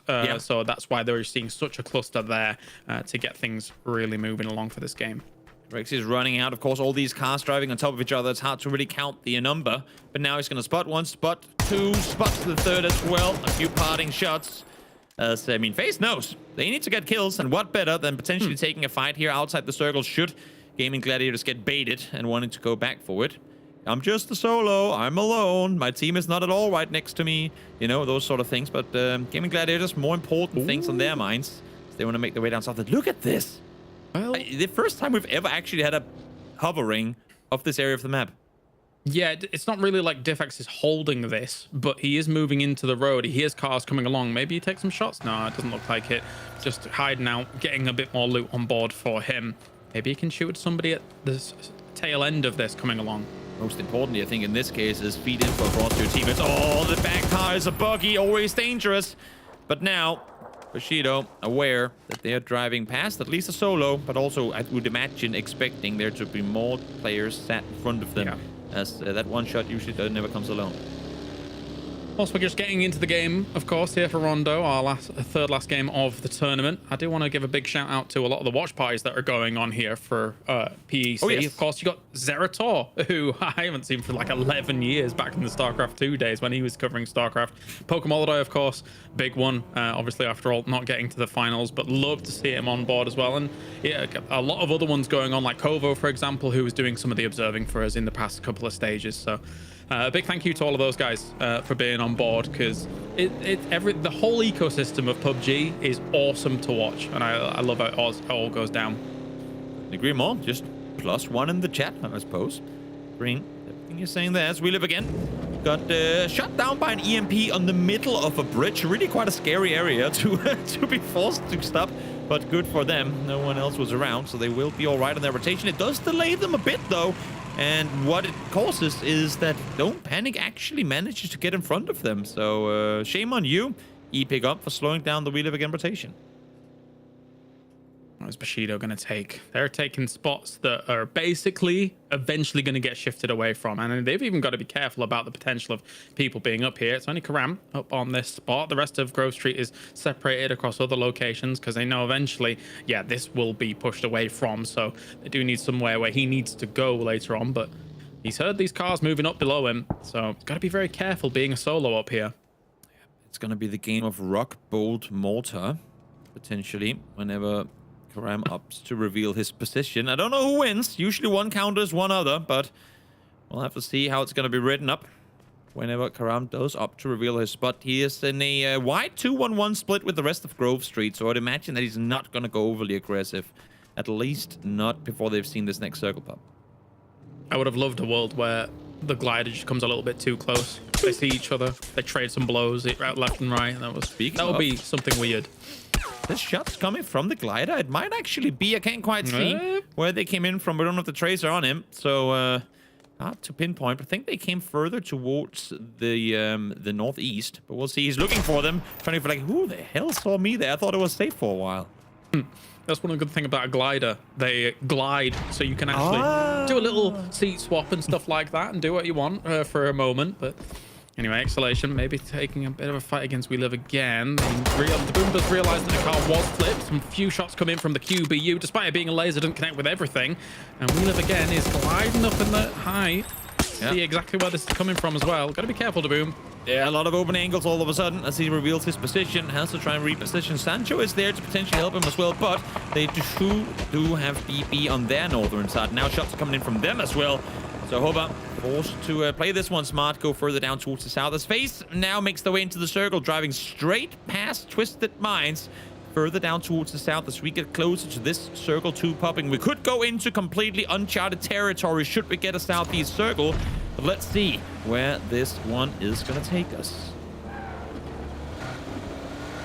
Go anywhere. Where are we going? Oh my god. That's south. That's south, and look who's sat in the circle center. GK blessed with the shift here. They were happy with the phase 2 shift on the Taco game as well. Now it's up to everyone to try and shut them down, as VP able to find Twisted Minds. A lot of teams trying to rotate through here, but there's so many mountains making it so hard. Look at this. It's a highway of destruction as all these teams are trying to maneuver through one another. Yep, the Northwest gamble did not pay off, and now, as you say, Quizzy, everybody from GK needs to get on Quizzy's compound right now, because everything else is going to get crashed. FaZe, Na'Vi, Foot, and Eternal Fire down south of them, they already had a compound, so they're going to be able to shoot quite a lot as they all rotate beyond all of these hills. It's going to get severe here, because there's really not that many compounds left open, so people are going to have to try and go for some terrain that maybe they're not as fully familiar with. Literally the entire server is rotating in from the west right now. Grove Street trying to regroup, but not going to be fast enough. Seifu will be able to get one down, but they've already taken 2 casualties, and now he's on the run. He won't get away. Hagatori able to find him, and all Karam can do from his mountain up high is look down and see his teammates fall. An absolute blitz from Na'Vi coming out. BB team's going to hit Leosh very quickly. Philfirst goes down as well, and this is right next to where GK is set up.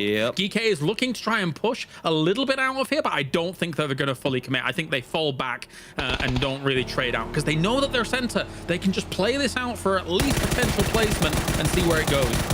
For win or die, I mean, the only team you do not want to give points over to is BB. They're the ones you're trying to chase down for a PGS slot. So unluckily for them, that's 1 point fed across they wish would have never happened. Definitely. How many times in competitive play have we seen teams rotate on the road south of Tinlong Garden? Well, we have 3 teams that have kind of made little moves around there, at least in this game. So that's good to see. As now Geek is looking the way of BB team. That was weird. They were vulnerable for a second. They were just running into each other. Get out of the way. Go left. No, go right. No, go left. No, go right. GK will fall back towards the compound again. I mean, as you were saying, it's not the best compound in terms of being able to see things as we now see it there. It's kind of down in the dip. But in terms of safety and in terms of just maintaining your first place spot, as long like while you're seeing all the people on the hunt taking casualties, you will happily sit and not get any points your way as long as you keep all 4 players up.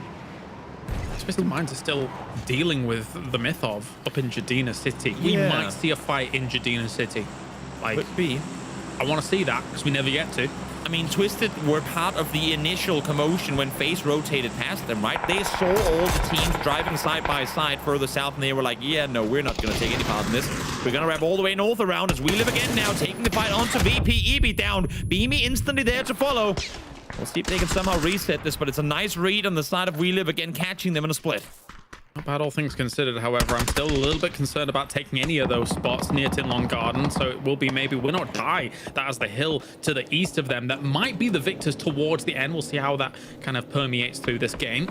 As still Bushido is hearing the movement of gladiators below them, and then they've thought differently of it and are now moving away. I want to bring your attention to the map as well. Thank you, observers. Get a look at it here as well. FaZe were the furthest west team just a couple of moments ago. And I mean, we often talk about how teams thread the needle to try and make their way through. I think there's no better example of that than FaZe literally going past 13 teams to be now, I mean, outside of Myth-Up and Twisted, the most east side team on the server. And should this next circle go anywhere east as well, Corexi and Gustav can literally sit safe in their compound and see the entire circle. They've got to have a blistering 3 games if they want to get to PGS, that's for sure. Definitely. And then maybe this could be the start of it. At the same time, they did a decent job just then of shooing away the myth of. There was a moment where one of their 2-2 splits would have potentially been hit, but no, that's not going to be the case. Bushido still up on this high ground where, again, like we're expecting maybe shifts away from this area soon. And Gladiators now under a lot of fire. Bushido, I assume they still have some of their vehicles, so they will be able to make some movements occur. But there is limited spots in these next circles. Yeah, Bushido at this point just want to maintain the high ground uncontested, and so far it's working for them. Having said that, of course, Karam is still up in the mountains, so the real high ground is in position of the lone Grove Street player, but with him set up there with the bolt, he is starting to shoot, trying to see if he can claim some flushes, but right now it's not having the biggest impact for him. No. All right, let's see what Baton's still looking for. Still in the blue, still watching the myth of, lining this up. Good shot to start things off, but then can't get there exactly. Oh, does finish this off alongside Perfectix. Multiple shots forwards. Not too bad. We saw it yesterday when Nixie, when everyone thought it could potentially go out towards the islands, it didn't. They went north side of Impala. Nixie claimed a lot of solo points for Virtus Pro. We'll see if he can do it here again as his teammates have all fallen. As Bushido try to group up, Medibay will be found by Sally. Should get flushed in just a moment here as well. As Exhalation finally pushing in from that west side. Where do you go as these teams? I feel like a lot of the West teams are probably banking on the idea of, okay, well, we're in the West. We're just going to shoot a lot of things and see if we can get as many kills as possible. Because if it continues to shift east, the Win or Die position is strong. The BB team and GK position is strong. But for you guys, I mean, maybe you reside in those hills alongside where Win or Die is. That's probably one of the only options. I mean, and you're answering the question here, right? Because Win or Die have the mountain ridge. They're set up there, I mean, on the spine, looking down towards the western side. And because they're showing so much presence in their 3-way split, no one can really try and contest them. No one is daring to try and push over that mountain, causing fights like what we're seeing here right now. Don't Panic being backfilled by Foot, because those teams really have nowhere else to try and push in from. Yeah, it's the kind of game that's going to be like a low kill win, similar to our Rondo yesterday, where we have it so far west, where everyone's trying to scrap for wherever they can get. And because of that, you're already seeing so many teams are already 3-man. They've already lost one, be it on rotation or be it because they didn't exactly know where it was going to go. We have the circle going where we were kind of expecting it to anyway, due to how this works here on Rondo. And with that now, it's going to be tough decisions. Exhalation already has an emergency pickup ready for this. This could be big. But where do you go, though? 46 alive, and I think I counted 8 players inside this next circle. There's a reason no one is there, because it's so difficult to play in circle center. FaZe going to be blessed with their very east side compound, but everyone here fighting in from the west. It's going to be tough, and for Foot, they need to win this fight, and they cannot take casualties, because they will have a lot more fights to come. As I say that, though, Vard, first one to fall to Global Army. Let's see if we can do a little bit more with this. A great nade coming in from 8C to shut him down completely. Will they be able to get any more from it? Another nade. Tossed over. CCNX trades. Yep, nice crossfire they've got set up. CC peeks over the ridge down, fights T-Bone as well. Now 8C again trying to get good off angles, but Shipless is buying a lot of time to allow for CC and Stiller to take this 2v1 against Pixel. Peeking on over. Nope, CCNX answers again against them. It's going to be easy to finish off Global Army. Exhalation destroys Bushido on the other side. They're still also going for that emergency pickup play. So they're doing everything at once here. Exhalation trying to get to the middle of this circle, but they are dying out now. Sancho down.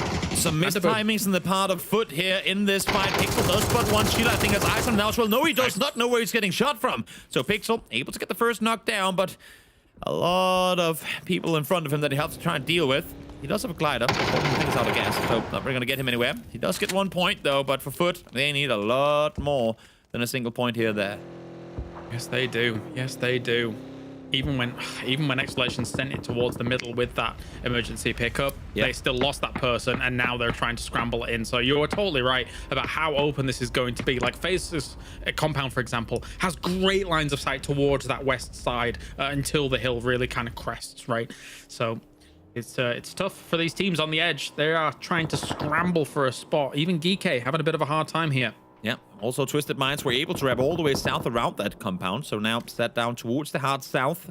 Have found Shipless, they'll be taking that fight as Diffix knows there's players on the other side. That's a 2-guy buggy. Diffix waiting for a bit to take the shots. Will find Quetpo with the final bullet in the chamber, and the point will come through. Spiro there to confirm it. So Geek getting something going, but they still have to push in from the north. That's what I found will get you for some of these moments. Nedex going for something. Can French power follow through? No, it's not going to be enough. Spiro will take him away from all of it. Sparta's looking to try and maybe get a smoke down or something. I don't even know if he has that much util, but he was trying to get back down to Nedex, but Nedex is already gone. EK running low on util and ammo. I mean, keep in mind they rotated down here very early on, so I haven't really had a chance to loot anything. Sagatori, great use of util, taking down Mac Negative. That's going to be Navi alive now in control of the west side. Circles goes center up towards the mountain, or mountain, the hill, I should say, because there ain't really a lot of that here. And look now, what teams have to try and maneuver through. FaZe forced to leave the compound, and they sent Gustav out very early on. I like this play because you can kind of see what Twisted Minds were eyeing. They wanted to go north. They wanted to try and see if they could keep out the likes of FaZe, but it's not going to happen. So now they have to go further up the mountain instead. Very tough. RV taking out Grove Street completely on their attempt at an entrance.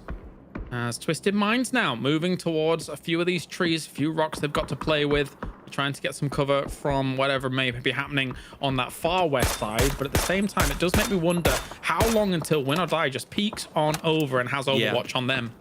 They've kind of allowed them through, right? Now shots are being fired from below my back, but the other two players ain't really there to get eyes on. James knows exactly where Twisted is proning as well. So I think once the remaining FaZe players realize that there's going to be no one pushing around from the north, because that's also why they're fortifying that position towards the east. They want to make sure no one does a hard wrap. For example, GK could try and set up to do a play like that. Once they know they won't, I think Twisted Minds is what FaZe is going to be eyeing. Will they get done? Mythov now down completely. Exhalation getting a few more points on the board. Salak finishes them off completely alone. Nice effort hit from him, but he's completely shut down as well. They've gone down in 8th. Now we're getting into those proper placement points. See what they can get done. As the emergency cover flares, always so important on Rondo. I still hold. I wish I'd see them on every single map. I think they're awesome. You will eventually, if we are to believe the roadmap. that they'll unify all these sort of things. We'll see if that's going to be the case or not. As GK now, ooh, big casualties on the side of BP team. You do not want to give points on over to GK currently set first. No, you do not. Oh, that's They are so far ahead now as well. It's scary. We're still 3 alive. There's still potential here. 4 kills on the board for GK. Twisted Minds. It was only a matter of time before Win or Die was going to look over this ridge line and shut them out. Not easy to survive. It's all on Perfectix now, up to the north, who's just going to lay low, see if he can get some more placements on the board. And it's all the teams side by side on the leaderboard that is fighting one another right now. Twisted being taken out by Win or Die, just at 2 points behind him. Is not what they want to have happen either. GK, again, they have their rocks for cover, but outside of that, not a whole lot to work with. The Na'Vi, well, they were going to get off angles eventually. Either it was going to be them or it was going to be faced towards the east. They're starting to apply pressure from each side here. A huge effort from Na'Vi, 9 kills so far, and now they're watching the way of Win or Die. I think if they dislodge Win or Die from this hillside that they can then fully own, there's a world where they could beat a 4-man phase if they come out on top on the other side. Due to the terrain advantage alone. Really depends on the circle though, as it does shift. Where are we going? Goes the way of Na'Vi. It's looking good for the boys in yellow. There's something very clean to having a battle royale end in a king of the hill, you know, kind of 2 names saying the same song or singing the same song, but in this case that is literally what it is. The game could very well end on the very tippity top of this hillside that State is currently trying to get to the other side of. Goes to the rock, tries to hold it a little bit at an extra angle. I like it a lot. You can't all just be sat on one spot chilling out. Watching GK up to the top, who their next move is going to be very difficult to try and get toward this circle unless they've got enough foliage cover and Na'Vi doesn't quite find those angles. But at the same time, when they do make that move, there is a world where they suddenly move into the crosshairs of FaZe, who also needs to move, but they do have vehicles. Exactly, for FaZe, I mean, they know that they need to, if they get themselves anywhere close to double digits and a win here, there is a lot of points coming their way. Issue is, as you can see on the leaderboard, all the teams that are remaining in this game are all ahead of them, so you can't really guarantee, or you can't really prevent the rest of them from getting placement points, at least some of the other. So FaZe need to make sure they stay alive and get as many of these kills as possible to not feed even more points over to their opponents. Yeah, definitely. Blue zone goes down against Perfectic. He is gone. Win or die. About to breach that 100-point mark. Yes, there it is. 101. Now tied with Na'Vi of all teams. What a success story today has been for Win or Die. James finds Spiro. GK should be shut down on all of this. With only 1 remaining, they can't get more, surely. Where does James go with this? I mean, they know that Na'Vi has the angle behind. I just wanted to get 1 ridge over. Maybe picking up Correxy does do that indeed. They know they have good stuff towards the circle center, but now they're going to get, if not fully within nade range, for Na'Vi then close there. To issue is it's just Fairest who's playing the hilltop proper. How aggressive FaZe have pushed up against this. They've got to make something work with it. And thankfully for them, Win or Die is very concerned about the potential backfill on their side. So that kind of stopped them from taking full position to maybe greet FaZe to a spot where they could be pressured. What is State looking at right now? I'm looking at his feet, or at him, at his like little Dorito on the map. He's looking straight out of the circle. I think they might have missed the sword. I think now he's starting to realize, wait, there's no one coming from here. Like, I have to go further east. I have to try and prevent, you know, the likes of Win or Die to do that south wraparound. That makes sense, but he's very hard tunneling straight south right now. He's on a rock facing east, right? So he can't see east. So he can only look to 2 sides of the rock, which is north and south, I think. He's just playing spoiler in that position. Issue is, I mean, obviously we know it's much easier with the full knowledge of everything. They kind of need him up on the hillside, especially now that FaZe shows presence. Issue is Quizzy. Yep, that's a sign of a man out of health, I suppose. He's gonna fall. And now Hagatori, at least that's 1 player they can now add to the hilltop coverage with Fairest. This is a big game. This is a big moment because there is an opportunity for one of these teams to try and somehow scramble to join that top pack here if they want more money on the board. If Win or Die wants an opportunity to maybe even qualify for PGS, that would be huge for this roster. And they have a chance. Unless, again, for an example, if FaZe suddenly goes big in these next 3 games. And honestly, this circle could not be more fair. They all have an equal shot at the hilltop. This could be one of those weird ring around the rosy situations where they just all start running in circles trying to hunt down one another. But you can see they all know exactly what they're up against. Na'Vi has the entire west side to themselves, and towards the east of the peak, Win or Die and FaZe are sharing this position. Everyone waiting for their opponents to overstep. They don't want to use util too soon. They're just waiting for opponents to get too eager, to make mistakes that they can punish. Everyone wants to be the third-party team. I think one thing that's fascinating about the positioning of them is that nobody's really being able to truly peak at the very top of the hill. I'm under the impression that all three teams think there might be someone up there, but there isn't because of how things have obviously gone on, the dynamic of all the moving parts of this game. So very cautious about even going a little bit further up this hill, just in case there is someone there. Because of that, that will delay this ending. Definitely will. Only phase 7 closing in. There's still a minute to work with, and I think for both Presenti and Hagatori, who are currently the only two players outside circle, they're just going to be set where they are. Again, waiting for opponents to go 3-2-1. Let's execute our play. And I don't think anyone's going to do that, at least until they know where the final circle is going to take them. There's simply too much on the line. So I think everyone right now is very satisfied with this stalemate for another 30 seconds.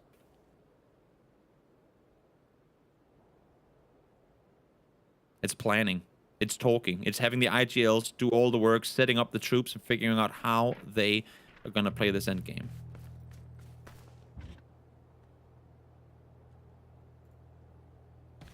Until something springs, there's not much to say.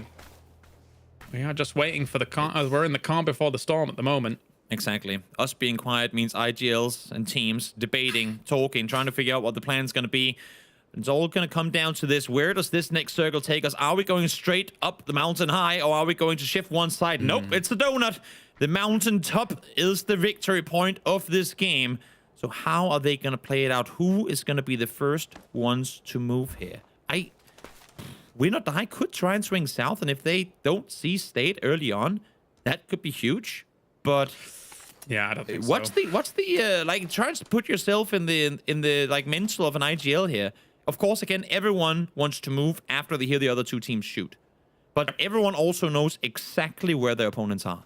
Well, I think all of this is just going to kind of instill even more fear into the teams, right? Because what's going to happen is that everybody's still going to sit in their own current spots. They still have available spots in those circles, but then it eliminates some of those teams off angles, which makes them even more nervous about the eventual crouch onto that hill at the top. Like Turex's angle gets eliminated, Stead's angle gets eliminated, the two duo down to the bottom for Win or Die gets eliminated. So it is, it just gets even more hairy. And that's the thing right now, right? Because Na'Vi cannot peek north as long as State sits on the south. They need him up there as well. They know it's a 4-man strong face line on this side, and they also know that Win or Die at any time could try and swing rest around if they should want to do so. So I think, honestly, I mean, despite the fact that theoretically Na'Vi and Win or Die has less space, it's Na'Vi on this west side by themselves that are feeling feeling nervous that the swing is going to come around from both sides at the same time. That took some balls from Fex to be like, is anybody up here? Hello! Anyone proning in the dot? Okay, they must have a step They know, or they hear two. them. Everyone's charging up nades now. They realize that it is going to be conflict time very, very quickly. That's a brilliant nade start thing. So doesn't quite get a knocked, but a lot of damage being done on both sides. Molly getting charged up as well. There's still emergency cover flares here available for some of these teams. This was just a warm-up. This was the two boxers stood in front of each other for photo op. And now they're going to fall back, get ready for round number 2. But that's a lot of util used to really no big impact. And of course, as you can see here, both of those teams expected as soon as this happened. You know what? Unintentionally, it was kind of a Win or Die bait. Let's just drop a couple of nades, guys. We'll spare half each. See if we can make them move. They didn't, but a lot of util spent, both on the side of FaZe and Na'Vi. Yeah, what I was going to talk about was the idea of actual audio cues in the game, right? Because no guns were shot, only util used. Yeah. It does give rise to the idea that the fight hasn't fully gone down yet. So for Win or Die, if it was bait, I mean, I don't think there's any way that they would take it due to the fact that no guns were fired. It was just a few explosions. Now, does Win or Die go straight circle center, or do they commit to south or north? I could not tell you what's the better play here, because either position is extremely exposed. The thing for FaZe is they lobbed smokes to try and prevent Win or Die to get angles on, but that's also going to allow them to push closer into nade range, and I think they're actually starting to make their push up towards the north. Nice util used here by FaZe to instigate this, but again, this situation is all waiting for Win or Die to make their move. As soon as they hear guns, they might go. We will see. Still only nade. Oh, the nade! That was huge. Jeez, that was a lot of damage. That was 40 plus damage on all of them. Yeah.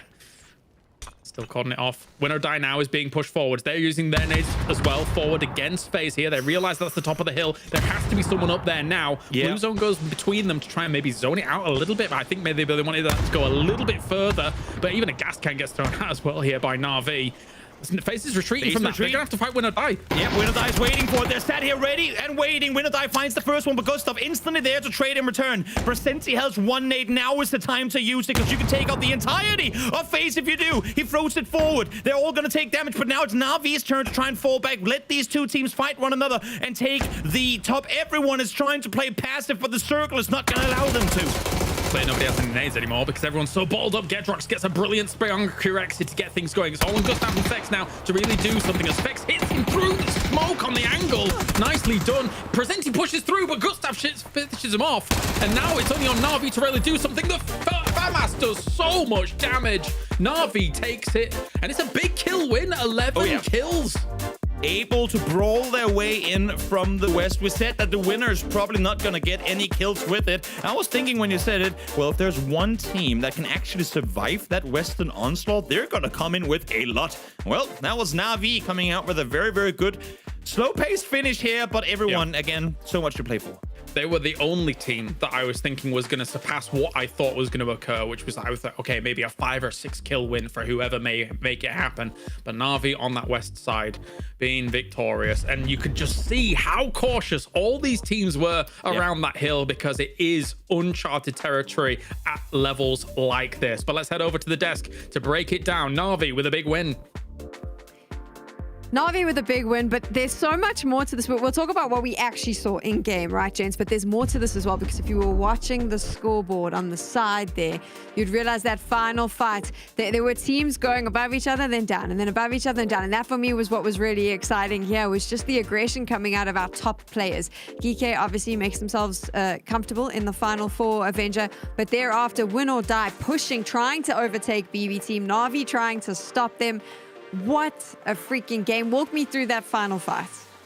Yeah, first of all, like the high ground, when you have that 3-way fight, you always want to be the last team to engage. And as the guys talked onto the desk, you have to use that utility. You have to deploy it aggressively to try to hurt these teams towards each other. And Na'Vi, they fended off quite well. FaZe deployed the smokes to take on Win or Die. But yeah, it was difficult when you're losing players like that and you're forced to kind of hit the deck when you have multiple teams shooting towards you. It's really, really difficult here, Mark. It is difficult, and it came down to the zone. An element of that was unplayable, right? So like we never really played, we don't really know. Win or Die positioned really, really well in the south. They kind of waited. I was surprised by some of the other teams' rotations. They came round late, again playing sort of into that west for Esports. For me, you're right, at the very, very end there, sometimes the last move will get the win in the end, and that was very well played by Na'Vi. Win or Die, Mark, is the story for me coming out of Rondo as well. Just coming in here, aggressive, like really good game plans, good rotations, just knowing exactly what they needed to do to find themselves in the final fight. God, they just seem to be getting it. Is it the last day antics unfold? Win or Die seem to be coming out on top. I was just watching, I was like, they could do this. They could take over BB. BB have fallen. They still survive. They survive. Yes, they would be happier, I suppose, Sam, with a win out of this one, claiming the extra additional points, the extra 10 points. But it all came down to this. And the hill, king of the castles, FaZe unable to dislodge Na'Vi. And Win or Die kind of drew their attention back. I think Win or Die was hoping, praying, because they had that big util dump before, Sam, trying to force FaZe into Na'Vi, but it wasn't going to be the case. There's only 2 more rounds. I wouldn't be too surprised for Win or Die to continue chomping on the tails of the team of BB. There you go, the match results on your screen right now. Na'Vi claiming 21 points. Damn, they're going to be happy with that. But again, it's the double digits for win or die. And for FaZe as well, who were struggling a little bit, Avenger. We've been looking at them on the overall leaderboard going, oh, we may not see FaZe at an international LAN at the start of the year. What the hell is happening? They're obviously feeling the same way, and now you see them putting in the work to try and climb their way up. Yeah, the 94 obviously is big, but BB team getting 7 here, that's difficult, right? Because that's the team they're chasing. So there's only a 6-point difference that they're putting up against them. And they were an 81 before that. BB team 108 before that game. So they had 27 points in them. So they need to put up huge numbers in the last 2 ones to try to catch and beat BB team, who's currently, in that last spot for the PGS points. So yeah, it's difficult. But yeah, it's, for me, this game here, so difficult to play. It's such a rare ending that the players like probably never seen anything like this before, and they're analyzing the terrain as it comes, and they're obviously using the experience from the game throughout what they've seen on other similar terrains on other maps, or obviously on the same map. But you have to analyze, you have to run it through, and that's what really comes down to kind of the ending of this game. You have to make the strategies up as you see them unfold in front of you. Do you think that that's why we saw so many of the staple PUBG EMEA names in that final fight? The likes of a FaZe and a Na'Vi, because these are teams that can work on the fly, are quick to adapt to Avenger. They have a lot of experience. So while they might not be comfortable with the zone itself, as a team, they know how to work together to get themselves into the optimal position. Yeah, for sure. That's definitely a case to be made. Like, the difficult situations, that's where the really good teams and the very experienced players, they shine here. We got to talk about the overalls, though. You see here FaZe currently chasing 94 points. Also, why you can grab some G coins, make sure you do that today. There's even more on the line, guys. But yeah, BB team 115. There's a 19-point difference, guys, here. We're talking about massive games, because BB team is not going to go out and get 0 or 1 or 2 games here. They're going to get points. They're going to scrap their way through. They're going to salvage. And yeah, for win or die, close, sure. 11 points, that's massive for them. They would need 12 to take over. Currently 18 placement points ahead, so they win the tiebreaker. And yeah, FaZe a little bit behind win or die here. 10 points difference. It's a difficult one to me, guys. I mean, let's have the honest conversation. Can FaZe get into the top 3? And yes, I know that if Toby was here, he would say, oh, well, there is a possibility. But let's be realists in this situation. To get into the top 3, the type of games they would have to do on Erangel, is it actually possible, Mark? I just can't see it. I love FaZe. And to have this team not at a LAN is shocking. It is shocking, because they came out so well on day number 1, right? And they played well in the groups. There was a point to prove from them. Because they would need so much to fall in line. They would need teams to go out early, especially the BB team. Yes, we've seen BB team fall when they come to losing of circles and having to drive their way around, but that's all been on Miramar. We're going back to home turf here, Sam. I just can't see it, as much as I'd love to see him at the LAN. What do you think, Avenger? Yeah, I think it's difficult. Like, we were talking about back-to-back double-digit games, not maybe for kills, but at least for the points to make it up, and then to hope for BB team to really fail, or potentially look for BB team in the kill feed, try to track them where they are and try to strike. While we also have other teams that are doing the same, right? And we know, like, win or die, if you're a team that's chasing BB team, if you see a fight unfold with FaZe and BB, you're third-partying that. Like, that's your spot in. That's your way into PGS. That's your way into PGS. Let's find out if they can find a way in. Well, we found our way into Erangel. It's a good flight path, though. I'll take it. Yeah, I was going to stay away for Sam to go. Marco Avenger. Yeah, I was waiting. Down towards the southeast. Oh, I'll take it. It's fine. Stop pondering about FaZe here. This flight path is going to favour. We know BB team's going to go towards Milta at the end. FaZe will be going to Milta. BB will go to Milta Power. So they have striking distance. If they do want to close out early, FaZe go slightly different. Gustav potentially pushing towards farm, so kind of telling me that it's not as aggressive to start, or at least applying an element of pressure. Maybe they just leave it to the last game. Yeah, I'm not sure about that one though. Difficult, somewhat difficult playing paths. You're sure north to southeast here. It's pretty hard to reach some of this area here. And for me, like, yeah, it's obviously on FaZe. This could be a good circle for them, where we've seen this playing path like historically, and tendencies has come with how this playing is, but it's still difficult. You have 15 other teams you're gonna have to beat out. You have other teams on the chase, and with 2 games to go, a lot of teams are still going to believe, Mark, that they're going to be able to do it. Oh, wow. Oh, wow. Oh, no, that's not what you want. That is not what you want. I think for now, FaZe, if we keep on the topic, I think it's a case of seeing if BBE go down, do they try and leapfrog them and get ahead, especially in the southeast corner. I think it's going to be a bit more of a kill feed tracking for them. Activating at the right time, but making sure they get themselves into placement. Rest of the zone, well, TMO find themselves pretty much in the heart of Yaz, GG on top of the Stauber. Wouldn't be too surprised to maybe see a team like VP move round. And then you got to add the mix. GK have been looking strong already. They're going to have to try and play in. I think we'll see a clash for the north side. Win or die, Foot Esports. Their rotations, Martin. Got to time it right. They can't get caught in traffic. Really early emergency pickup here for Na'Vi as well. Obviously being outside the zone, being one of those teams that have a really far way ahead of it. GK they've been getting some really good kind of first zones to set up their start of the day and their games throughout today. And PUBG already going up close to style, but that could be massive for them. But yeah, the chasers, it's on for them. Difficult for win or die, hard for them. Really hard for FaZe. They have so many teams ahead of them, and the teams that are chasing basically are ahead of them, and the teams that are chasing BB team are just next to them and potentially could be leaving earlier. Yeah, we'll see what's going to be happening here, guys. On the cast, 2 more angles to go. Who's going to take it home? It's a good question, because obviously we have Levante, well, just feeding points to Geeke again.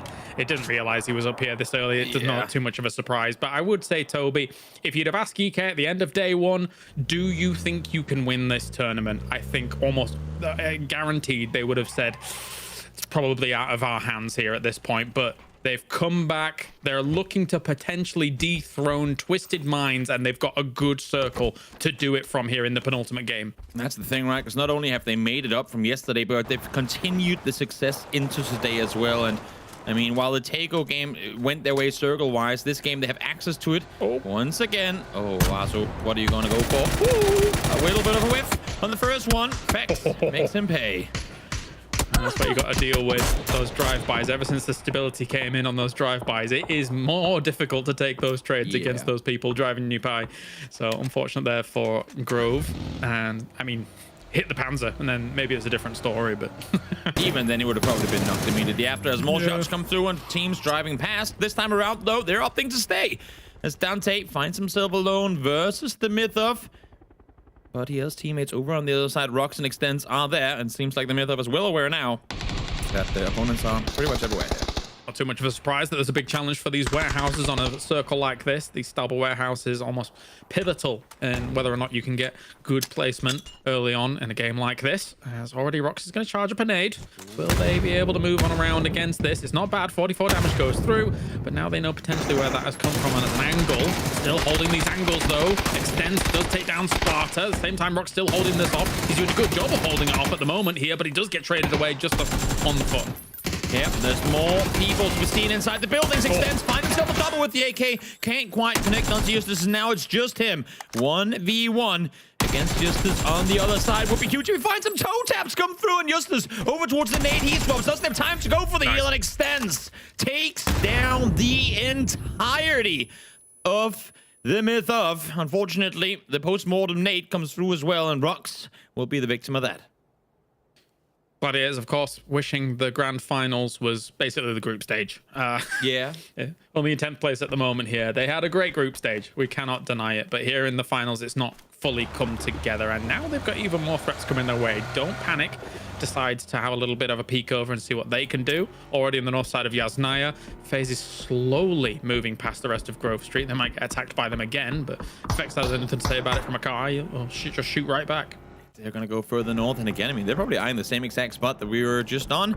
The double warehouses, always a great place to be if you can lock it down, especially then if the circles keep coming towards the south. Not only are you having a good high ground position, but you also have a good place to go to on the northern side of Yasnaya should you need to do just that. And, well, here they come. They've seen the kill feed. They've seen the kills come through. And I think maybe they're expecting the fight to have taken place here, but I don't think they're expecting there to be 2 teams still inside this position. One good thing for them with their attack angle is that you can exist underneath the warehouses, right? And that is kind of where they've set up for their keeping an eye out, seeing what they can spot. And if they do see weakness, they can push it. However, they still have that backup plan of sitting on the bottom side of it. Schiller saw the heads over the ridge. Yeah, now they're starting to realize, wait a minute, look at how much they've committed to this. I mean, don't panic. Sheila has no util, has a level 1 helmet still, and I think Don't Panic is starting to realize, you know what, guys, this might be a bit more than what we were in for. I know these compounds are great and all, but there's still another 7 circles that has to pop, and we're not even sure the game is going to come here. So maybe don't YOLO into this and then have FaZe push our way. Question is, if FaZe know they're there? Are they just swinging around here? They are running. I mean, kind of slow stepping with ARs in hand. So you'd have to imagine they saw something too. Yeah, considering the angle of approach that they're taking here, though, maybe not fully. Sees Global Army straight away, but Schiller does spring the trap, and he falls all the way down. Oh no, Gustav! It's a disaster for FaZe. Oh, the corpse rolls down right next to him as well, just to make matters worse. That's just like that. James, single player left alive. Nice crossfire setup here by Don't Panic. I think FaZe thought that they had the upper hand in that fight, but not to be at all. And I guess all you can do if you're the remaining players of Gaming Glad is to go, oh, thanks, Don't Panic. Now we don't have to deal with that. If you're James, you have to get out. Because everything else has been dashed against the rocks here. Not only your chances in this game, but maybe your chances to go to PGS for this. So you've got to try and play for as far placements as you can get here and hope for a big game next. And then for the moving goalpost to not move that far, it is fury for FaZe. It was already out of FaZe's hands coming into this game. That obviously, I mean, it's a given that they would need to have good games, but they also need BB to stumble. At this point, the stumbling only has to be that much bigger. And not only that, James somehow needs to put a magnet on that vehicle and have the next 8 circles go his way. Well, there's still other teams that we're keeping an eye on. Obviously, this started out a bit chaotic, a bit more frenetic of a pace for some of these teams again towards these warehouses. Take a look back at this and see how this all went down as Gustav was trying desperately to get an angle on Schiller, and in doing so, unfortunately falls all the way down. Yep. Not what you want to see happen. Don't run on the cliff sides. They can be slippery. As we see it happen right there. Extend still. I mean, he's chilling. Got 4 kills. Again, at this point, Gaming Gladiator's not expecting to win the whole thing. But as far as, I mean, we're concerned, a 4-point game in a tough situation is something you can be satisfied with overall. Of course, in the given situation, with it being game 17, would hope to get some more. James's distresses are not done just yet. Shots coming in from Hakatori with the mini. Doesn't quite kill him off. This is just going to be... Let's keep a James cam going. Yeah. Just a Pip in the corner, watching him lying down next to a car for the next 20 minutes, maybe. That's most likely what's going to be happening. CC opens up the party inside the double with a bolt action headshot, a rare one at that. And now it's up to Extends to try and keep the Gaming Gladiators' hopes alive in this matchup. He does have a knock on Schiller, but he's in a 1v. Oh, he saw him with an 8 in hand, 2 loaded and perfect to peek it, but he knew there was someone closer as well. And that's Don't Panic once again. I mean, playing a good game. They were very forgettable in the group stages, but they rose back up in last chance and now finding themselves with some success here as well in the finals. We are heading to Stalbert by the looks of things. Yeah, for Don't Panic, it's like comes in waves. Qualifier, amazing. Group stage, rubbish. Last chance, amazing. Here, we're not really erring on the side of rubbish. They're here, but I mean, the thing is that they've got some kills on the board, right? And from those warehouses, if you were wanting to make anything insane happen, you'd have to really go on a rampage. You need like a 20 kill win here to even consider doing anything into the next game. So. But from those warehouses, usually you just sit there and wait. Yeah, I will happily write them off until something happens that means I shouldn't. And for now, I don't think that's going to be the case as GK. But the team on the hunt, BP team trying to get up to position. And what better for GK than if they can get some knocks here. Even if they don't get the kills, at least know, great, the guys that are hunting us on the leaderboard, there's that right here. Like now we can play with that factor in mind. It will also help if from a distance like that, GK knocks someone, even just a knock on a BB player means that they identify instantly. Oh, okay, that's one of our threats that currently still exists, right? Because you're really thinking of BBVP as the ones that could potentially even try and challenge where they are at the moment. So maybe you'd be a bit more forceful about stopping their entry to a next circle. Let's see. GK got plenty of targets to shoot towards. Exhalation trying to wrap around the east side as Stivix goes into position to try and see if he can assist and shooting towards him. But now they're forcing them over towards Bushido. That might be a fight happening that GK could then opt to pounce on as a third party. From Bushido. Yeah, exhalation. Just wiggling around, trying to wiggle the way through to maybe... I was about to say the ridgeline next to these warehouses. We don't need to be here the whole game. Well, I mean, we might end up. But in case the next circle goes south, this place is going to get a lot more attention than what it already has. As Exhalation, I mean, they're driving in this position. Oh no, are they going to go up to James? Is that what's going to happen? Are we going back to James Cam? There's a few ridges up here, but yeah, There it looks is like a maybe shack. James Cam might be the spot. Let's see, have a car as well. Yep, bye-bye. He's leaving again. Wah, wah. And now he's going straight to VP. James is on the... I mean, he has a daily quest of go over and wave to as many players as you possibly can in one game. As he now drives down the valley, tries to push through here, but the entirety of VP has hurt him. Now shots fired as well. This car is not long for this world. It's already filled with dark smoke. I think it's going to be on fire in a moment as well, but he's still driving. Somehow, he is still alive. Well, as long as it's not an escort quest, he'll be able to move with haste. Oh, here's one to die. Yeah, they've got a P90 in hand as well. If you drive past that, you are dead. So Leosh is almost looking to cut off this spot. Little 360 here from James. He's having some fun with it. Just doing James things. New place to prone. Let's see how long he's going to stay here for undisturbed. That was James Cam check-in. Yep. Well, we'll see now as BB up to start their rotation. Of course, still 15 seconds to go for the next circle to come, but getting their cars positioned in the right direction should the circle shift. They know that they have a south path to wrap towards the west should it come through, that they can go.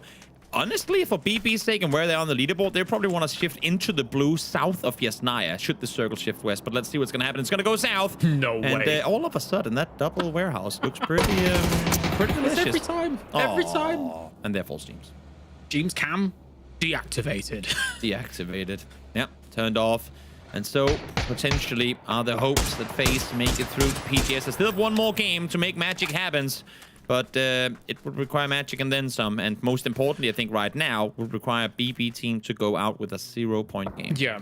I mean, a serious point about James Cam and actual FaZe and what they wanted to do, right? Like, this is why the barns, this is why this location becomes such a focal point. And if you're going there, you know you're probably going to be running into some resistance, and then it's an all or nothing play. You know you've got to go big, so that's why they're going there. Yep. At the very tail end of a tournament. So I get it. I understand why they tried to make that work. Sometimes definitely doesn't at this level.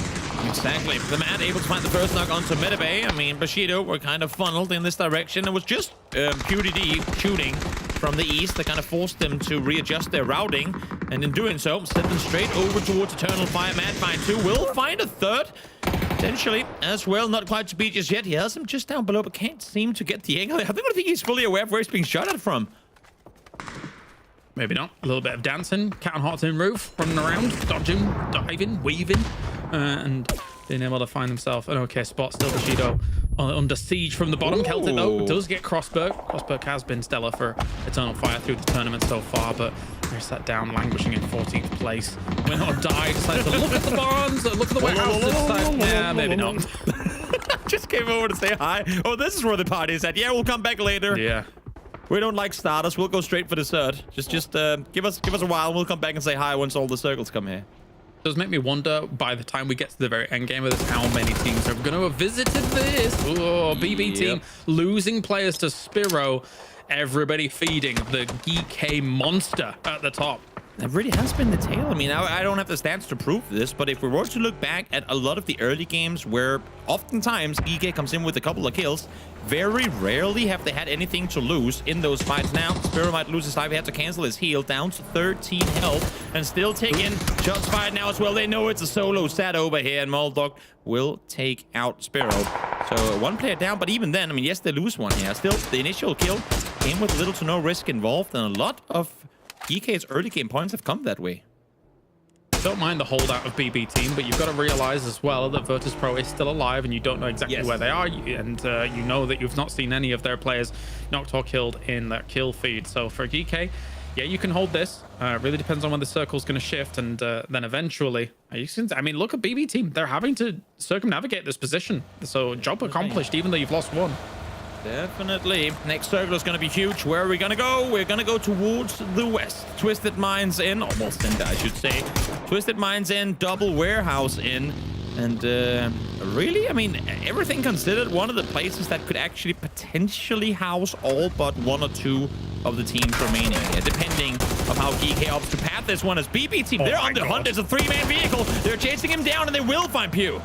Not bad at all, not bad, but they need a little bit more from this as well. I guess they realize if you actually want to do something in this tournament, you're going to have to shut down GK, although maybe they would be risking a spot when it comes to PG. No, would they be risking a spot? No, I don't think so. I mean, we'll see what the points come in. Yeah, they see them now, and I think BB is starting to realize, oh no, this was the wrong place to park. Quizzy able to find Phil first with an 8. You can see Divix trying to reposition, but not needed.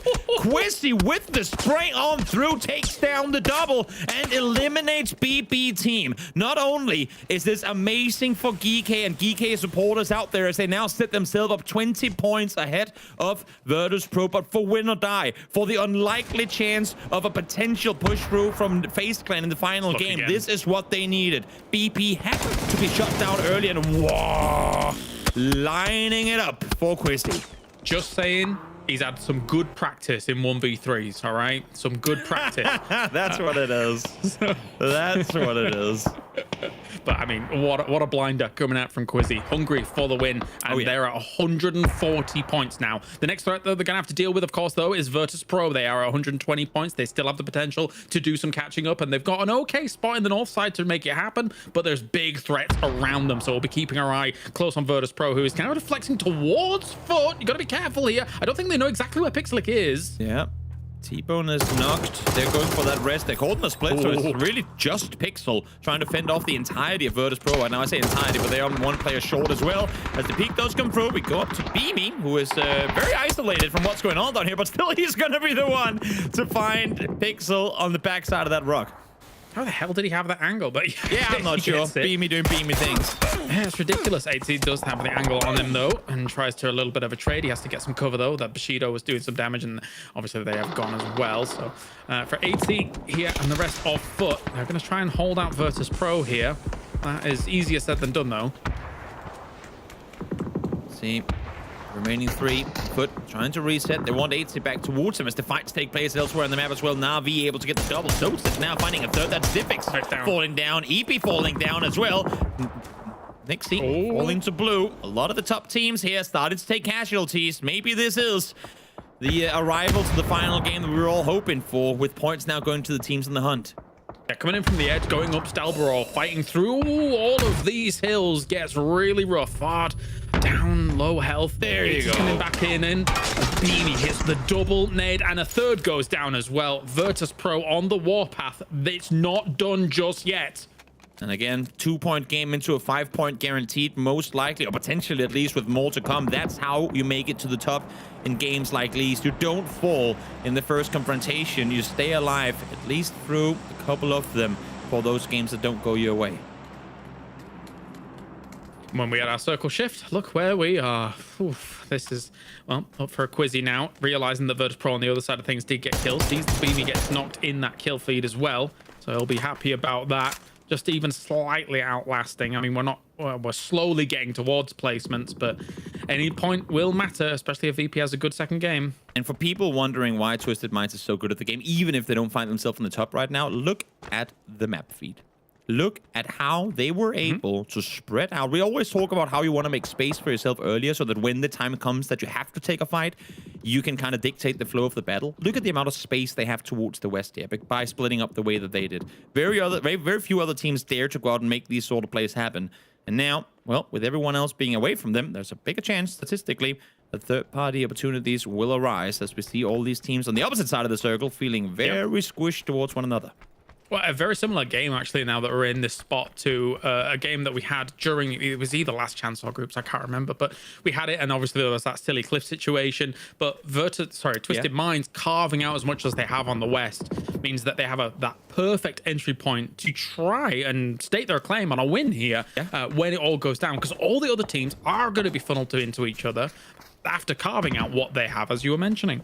Now, if this next circle shifts towards the west again, which it very well could, Win or Die is in a position from where they can get a lot going their way. I mean, if it shifts west, it's pretty much top 3 guaranteed, I'd say, at this point, with everyone else having to fight their way over towards them. So that he can trying to make sure that they've dealt with everyone. But everyone knows there's a Bloom. He's still alive somewhere towards the north, and you just can't really feel safe until you see him fall.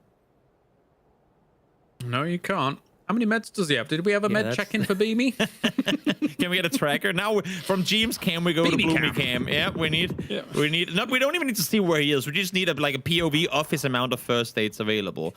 That way we can see exactly that way we can see what's happening. As Quetpa prone to the first line of defense, the booby trap effectively should Win or Die up to push this way. But Win or Die also aware that Quizzy is making this run happen. Or maybe not the run, but they know they should know that there's one more GK player alive. Yeah, they're not quite looking north, are they? They were now. But before that, they were really looking west as well as south. He's going to get to this tree. I want to see if he can see them, and he does, but at least 2. But hello, my bad. Great awareness from him. Spots one, takes one out, but instantly the match springs his trap, and now able to take him down. No flush immediately fall. Leosh has a P90. He's going to peek on over as well, but all of a sudden, Eternal Fire has to commit to this east side. Issue is they have a player sat with Grove Street towards the south, and he has just fallen. So Marco now out of the equation. Yeah, the distraction of Quizzy could come at the behest here of Win or Die, as another nade goes forwards. Quetpa still looking for that off angle from the player down the hill. The Mad finds Leosh, and it's on Presenter here over at the UAZ to try and do something. He desperately wishes there wasn't that little bit of grass so he could see his feet underneath that UAZ, but throws out a molly. The second one goes out as well. It's perfect on that first one. Amazing, amazing molly usage. BB fans rejoice, thanking Eternal Fire for the help come through there. They will be limited to, I believe, a 3-point game, despite being in one of the better positions of the map. But Eternal Fire shuts them down, and now they turn their attention towards the south of the Mad. Great fadeaway shot there, getting the knock onto Oxig. Looking at this map does make me wonder, can Na'Vi make the Mad Dash? Are they the one that we've not really been taking into account, but just comes off the back of that Rondo game and now has the highest points of a circle like this? Twisted Minds is pushed up against the ridge on those warehouses. You can see them kind of posturing for an opportunity. Lou looks like he's trying to get a car up some of those rocks, but I'm going to discount that and maybe look another day. Yeah, Na'Vi, I mean, yeah, to go back to what you're saying, definitely a world where they come up victorious here. I mean, a very good chance, I should say, that they come up victorious here. And with a lot of kills to boot, 7 already. Then, again, we're reaching a point now where you're not only relying on you doing well, you're also relying on other teams stumbling. And I've said that a couple times already, but I'll say it again. VP, PK, set with the lead right now. It's on them to mess up and allow for the teams behind it. No Hakatori.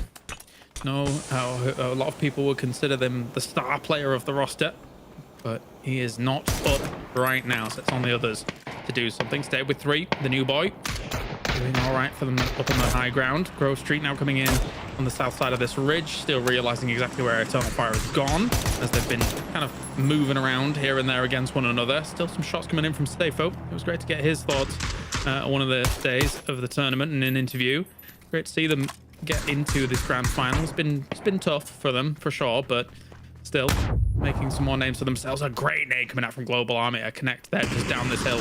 Yeah, not a lot you can do in response to that. Circle's closing in as well, so he is done for. Woxic and Karam will have to just try and make their way further towards the west. But again, I mean, I said it in the talk earlier, I think 2025 is going to be the year of up-and-comers to shine. And for Grove Street, I mean, yes, they don't go out flashy in the grand finals, but they make grand finals. And I think the repetition and the experience they get from games like these is only going to motivate them to try to do even more with tournaments to come. As Twisted Minds pretty much says, yeah, the circle, yeah, that's ours.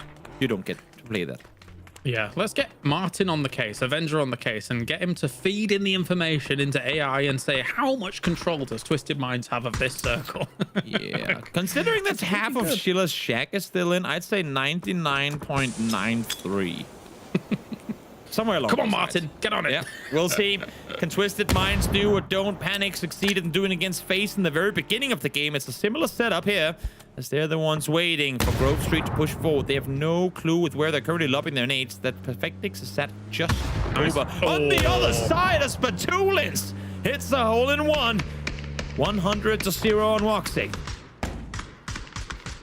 Param falling down, realizing he has to get out of dodge, and he is not dodging them bullets. Twisted Minds, big shutdown, 105 points on the board. Still a huge stretch that they require to be able to do something about this. Eternal Fire is stretching around this right-hand side up on this circle, so it's a little bit vulnerable. Tries to get a car straight away. That's a bold retreat out, but it has worked.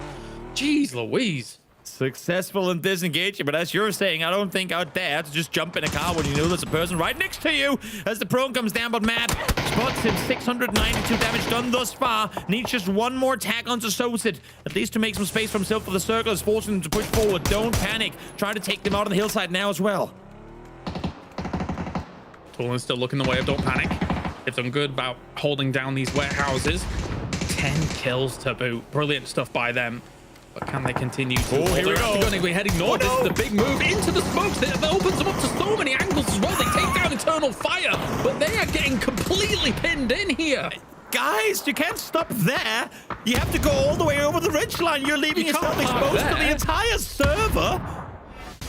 Huh. And that's the game. And that's the game. What a finish. I mean, Twisted Minds able to make space for themselves. Didn't have to do much in the end outside of taking out Grove Street in the south side. And Don't Panic. We're like, yeah, guys, skip. Let's go next. This game is not fun anymore. Let's just get to game 18 right away. I can't. That's the finish. Like, yeah. Done. You can't park there, mate. Bang, bang, bang. Gone. That's a finish. Yeah, definitely was. I like blinked and I missed it. Who won that game? Good job, Twisted. I think Twisted Minds is equally confused at what happened here. Don't Panic, instigate, had everyone looking their way. And in the end, it's going to be Twisted out victorious. Because at least one of the players must have been looking towards a Na'Vi player, you'd have to imagine, in order for him to get the final point. Or maybe they died to blue. I couldn't keep track in the end. But there you go. End of it. All right, well, that was the penultimate game in the books. Twisted Minds is trying to defend against all of these big names. Let's head over to the desk here to wrap up our Stalber ending. I don't understand what happened right there at the end, Mark. I kind of blinked and then it was all done. What the hell? How did it end? I mean, I think Kylaris did it best. It was car, don't park there, bang, bang, done. But were you able to see those final few seconds? You were setting me up to fail here, Sam, because you said to me, oh, how many points do we need to get the win? And I heard the car, I looked back, I saw a bang, and then looked back at the table, and then I saw Twisted Minds won, and I was like, magic. Absolute magic. No, yeah, Twisted Minds claimed a victory at the end somehow, some way. I generally thought Na'Vi was going to win from the top bit, but obviously from the high ground, when you've got Don't Panic moving a card just into reach of them, it wasn't going to be enough. And Twisted Minds, I think they'll be questioning how they got that win at the very end. I mean, I don't think they'll be questioning. Eventually, they'll be celebrating because they needed some points on the board, and this has helped push them up. Unfortunately, it's also helped Na'Vi climb up that leaderboard as well. Yeah, they're defending a little bit, and yeah, they are definitely celebrating, and they should be celebrating because that was a difficult circle to play. And yeah, sometimes you see these kind of endings where it's like, okay, the guys that are getting all the circles are going to get the most out of it. Don't Panic here was looking pretty good, but Twisted Minds, they swept in from that southwest side, and they took more and more control, staying alive, getting more and more damage output. Na'Vi also getting a few here and there. Soulset towards the end on Don't Panic looked good, but yeah, such a difficult circle to play here. How would you play this circle, Mark? Hide, like James. Just get away from everyone. That's good. There's a lot of verticality, as we spoke before. I actually really like this position that Geeko is in the southeast corner. Quizzy played it really well. Perfect timing for the highlights. And actually, these two lined up to perfection.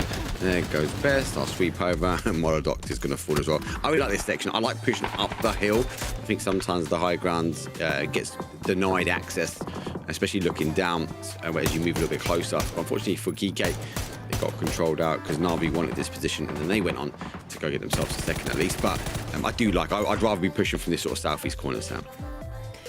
If we take a look at what's just happened here, I mean, there's a very clear group of teams chasing the sort of top 5 spots and then everyone else, Avenger. And do you think everyone else now comes out of this game and kind of goes, okay, that's it, our shots are dashed?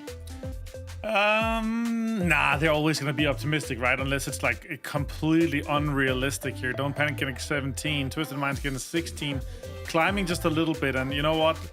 For me, Na'Vi, like, they are in a situation where, okay, we can get points, we can get in there, we can defend. I'm really liking what I'm seeing from them here because they're still a team that they need to be up there in regionals. They need to be able to prove themselves. They're still this, even though they had all of last year, they're still this young team at the core of it, and they still need to get things together with the player swap as well. So I like what I'm seeing from them getting 10 kills, obviously second place, but there's nothing to do against so Twisted Minds. It just comes in and takes the control. So this is where it's going to get really important. We're going to spend a lot of time on this leaderboard now because we are moving into the final game of the day. This is it. This is how we will decide who wins PEC. Oh. Right now, GK is in a very good position, 140 points. But that doesn't necessarily mean they've already got it in the bag because we have seen teams, including Geeke, get like 26 points yesterday. So there's a chance that that could happen, right? But now you see these battles happening as well, Mark, because teams need to try and get as high as they can. The Twisted Minds, win or die BB team battle. FaZe Clan, even if they had a big win, I mean, it's pretty open-ended here because remember, we're not just fighting for that first place, right? There's also those 3 other spots that you need to keep in the back of your brain. Yeah, we're looking obviously for the 2 global partner teams and then the 3 additionals to work their way through. There's 2 parts to this table, I feel. Look, Na'Vi and VP, 15 points to potentially take on a Geeke. Yes, it's not in the bag. It is going to come down to the last game, just like it's the last game potentially for you to go claim some G-Coin. Make sure you get that code straight into chat. And then it's the other bit of the table there, Sam, for me. Is BB going to be able to hold off a win or die? Does a FaZe pop off? We already spoke about FaZe having depth. They definitely didn't have the game they wanted there on the penultimate game, so they need to come back quite aggressive in this one. They have the capabilities of doing it. Win or die, they're eager. They perform really well today. So it's kind of this last game, I think it's going to be chaotic, but it's going to be chaotic in 2 parts. The top half we're going to see is Geeke going to be able to hold it, potentially hold off a Na'Vi or VP. And then we're looking for that final team to sort of sneak their way in. Will it be BB team, or are we going to see a win or die leapfrog Twisted Minds, and maybe a FaZe can sneak in as well? Just to remind you that every single team here, depending on where they finish, will determine what their prize money is as well. So that's going to be running in the back of their heads because the higher up this leaderboard, the more money is up for grabs. Avenger, how does this play out? I mean, do you see Twisted Minds doing something miraculous? And I mean, there's no way Twisted Minds is going to win this now, right? That's no the chance. big. Let's just cut it out. Na'Vi versus Pro done. on the hunt for Geeke. There's also the PGC points on the board, right? And that second place is juicy. You get way more points than third. That's massive. And right now, it's obviously looking good. Versus Pro and Geeke looks locked in to be able to go to PGS. BB team, though, it's 11 points for win or die to chase it down. That's a lot. It's 23 points for FaZe Clan. More than BB teams, whatever they're getting here in this one, right? And yeah, that's just so difficult. And win or die, they could do it. They could do it. BB team, I just feel like they have too much experience. They are gonna be very disciplined and slow playing to maximize as they got here. Hopefully they don't run into a team that is also on the edge. Because we're going to be seeing third parties. And then if you see a BB team knock, all the other teams are going to be like, okay, where was that knock? And they're going to be focusing all that effort towards them because they're right now the only team important to those team chasing to try to get one of those PGS spots. So, yeah, so it's massive. It's huge. Fantastic to see a 3-way fight, if you may, right? You have 3 teams fighting for first place. You have some teams trying to grab into that PGS spot. Let me just remind you that after day 1 of the grand finals, Geeke was in last place here with like 13 points. They had nothing. They did this major run yesterday. I mentioned at the start, can lightning strike twice? It did. They are currently in the lead, and let's be honest, if they stick this out and get some placement points, there's no ways they're getting caught. Na'Vi and VP are going to have cracker games. They are going to have to win this if they want to try and take that first place. That is what it comes down to. What a game we are about to witness. Erangel, the final map of our day and the final map here at the PUBG EMEA Championships for Spring 2025. Mark, let's get into game. Let's get into game. It's going to be interesting. It is the final game, the grand finals, PEC 2025 Spring, match 18 of 18, and it is a potential three-way battle. Martin, you're right. I think we're going to see 3 teams fighting for the top, but it's really important. It's that final third slot that BB currently holds on to. Will they be punching their plane ticket to the lands, or will we see a win or die, maybe a phase? It's kind of chase them down. Flight path though is a south towards a north. We're actually returning the other way around. Most of the teams going for a normal drop spot. I'm eager. Love to be in phases here. Do they go aggressive? Do they try and push BB out early? Yeah, would love to hear some comments from them. That'd be cool. It's rough though. They know they need to have a fantastic game and potentially be able to hunt down BB early. BB landing close to them. And yeah, this plane path to me just screams military island here, Mark. Oh, it might be screaming military island. I'm cautious about this at the moment. Grove Street might go, yeah, it can turn around. He knows I'm not going to fight there. I'm not going to 4 versus 1. Where's the rest of my team? He clearly didn't read the same memo. But yeah, the flying path does sort of a scream for a military island finish. PK go all the way towards that west, and we know they like to play across and try and hold the bridges out anyway. It's not. It goes down to sort of BB's neck of the woods. It's going to be explosive action, Martin. I think it's best to hand it over to the casters. Toby, James, it's the final game. Take it away. Thank you, boys. Yes, one more Erangel, one more grassy pastures, and is the story alive? Do we have a team that at the end of day 1 finished in 16th place, made one of the recoveries of all time in PUBG Esports, and is now on the verge of becoming our EMEA champion? It looks like GK might just have it in the bag, Toby. Well, if there's anything to dissuade that from happening, currently they find themselves to be the team furthest from the circle. Maybe outside of Foot that is currently going into North George. They are definitely the team with the longest journey to make. So we'll see if that's going to have impact on the end game of this one or not. As of course we look at win or die. We look at FaZe on the hunt for BB, on the hunt for PGS spots. And I mean, FaZe of course are going to be happy with this circle as they are a multi-looting team. But what they didn't want to have happen is give BB picks and choices of where they would want to play this one from.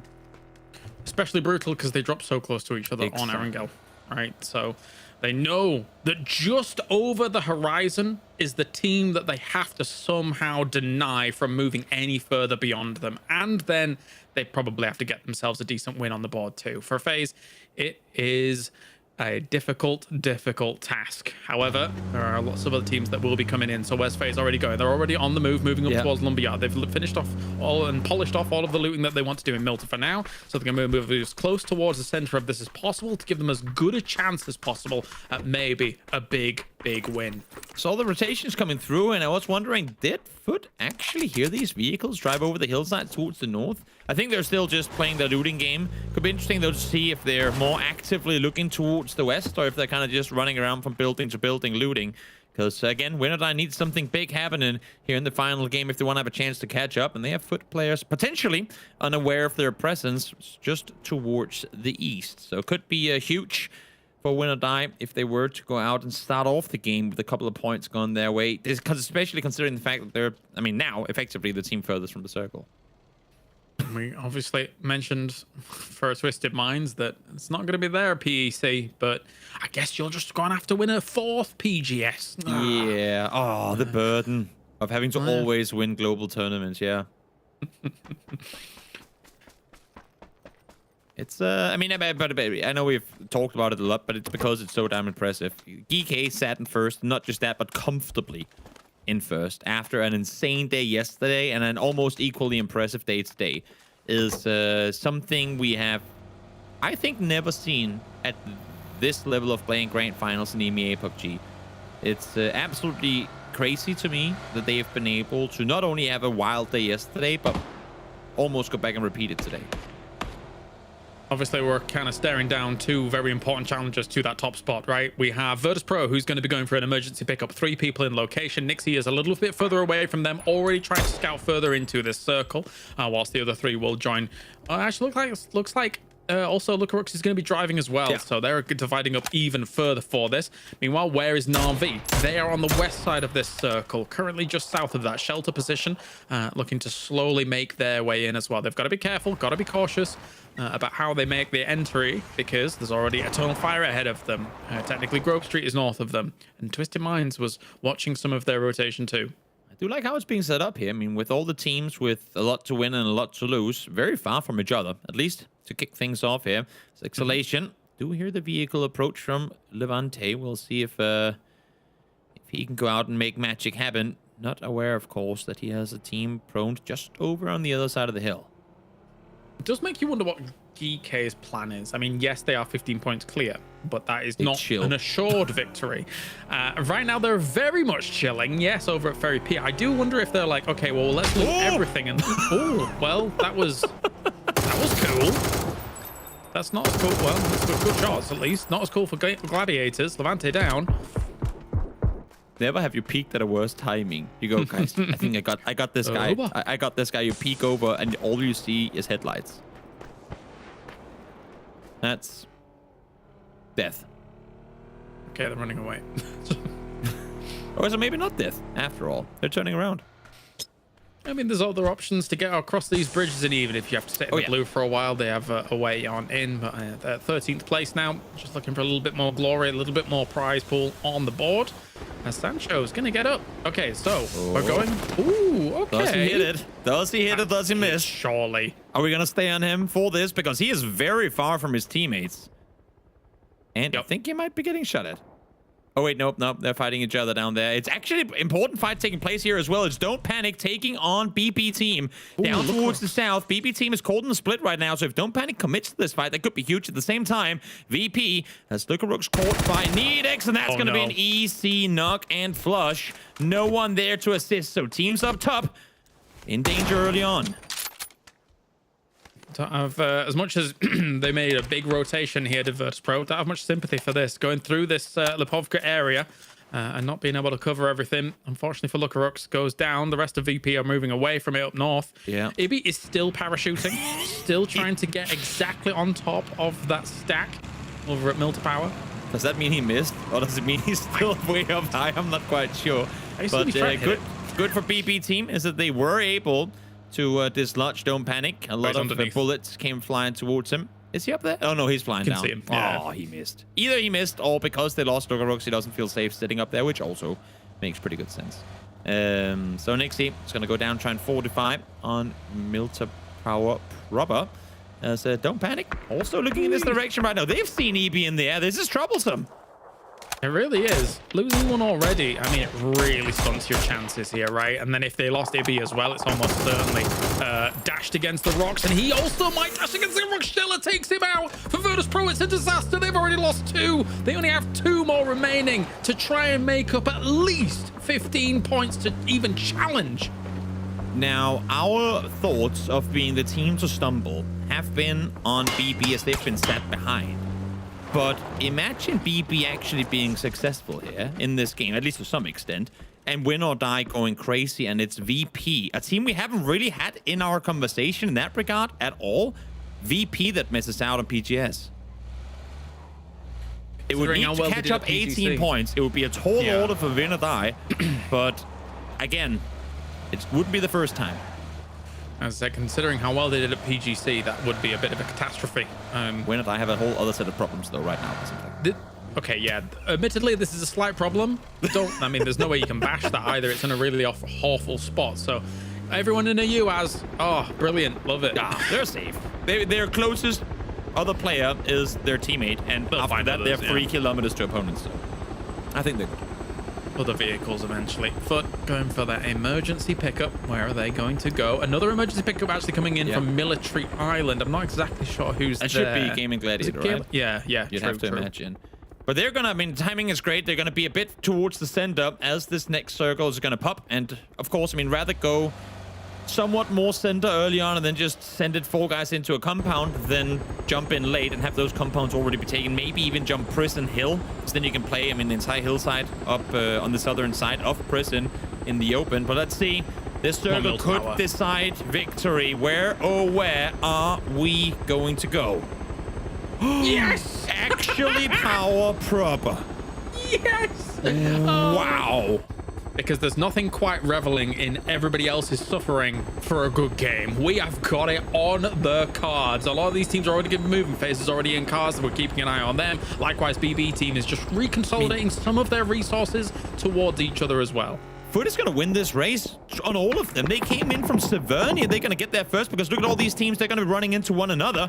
You have Exhalation. You have Bushido trying to make a run for it. BB team is trying to reposition as well, but here comes Foot lapping all of them in front. Bushido will make it up towards Milta Power, but a lot of damage has come their way as well, so they would have to slow down and reset. And here is Foot, first ones to arrive. Gustav takes out Fairest. He's already gone. That's nice there for FaZe, but at the same time, a disaster for Na'Vi. There's nothing quite like disaster to motivate someone, but Na'Vi is down to 1. This could be all clean and done very, very soon.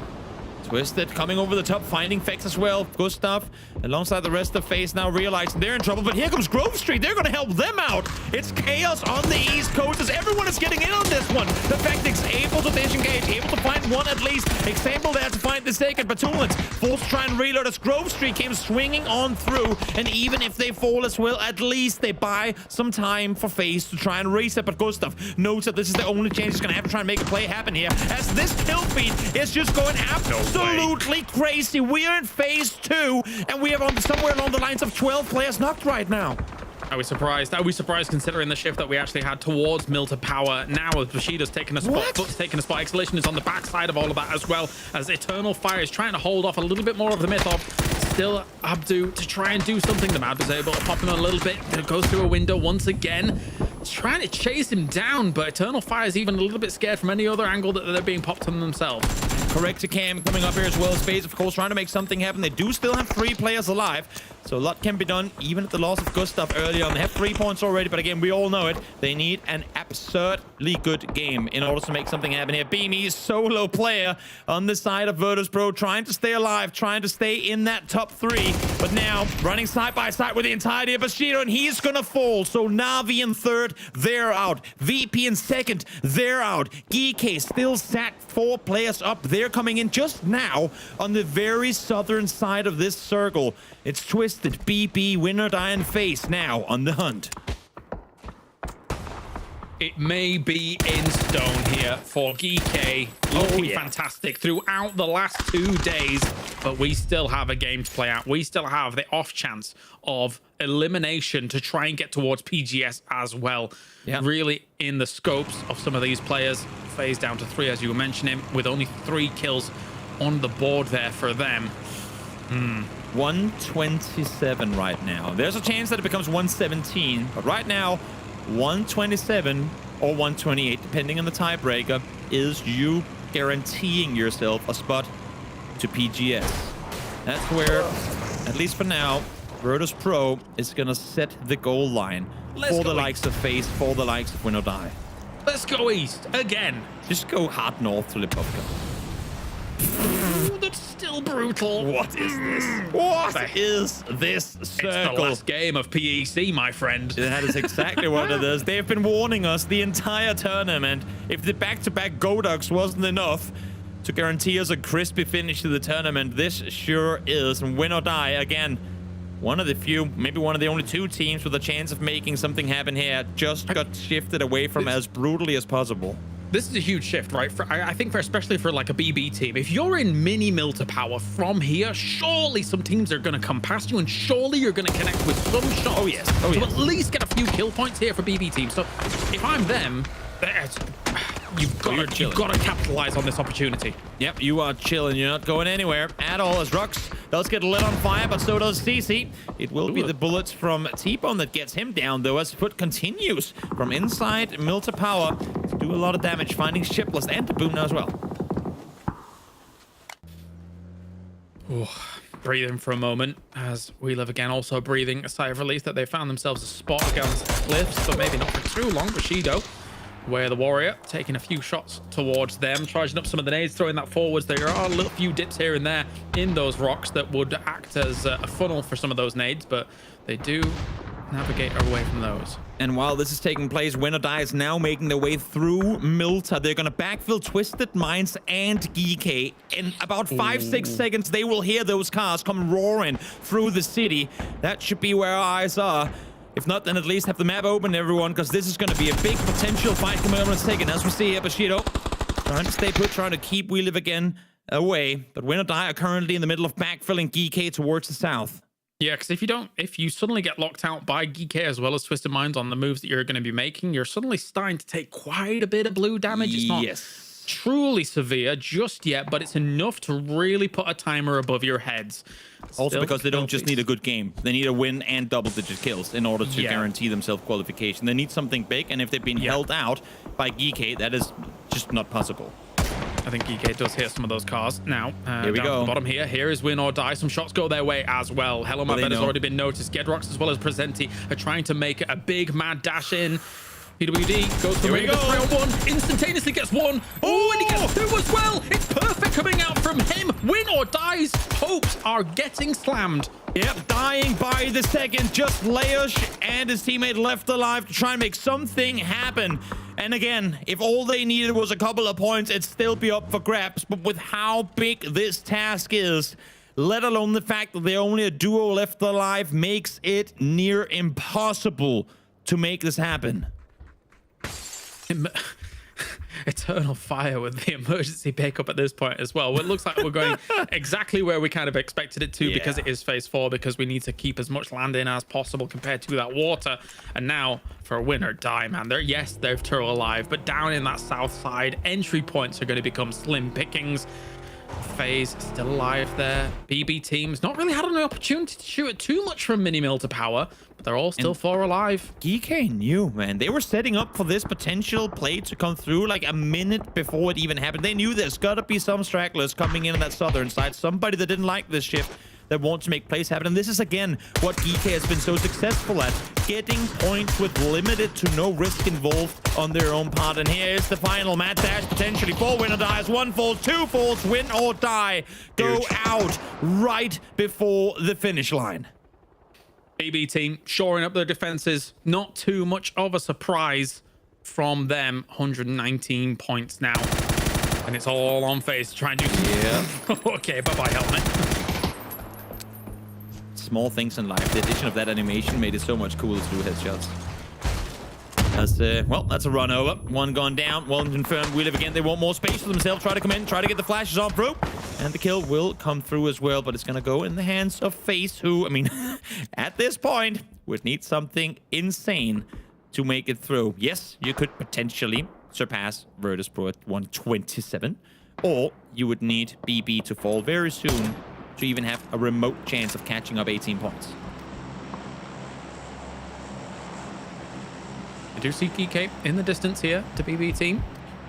Any more extra points that they can get on the board would be very, very nice done. Very nice defense. As GK moving towards some of the lips, and Molodok finds the effects here. It was going to be a mad dash for GK to try and get towards that lip anyway.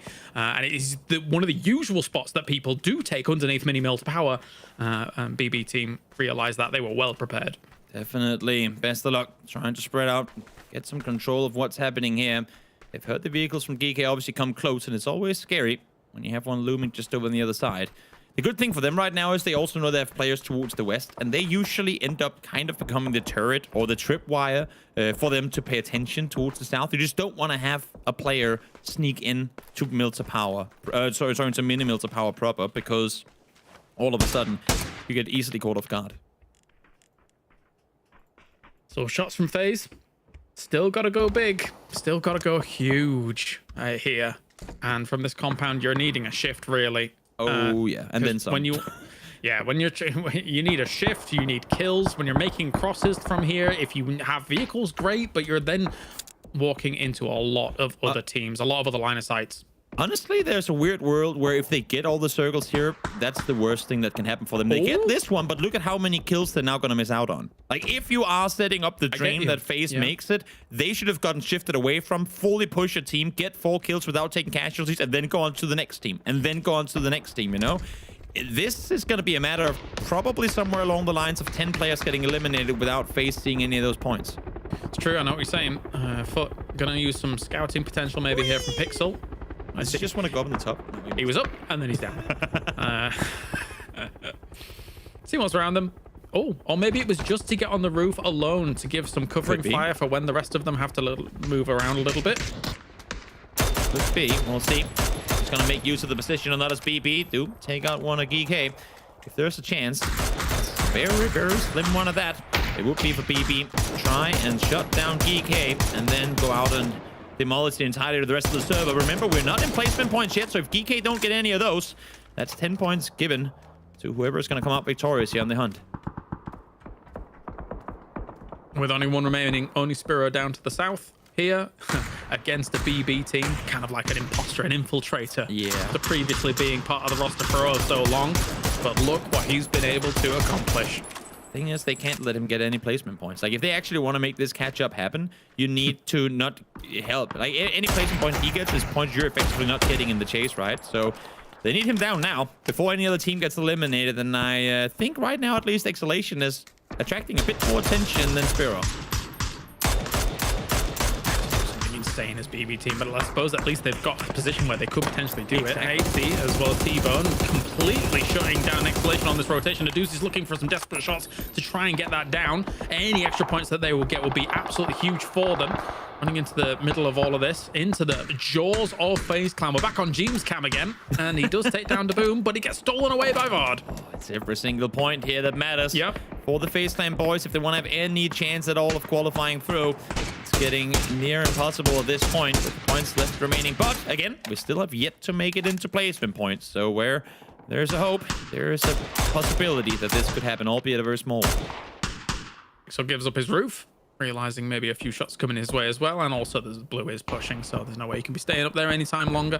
As Bushido is still north of them, throwing down some smokes, realizing potentially there's people in this warehouse and actually moving into there to maybe clear it on out, but this could be actually a trap for Bushido. There's already nades being charged up. Nailcop goes in and instantaneously leaves. This was a bad idea. Let's not do that. Good thing for Celtic as that he spots the guys crossing. We'll be able to find T-Bone. Has one more down. At least hit once. Ooh, that nade is going to be perfect. Nades it, ups it out the door. Finds Iroh. And now Nailcop forced to go for a heal here. AC yet again opening up a good angle. Can't quite find the knock though.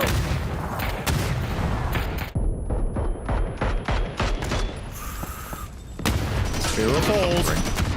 Just exactly inside placement points. We'll get one of them, but that is our first place team done for. Now BB team knows what's at hand if they want to make this happen. But in the meantime, Foot has Pixel peeking around the corner. Still more points for him to be found. It's just Celtic left alive from the side of Bushido. 20 more points. Is that even available for them, though? Because it's 18 alive. There are 4 of them. Never mind the idea that some of these are going to get taken away, and then they do win. They get 9 placement points off the win, and then they need... Too many kills. Yeah, they're there. Theoretically, they can just only miss 4 of them. Yeah, and everybody's going to be taking those up and soaking them up right now up at the north. It's hard. It's going to be very, very difficult as they see, again, I mean, similar situation with FaZe. They're seeing all these players get eliminated, knowing that it's points that they would very much like to have. But for BB, even if they can't win, a jump from 4th into 2nd place is still massive for PGC points, for prize pool as well. Definitely, and there is a very real possibility of that here for a BB team as now FaZe is moving out into the middle of these fields, throwing down some smokes. They need a lot of util to try and keep themselves alive with some of the angles that are still available, but at the same time, they do have some of these trees. So BB team now still peppering as many shots as possible. They have foldable shields as well available to them when they actually move out of this. Foot trying to get out of Mill to Power and see if they can find a position themselves. Maybe move towards down on that wizard tower. Gladiators is there. It's only rocks though. Yeah. And that's a big smoke trail.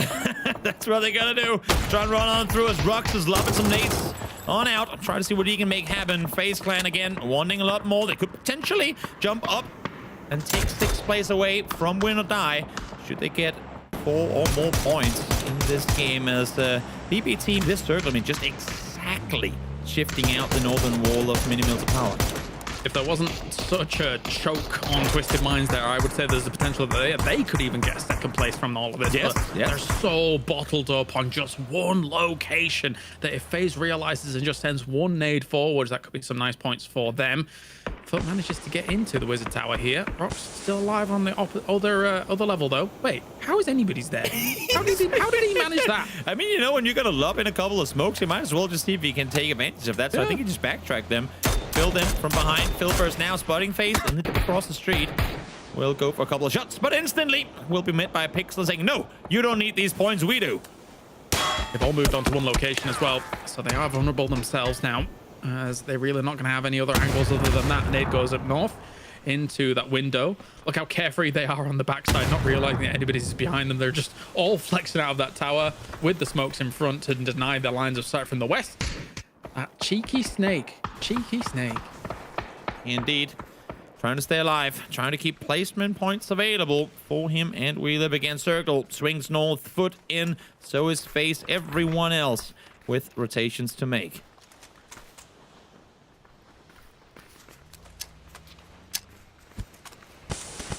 Nice move forwards from FaZe to take that spot. They're still very wary, though, of the fact that there was a team south of them. I guess Correxi's being left on the backside of all of this to maybe players spoil up if that comes along. BB team, you can see they have very little to work with. The cars as well as the pylon. That's it. Let's see. Festo, again, once the smoke fades, they should have pretty clear lines of sight on some of these guys. As anybody's finally taking a shot, we'll find one, but immediately after, he's going to fall in. BP team nets the point for themselves. They now jump into second. They have taken over second in a tie with Virtus Pro. And now it's only Twisted Minds that could potentially take it away from them. Maybe. Numbers are on the board. Yeah, not really enough kills to really make a challenge for it, but still, second place is huge here for BB team. They got knocked down into the last chance stage. Yeah. And they destroyed the last chance stage. So now can they destroy the rest of this lobby here? Twisted Minds in those smokes in the distance. Shots come through. Veselosh hits example. Batulins is down as well. Only one left alive for Twisted. We question the ability for BB team to go out and get consistent.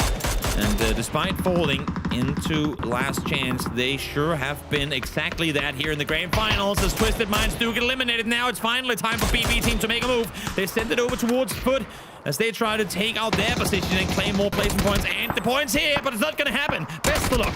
First one to fall. We'll get the flush under T-Bone, though.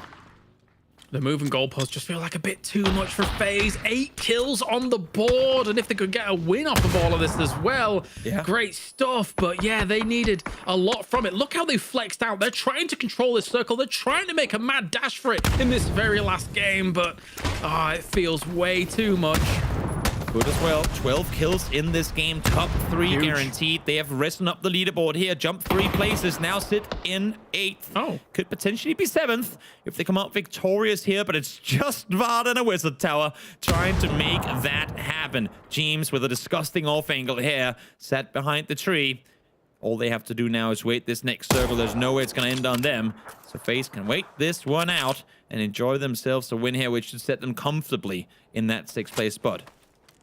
Definitely the bigger implications, as you've mentioned, with the PGC points potential down the line. Very important to get as high as possible, even if you're not going to the first lands. Let's see some bolty magic coming out, maybe, from good old Kurexi in those back lines to finish things off. Definitely. James here. Nice off angle again. I mean, sat with the MK in hand as well. Gonna throw some smokes over, maybe paid some attention and allow for his teammates. Look at this. They are the ones with all the util. Get in that nade range.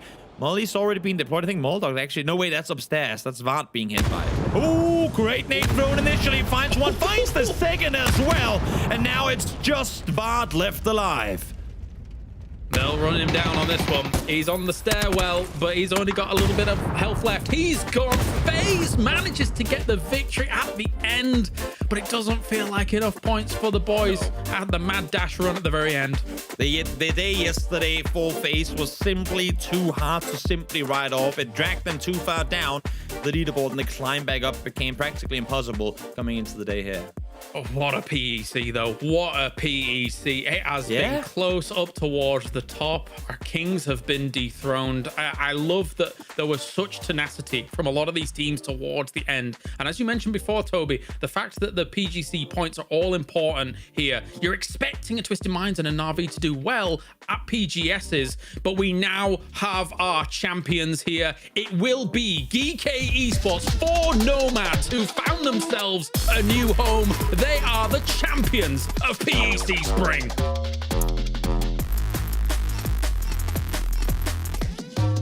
They are your champions, and wow, what a story this is going to be on the first day of this competition, the grand finals. This team was stone last. Yesterday, Avenger, they just consistently were winning and making sure they win those final fights, and they did the exact same today. Not only did they come from the back of the pack, they also took down the kings of EMEA. Twisted Minds not winning. That's going to be a huge feather in the cap of this team. And what a top and what a fight it was, right? We had so many teams that were in the chase. I think it was more teams than we ever seen having triple digits here. I think we ended on 8 teams with Foot as well, and ended grabbing triple digits.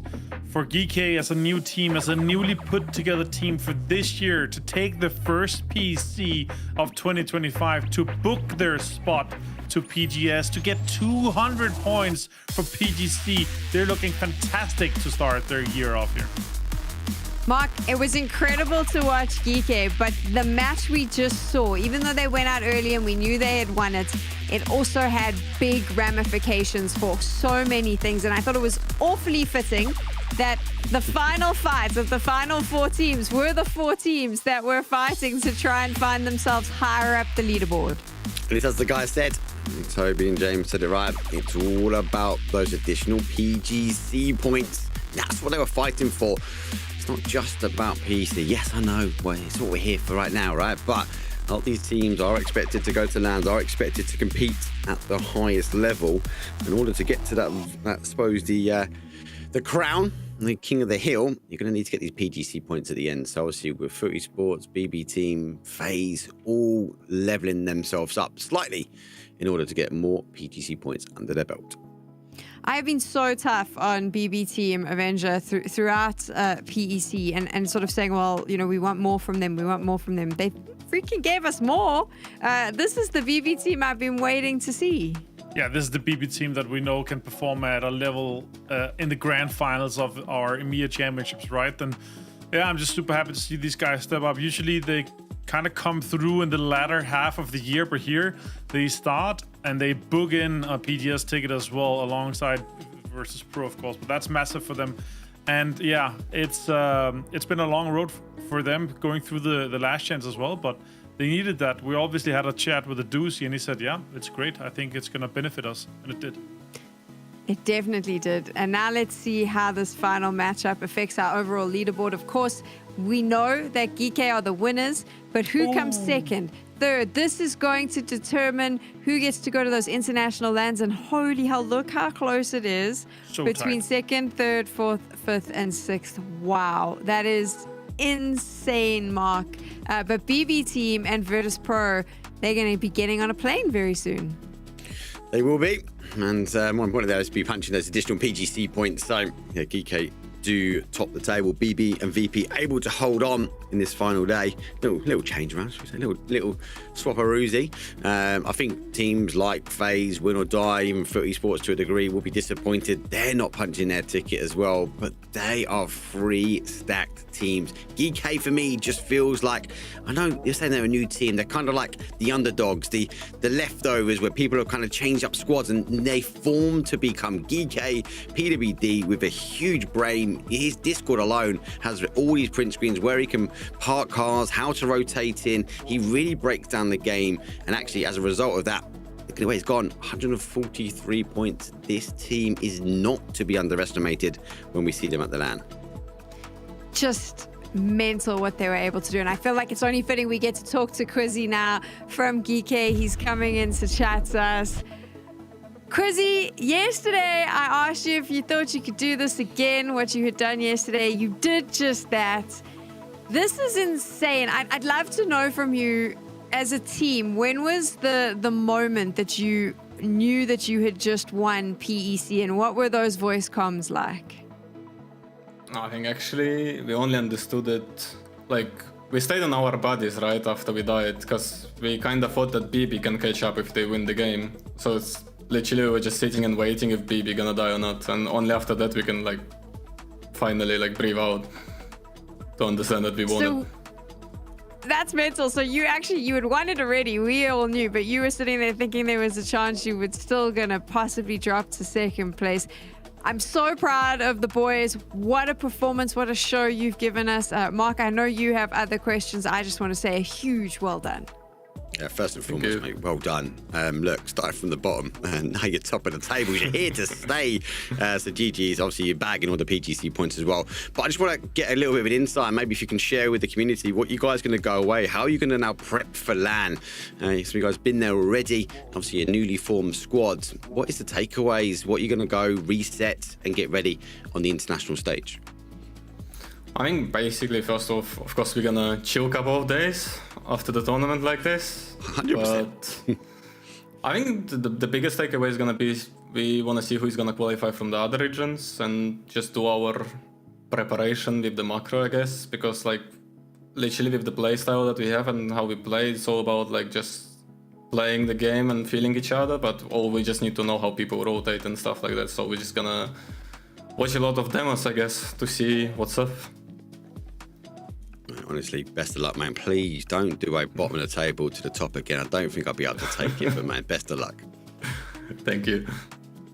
Yeah, huge congrats, Chrissy here. That was one of the most insane, if not the most insane comebacks I've ever seen. That was just next level. I want to ask, like, with you and the guys here, like, what was your expectations coming into this? Because obviously your goal is that, okay, we're gonna qualify here, but we're expecting to win the whole thing, especially after day one. Like, talk us through before the grand final started and kind of your thoughts after day one here. Like, did you expect that this was even possible?